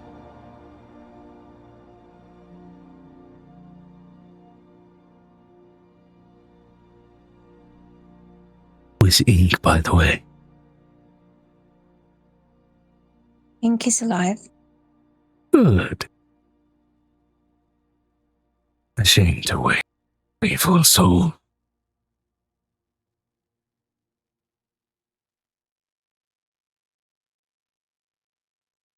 It's nice to know that this is where that came from. Oh, certainly not. I just know things. The fire Ink speaks is to me. fun. With every crackle comes a rumor. With every crackle comes a cat. And every laugh carries with it a deal made, or a punishment dealt. She got what she deserved. Let's just put it that way. That she did. That she did.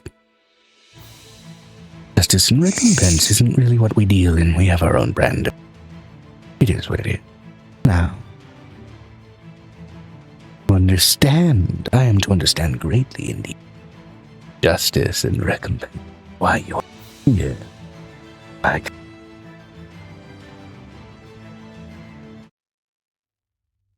This is where Angel looks over at Cassie. Cassie, if you want something, you have to ask for it nicely. You can't make a deal if you don't ask for it nicely. but she has so little experience actually dealing with our kind. Suffering under what? It's not the same thing, is it? And her making a deal would be the same as you making one. Violet Two just of looks at her and one, goes, after all. we are not one.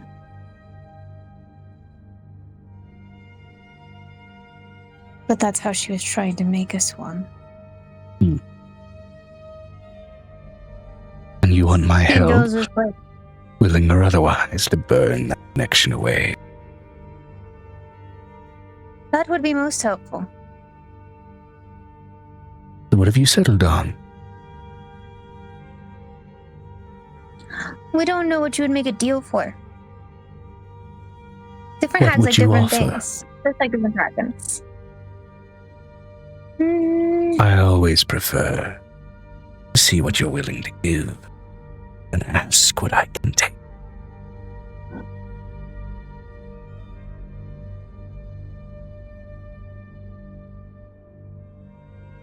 But this seems a little too far away from the chair for such a intimate discussion, a little too formal, I must insist. And she waves her hands as suddenly wicker chairs form underneath the lot of you and suddenly rush How her. beautiful. My There, angel's thought process is how beautiful. It's fine that's craftsmanship. better. Violet sitting is just like unnerved. Like she's been in presence of hags before like this. She's killed mirror hags before. Now, And she's killed blood hags before.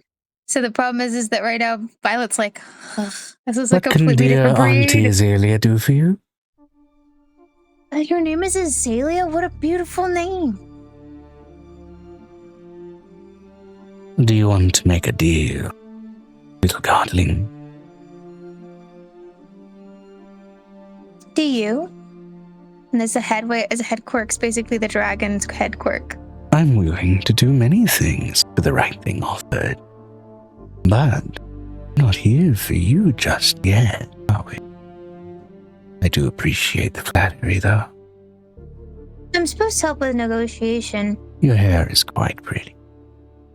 I thank appreciate you. that, but your aid in what they need,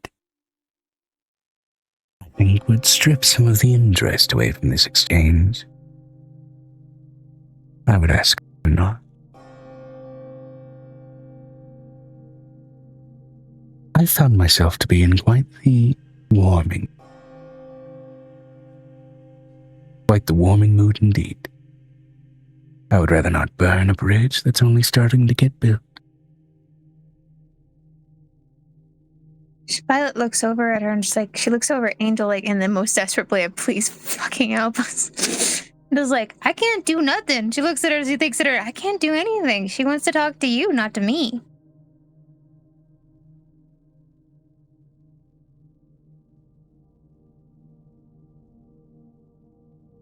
Now, what will it be? What will you take as an offer? I've got lots of things. Oh, no. I already said that's not how I'm doing it. What do you want me to help with, and what are you willing to give for it? We need the fire of a fire hag in order to basically remove the scum that basically decided to copy me and basically hurt Cassie. Fortuitous, I'm here already. So, I cannot offer you children, because that's not going to happen. I can't offer you my soul, because that's definitely not going to happen. I would have no interest in it. Breaks too much of the abyss. No offense.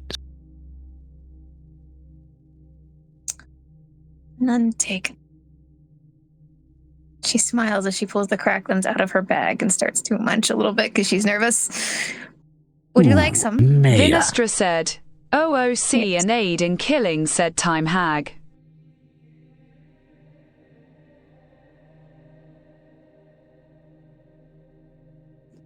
Yes, she hands her. She hands over. She pulls out a bowl made of like what is obsidian, and then puts some cracklins in it. That way she can eat it without causing problems. His fingers move into that bowl with a length that screams more of somebody with a normal hand reaching in with chopsticks. They're a little bit spicy because we put a little bit of dragon meat added in there. So good. I was worried you didn't season them. Of course. You're kidding me? Ezekrin would die before anything ever happened like that. Oh, I could offer you a copy of my cookbook that Ezekrin gave me, because he gave me 3 copies. Book. Saving a life. A little light.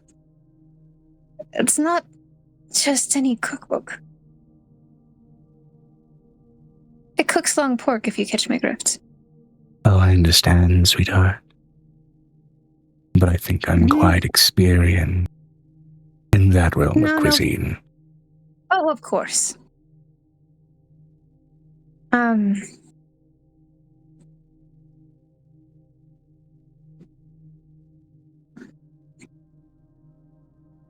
Angel's just kind of like looking at Violet.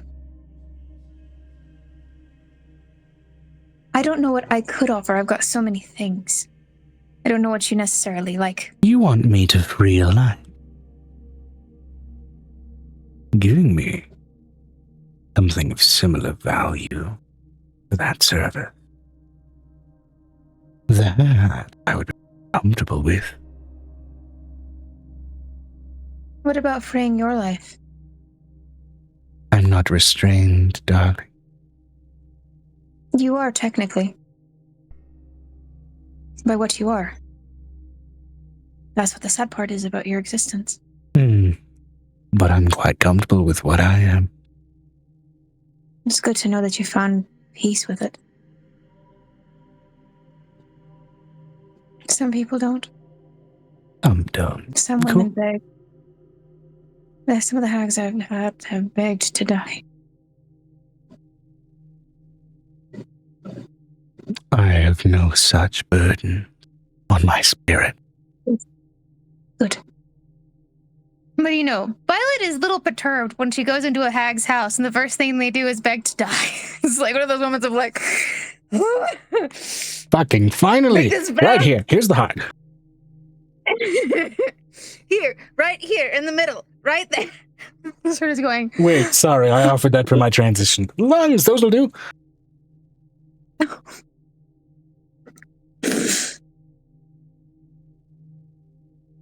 How about...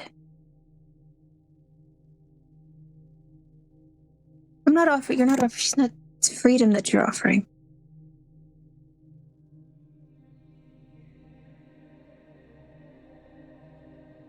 Freedom.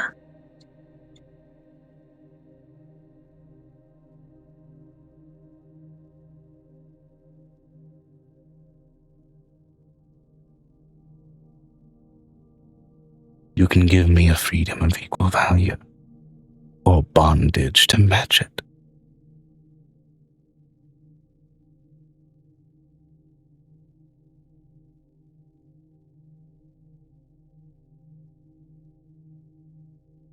Kobolds.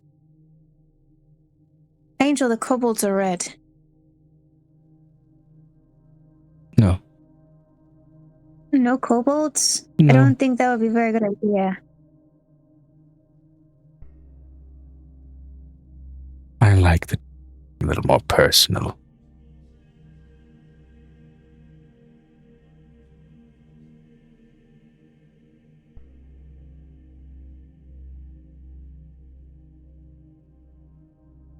I can't offer you ink. I can't offer you things like that. Oh, I don't want him. I wouldn't damage such a free spirit. I wouldn't deign to enslave it. If you can't think of anything to offer, I could ask the same payment from the other's breath.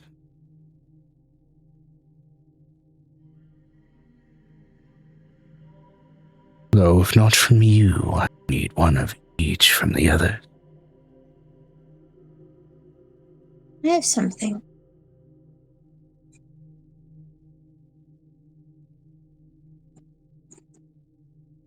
What is exactly is she asking? The point is, Angel looks over. What exactly are you asking? Are you asking her to basically give herself or give somebody of equal freedom to be underneath you for the entire time of their existence? I'm a hag, sweetheart. I don't give direct answers. Sometimes you do. Some do. But I'm fire. I tear through things. I hurt you if you don't know what you're doing. what you're doing? Do you know what you'd be offering to feed me?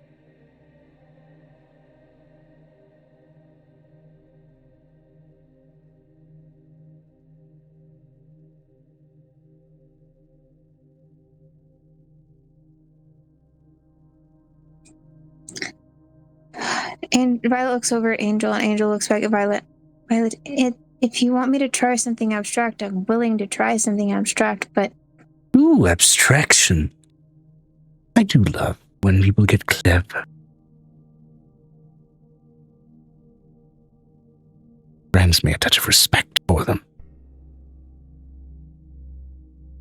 I know what she's like. She looks over Violet knowing what she's asking. Something that would love her for her, that would stay with her, not question her, and be with her.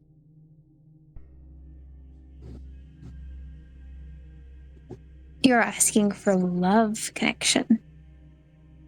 It's Angel's thought process back, and she says it out loud. She's like, that's a tall order. If that's something you're willing to offer, it's a possibility.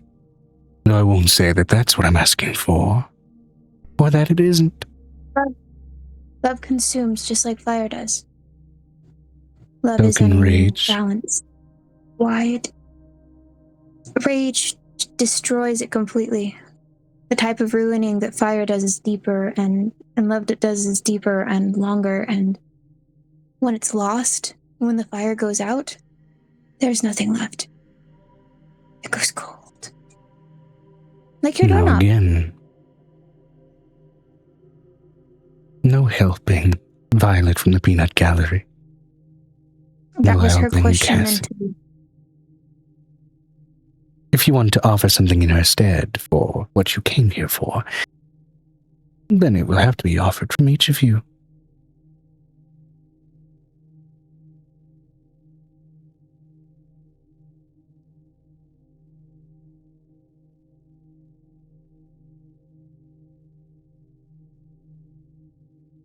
It's less delicious when it's less direct, which is why I need quantity in that case.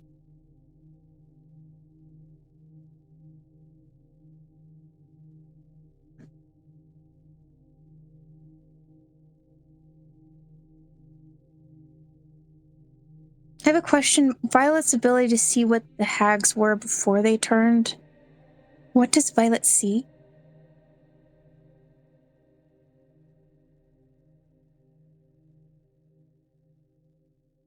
Given the rarity of fire in particular, I need you to roll me a vibe check to see deep enough to glean that. Will a natural 20 do it for me for Violet? Yeah. Having killed so many of them. Your first real encounter with a fire hag. You've encountered, from I know a distance, a lot of other ones. ash Yeah. hags, for example, which are the closest thing to what she is. And you do see, to an extent, an element of that. You see a lady of ash who transitioned to a fire hag. But before that, the woman before the lady of ash, someone covered head to toe in burn scars. Some poor woman who, by all rights, by the damage you see, should not have survived. And did.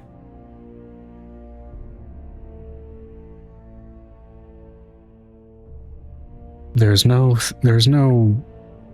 sadness in the face, though, no longing that says he was tricked into this position. This seems to be a settling into a sense of true control. And so this manifestation into what she is now is, by and large, whatever that form decided would be the apex of her being. So she accepted the scarring that she was given, or the scarring she was given unwillingly? You're unsure, though she seems unburdened by the scarring. And delighted to be what she is now.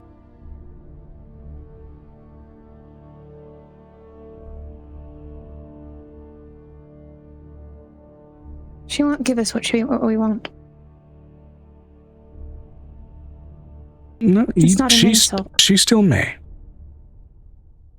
That's what she says out loud. Well, or is there simply nothing you're willing to give? It's the fact that you're not being very clear with what you want. Am I obligated to be? Hags, when you make a deal. When you make a deal for what you're making a deal for, your own fire. Part of yourself that's personal. You're asking for something personal. I can see straight through you. I've seen many like you.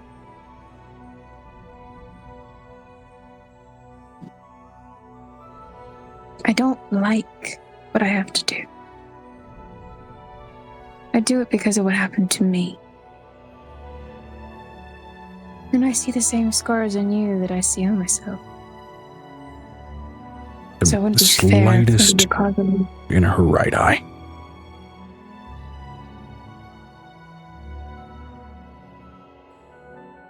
It wouldn't be fair for me to ever treat you that way.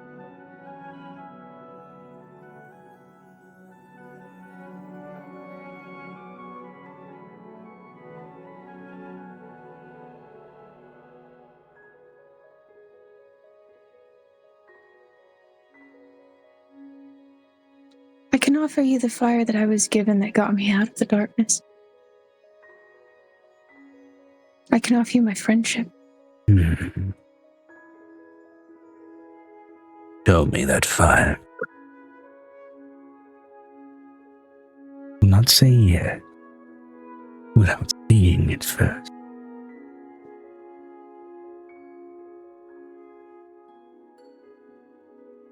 Violet's gonna open her mind to the hag and let her see everything that she's been through.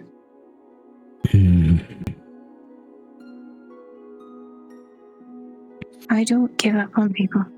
Opening your thoughts so freely to something like me is I'm not certainly afraid of lacking you. in caution. I'm not afraid of you. I'm not looking I've to killed make two you men. afraid of me. You can't manipulate me for what I am anymore, which makes me more than not afraid of you. I'm not trying to make you afraid of me. That said, If I'm offering friendship, it means that I want to be your friend.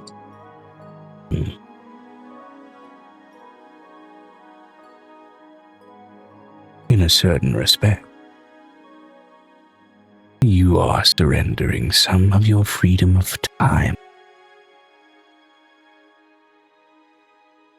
Well, free home, and being imprisoned by it. I don't find it a prison. I can respect. Wow, your visual is so messed up on my end. I can respect. Oh, There it goes. There it goes. I can feel she's peeling over your mind for nuance to an extent. As she still seems agreeable, I will still ask you to roll me a persuasion check just because she can flip like that.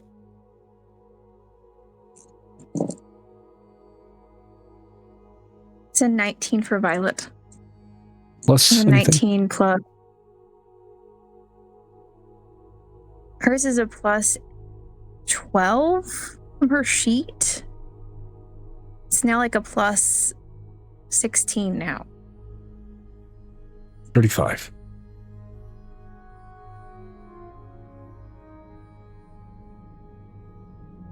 When I call, I expect you to answer. You may find me disagreeable if I'm ignored. I won't ignore you. She pulls out a fey glass that she always is. She's been having him make fey glasses. That's one of the things that Tavenius makes for her is fey glasses. I have a friend, just like you. And she has one of these. And you can call me at any time. And I'll find a way to get to you as soon as possible. Oh, sweetheart, I don't like such impersonal trinket. light any flame, and I answer.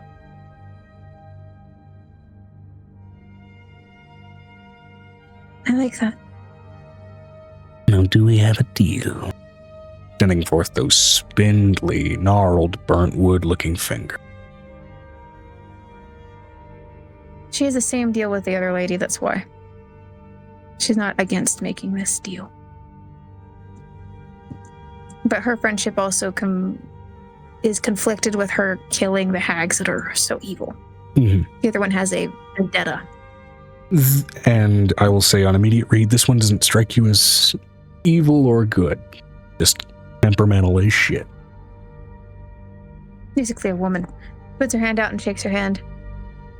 I need to Fair know enough. what, before I leave, what As you you like take for, her hand and shake it, the hand separates from the forearm, and you are holding a burnt, cindered skeletal collection of twigs and sticks that still grip you with warmth and life.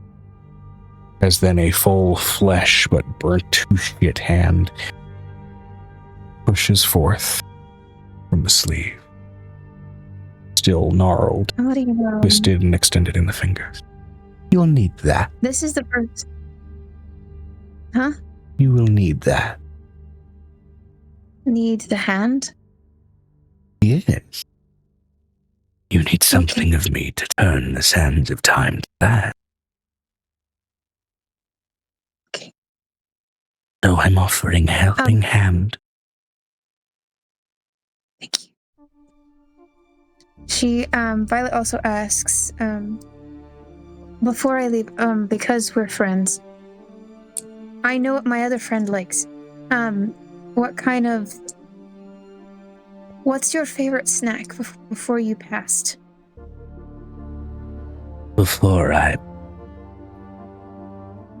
You mistake me. I never die, sweetheart. Becoming a hag isn't a state undead. Before you turned. Before I ascended. Okay, well, you see it as ascending. Okay, cool. Before you ascended. She's like trying to make notes on how to not offend her. And this is brain, she's like making notes on all the things that she thinks. Oh, okay. That makes more sense. Like a new friend who's basically freaking out and making mental notes of all the things that you like. This is the situation where it is right now. Violet knows how to do this. I wasn't much for complicated cuisine in my position. Wealth eluded me. Easy food eluded me. Burnt toast. Something that had a lick of flavor on wretched, mild bread. Reminded me that I was still alive. It may not be the most complicated thing. Nostalgia never lied. I will bring you the best burnt toast you've ever had.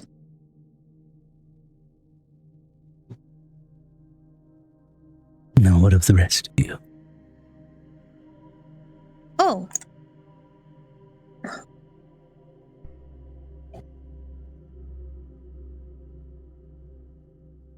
Angel's like thinking it over. You see, Angel's got an idea, like a full-on, like big idea, like a big idea, and she's like, I have a question. How do you feel about children?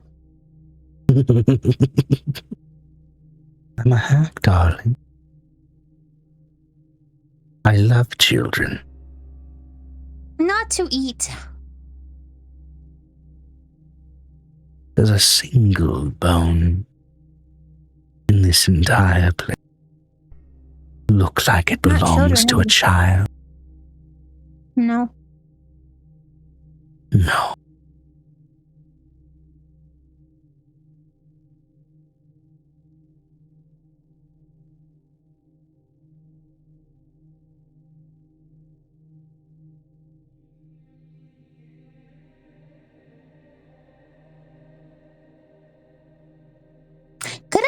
Could I ask you to help us get justice? You'll have to be a little less vague, darling.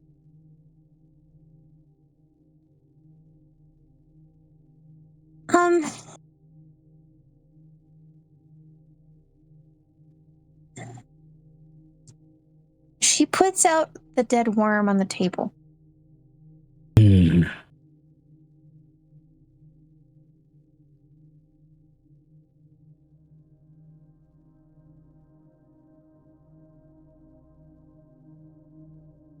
Well?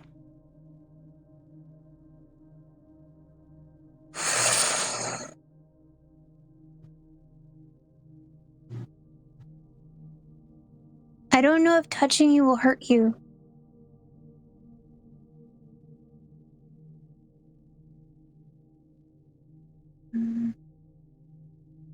Because sometimes it hurts Etcherman. Gods and devil. So close, yet so far in what they are. Fey and hags are not quite the same thing in the same way.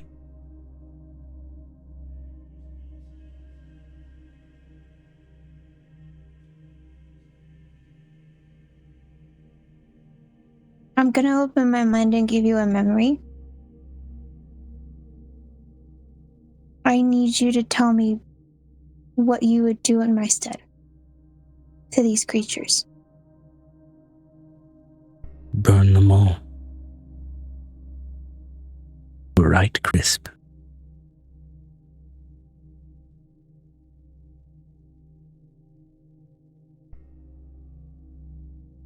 Over an open The first thing, and angry flame.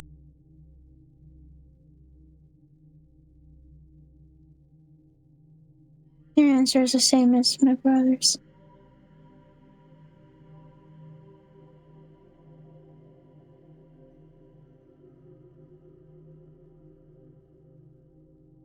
That advice is free. I know what those wretched little things are.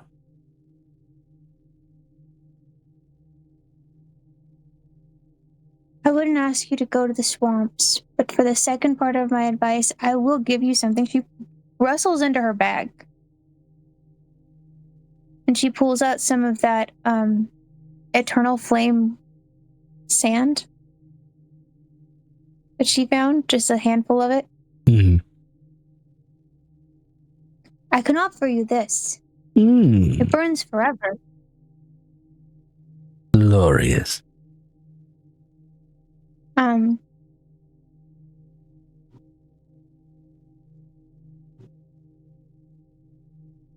How do I draw them out of the swamps? How do you draw any parasite from an open wound?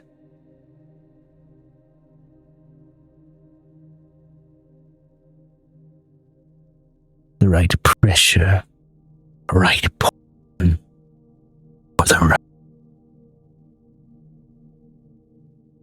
What about fire?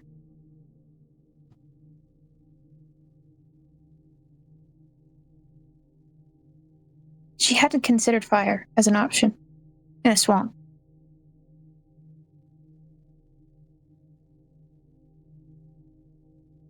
Some of my sisters may draw exception to my way of doing things, though. Especially over there.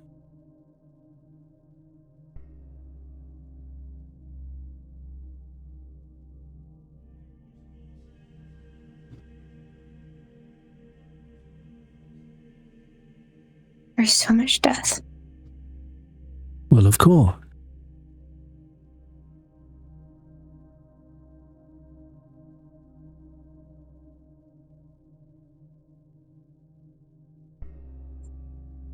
I'm letting you know, the problem is she's having a really hard time because there's a lot of stuff on her shoulders and she doesn't know how to verbalize it. And it's just getting stuck in my head and it won't come out. And I'm like, come on, Angel, just verbalize. You Say are getting something. in your own way. Would you like assistance?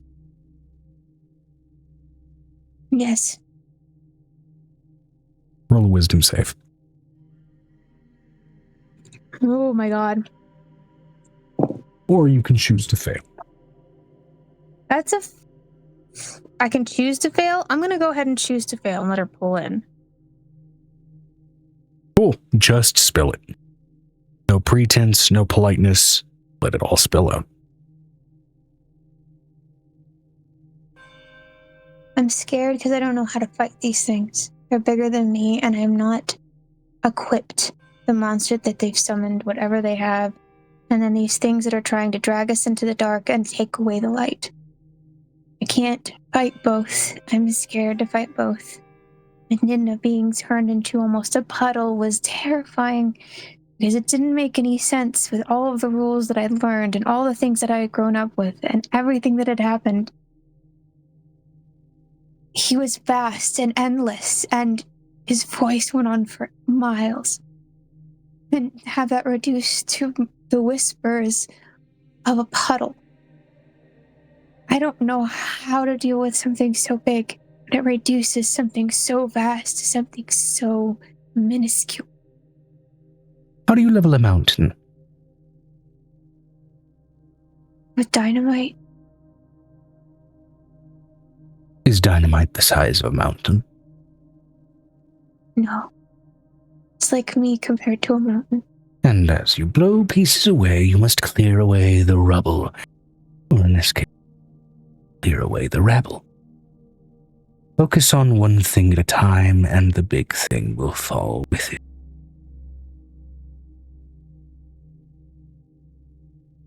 If you can't get it, chip away at it enough, and it will get to you. Just like a big piece of a mountain falling away, as there's not much left to support it.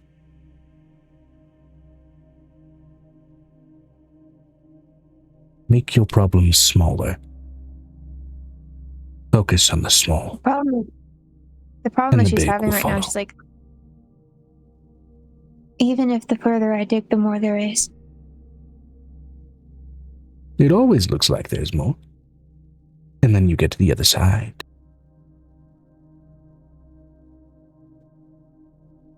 Trouble is, you don't always know where that is. And it's okay. It's okay to be afraid. It's part of bravery.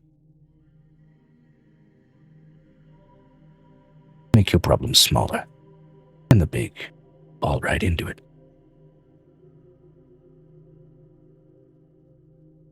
Problem with Angel is she's always made things like big holes, and then she's let them fall into it. So she's like, this is a different approach. I'm not good at tearing things apart piece by piece. It took us a long time to tear that entire infrastructure of those other people down. You keep staring at it like it's nothing but the big problem. And you won't be able to move. It's okay to understand that the big problem's there. Take care of the small things. And it won't be as big.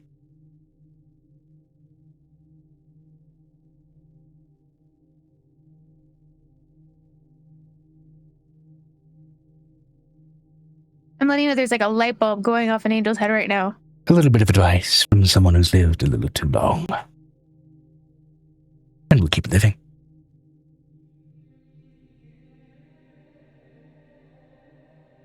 After Also, all, you if I focused on all my scars, I wouldn't have gotten to where I am.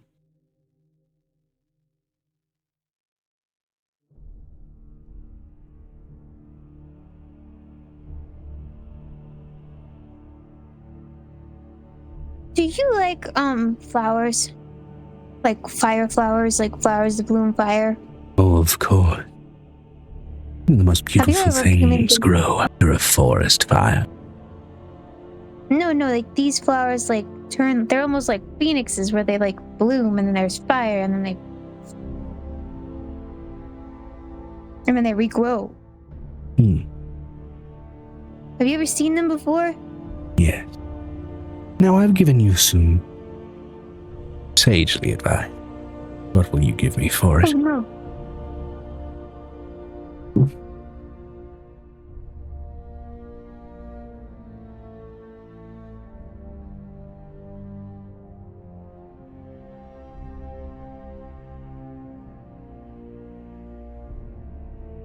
Do you play instruments? No, but my brownies do. What's your favorite one to listen to? She dives through her bag. So far, it's been a lot of dulcimers, accordion, drum, whatever my brownie that and pick up from the shipwrecks and from the fools who make my doors. What if we get a guitar and a piano and a lute? I suppose it wouldn't hurt. She pulls out one of the Red Dragon pianos that they've made. That'll do. One of them. Just one? Are you sure? Are you paying attention to what it's made of, darling? Oh, yeah. That'll do. He traces Oh, okay. a long, gangly finger along it, and a face reforms along the scales in absolute agony. Just stretched Wow. along the skin. It's so cool. Now, That's her mind. That's what's going on in her mind. Wow, it's so freaking cool. well done. Now I'm done with you. Vinestra. Uh-oh.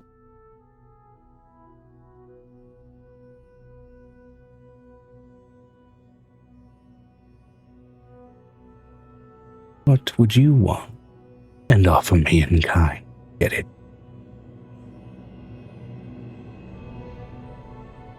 Oh, can I also help with Piper's thing to give that woman? I can pretend to be Piper for a minute and a minute, You Joe. can message Amber if you'd like about that. I know what I would, but I know what I want to give her, and because we had fire coffee as an option. I'd say this. If nothing else, message me after to go ahead and have that Vinestra engagement said, with her. "What are you willing after to the fact. offer?" What do you desire? And what are you willing to offer to get it?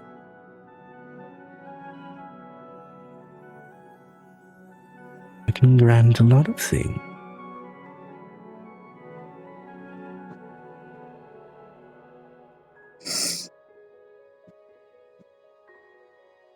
And I don't tend to twist what I give, Gosh, no, I couldn't. like some of my sisters. At least not while I'm in such a warm mood. She's in a Virgo mood.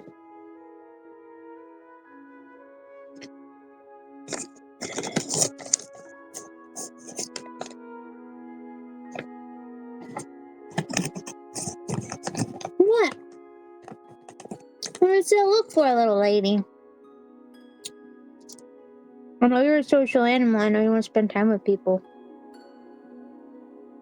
I got the judgmental look on her face.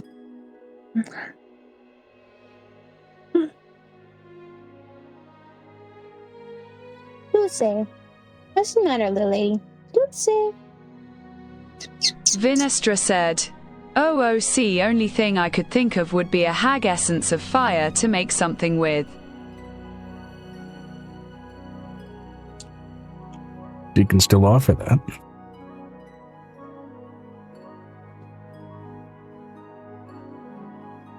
Or I should say she can still grant that. It's a matter of what you want to offer in exchange for it.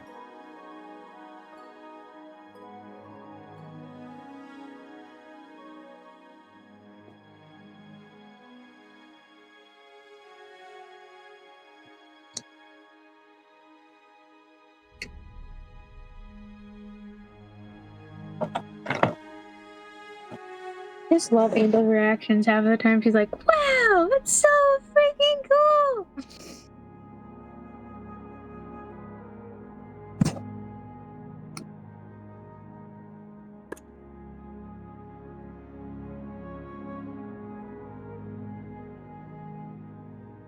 Vinestra said, "If I were to ask for a pure essence of fire, what would you want in return for such?" What are you willing to offer me?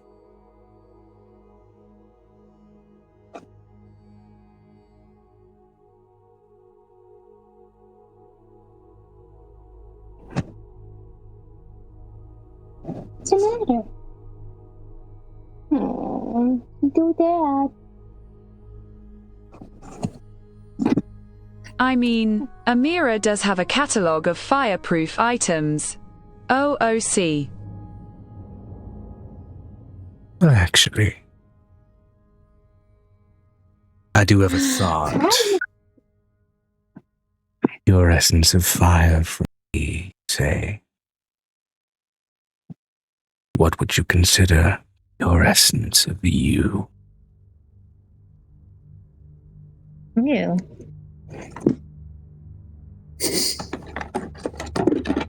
So private. You were a bit unclear there, Joe. Mind repeating that? Pure essence of fire from me, what would you consider pure essence of you?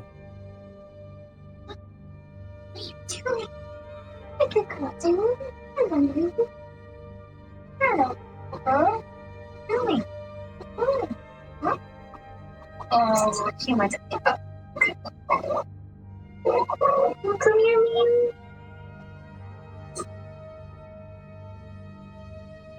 Oh, this does not smell good. I'm gonna clean up your space. Sadly, my own essence I'm not looking to trade. No. The foreign magics I find quite enticing. You wouldn't grant me even a sample of that. Try things with, as you want to try things, with a part of me.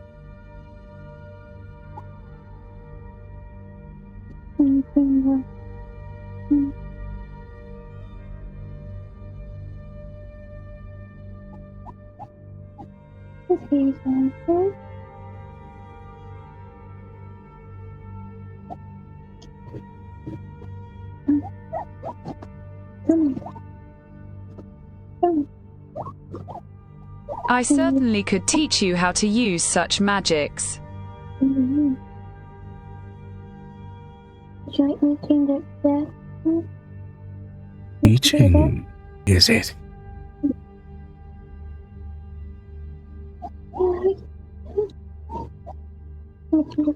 An exchange of knowledge, then. Can certainly do that.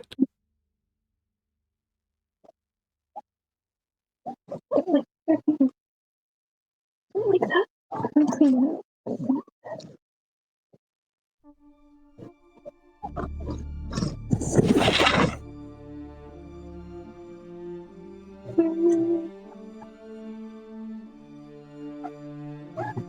Does that sound amenable, Nestra?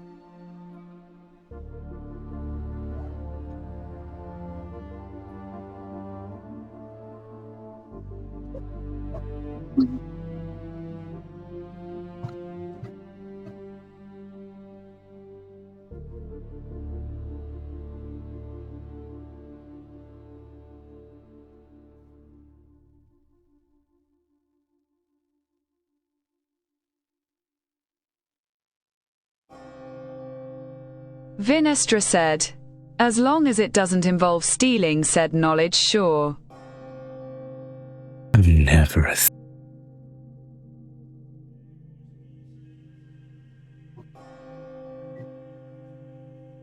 I do not. It doesn't belong to me.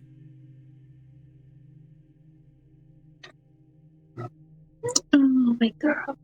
I repay duly when I'm stolen from, but I never steal. Those embers seem to get a little brighter. The implication.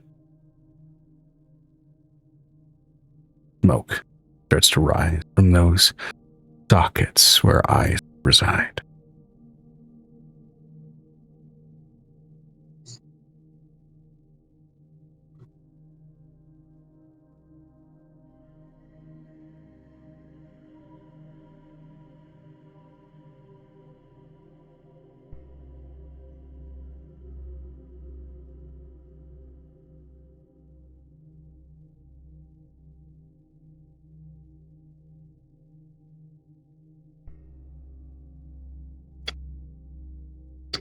Guinea pig. Best girl ever.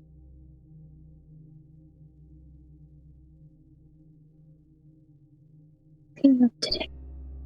Your new pet.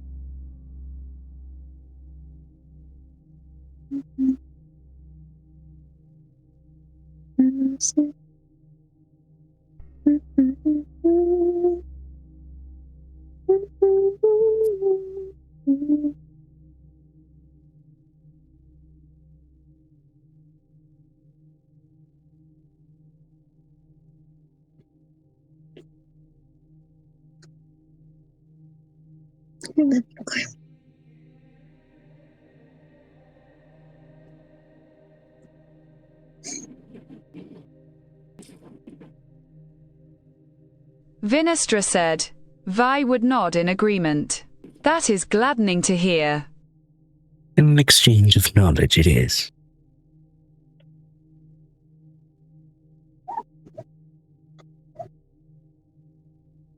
Though I do request a deeper understanding for it. She rips out a lock of her hair still burning with embers and alight with flame. A lock of yours. As we exchange knowledge and power.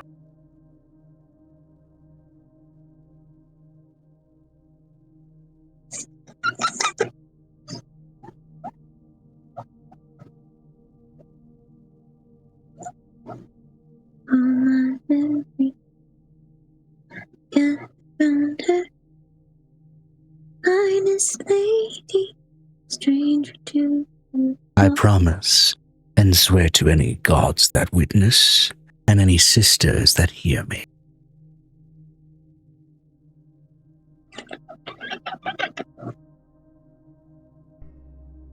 I will not manipulate, harm, or hinder you in any way in taking this bit of you. I simply wish to distill that which makes you you. For my own purposes, not at all hinder your own.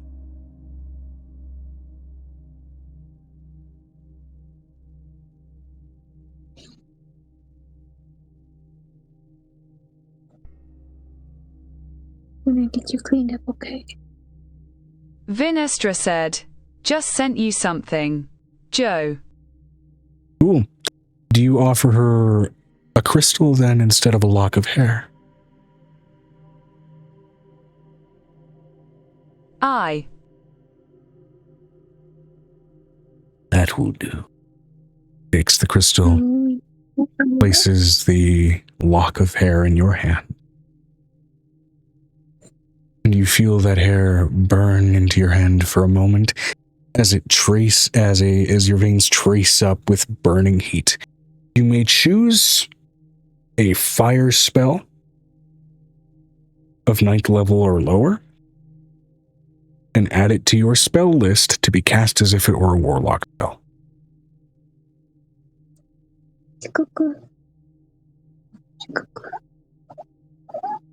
And you still also have access to that lock of fire here. Do I need the spell slot to cast it?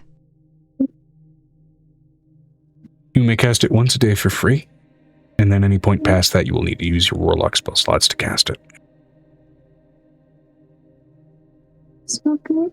Mm-hmm.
Vinestra said.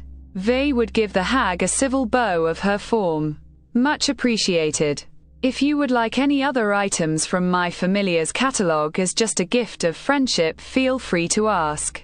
Delightful. Now I do hope your little visit to Auntie Azalea Proved fruitful indeed. There's the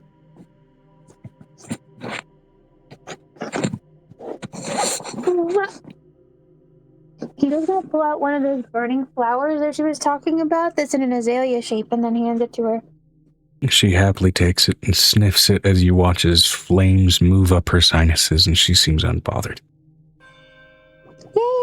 She promptly then drags a nail scratching along the arm of her little throne, and a teleportation circle, glowing with the heat of burning embers, forms by the door. I'll give you all a moment to study that, should you wish to return here. Angel's like already drawing the runes on her notebook. I'd be more Violet's than like, I'm gonna happy try to do this. to exchange more gifts. Of course.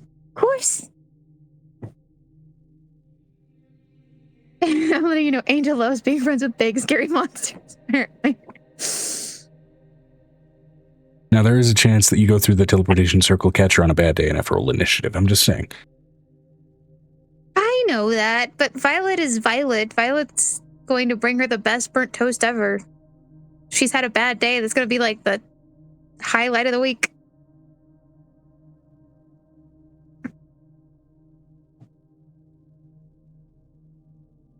Now then, you all can magic yourselves away back home or get back on that ship. I think we're done here. Yes, you have a wonderful day. And they're the first time she also pulls out something. She pulls out the little red dragonette that nobody had use for because nobody wanted the red one except for like 200 kids who took their own. She pulls out the little dragonette, the construct. Yeah. Here you go. It won't mess with fire. It hops off and looks... These things don't have proper consciousness, but it looks back at you with concern. It's going to be fine. She's going to take good care of you.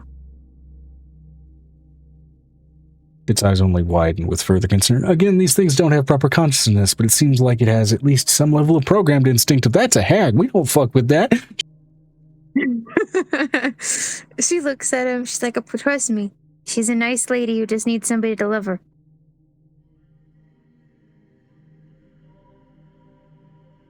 It trudges off cautiously before promptly a spider made of burnt twigs drops from the ceiling and snatches it to settle it somewhere out of sight.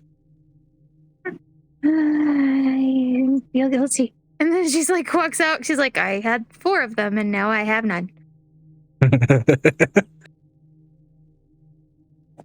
4 of the red ones. So it'd be like the gold one took a red one. The other one took a red one. Anyone who had fire basically took a red one. All right. So do you all...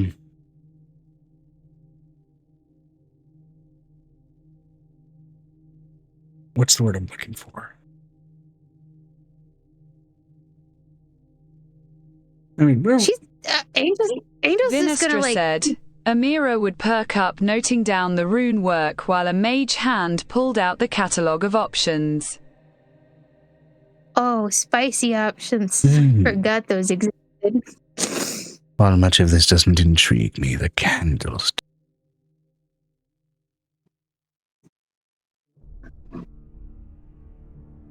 And an order is promptly placed, as instinct alone climbs into the back of many of your brains to whisk yourselves out of this locale for a warm mood. Inferno. She just Angel just disappears. She's gonna teleport everybody out. You ready, Vanessa? We're gonna go back to the shore. There's a secondary circle on that boat.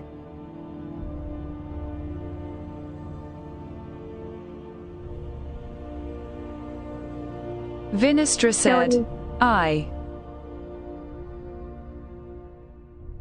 All right, easy enough to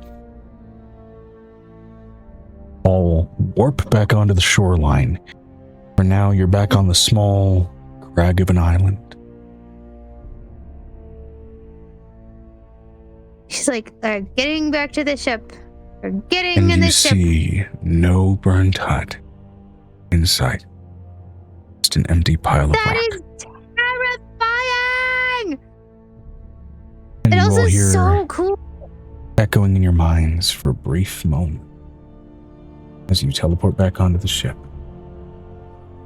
I do hope that you enjoyed your little visit to my was cinder beautiful. crag.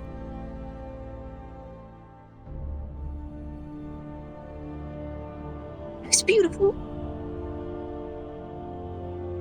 And letting you know, Angel is in such a good mood looking up at Nicodemus. Nicodemus knows that's the, oh shit, what did she get herself into now? What did you do? Nothing! What did you do? Nothing! What did you do?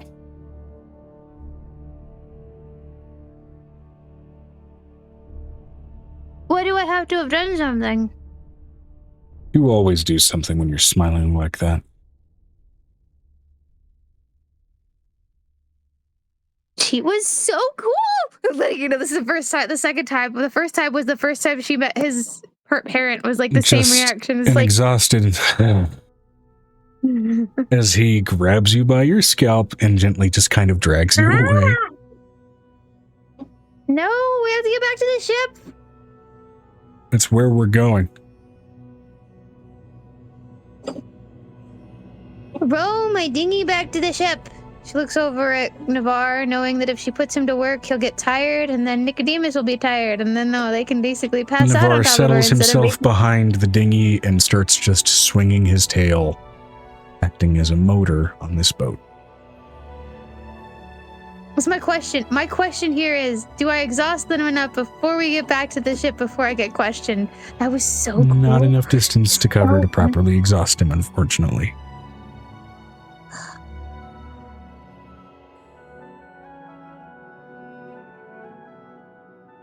She looks over at Venestra. Venestra, can you please tell him I didn't do anything dangerous? Please? Cassie, she looks over at Cassie. Please, Cassie. I'm not gonna Vinestra lie said, for you. You two quit your bedroom play in front of the child. V would change into her dragon form, picking up the dinghy. Valid. Which child? Venestra, I believe, still has her hatchling with her. Oh, they're fine. The one you left in my care. I promise you he'll be fine.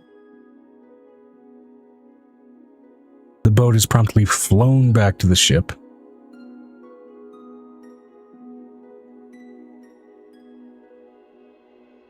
And you are all promptly asked,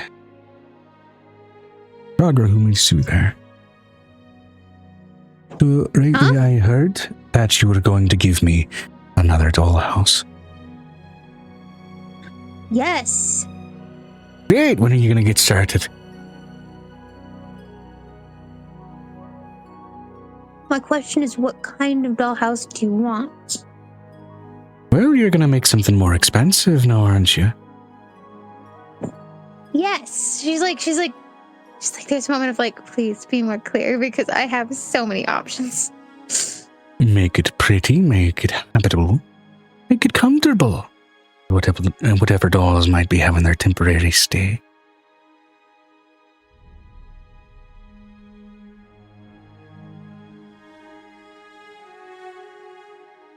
Oh, and pink if you can. Vinestra said, any particular cultural style? That's what we're asking. Ooh, there's options. I've only seen the course. thatched hut so far. Well, I mean, I know how to do mushroom construction, which is something that we did back at home, but I also know how to do wood construction, which is another thing that we do now. And then I'd say metal wood. construction Mushrooms we are a do. little porous and might damage the interior of the ship. That makes sense. They don't know how to keep them dry here.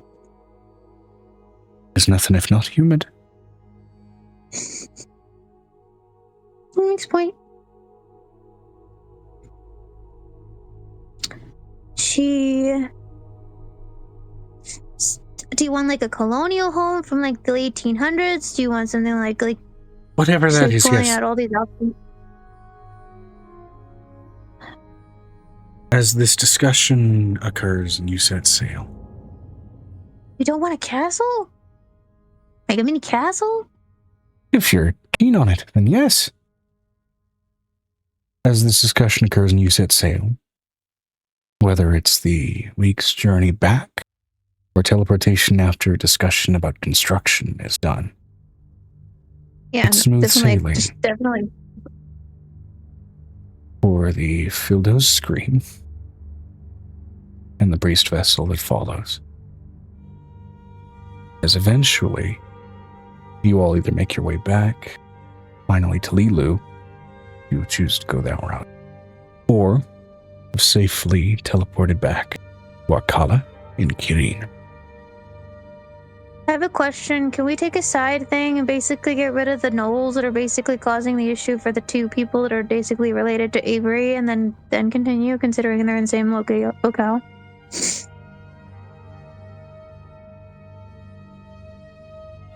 Easy enough. Yeah, I'm gonna say that we do that on the way back. Fair enough. So, For the sake of brevity. yeah. Namely, for the sake of brevity as well, with the transition of time zones, you arrive a little early. Well, actually, sorry. Positioning, yep.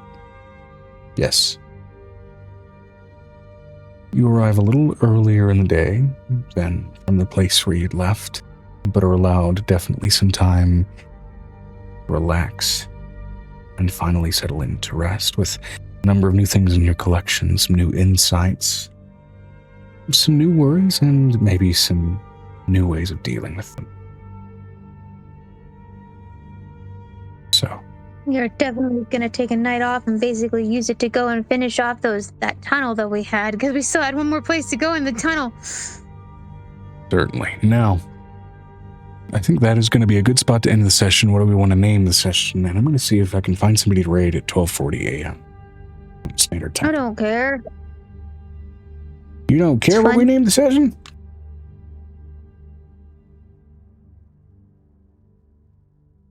The spice of life? I don't know.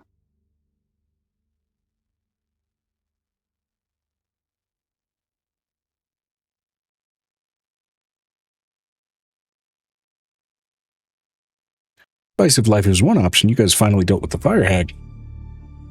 An ember of your time? I don't know.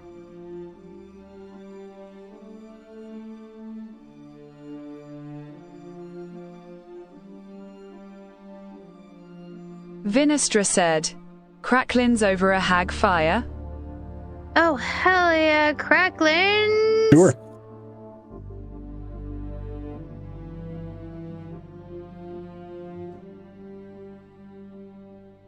This is why Violet gets along with them so well. It's because literally, the woman feeds people cracklins! Session 100 Cracklins over a Hagfire. Session 100, y'all. Went smoothly enough, I think. Isn't this 102? No. 101? Dalmatians? No. 100.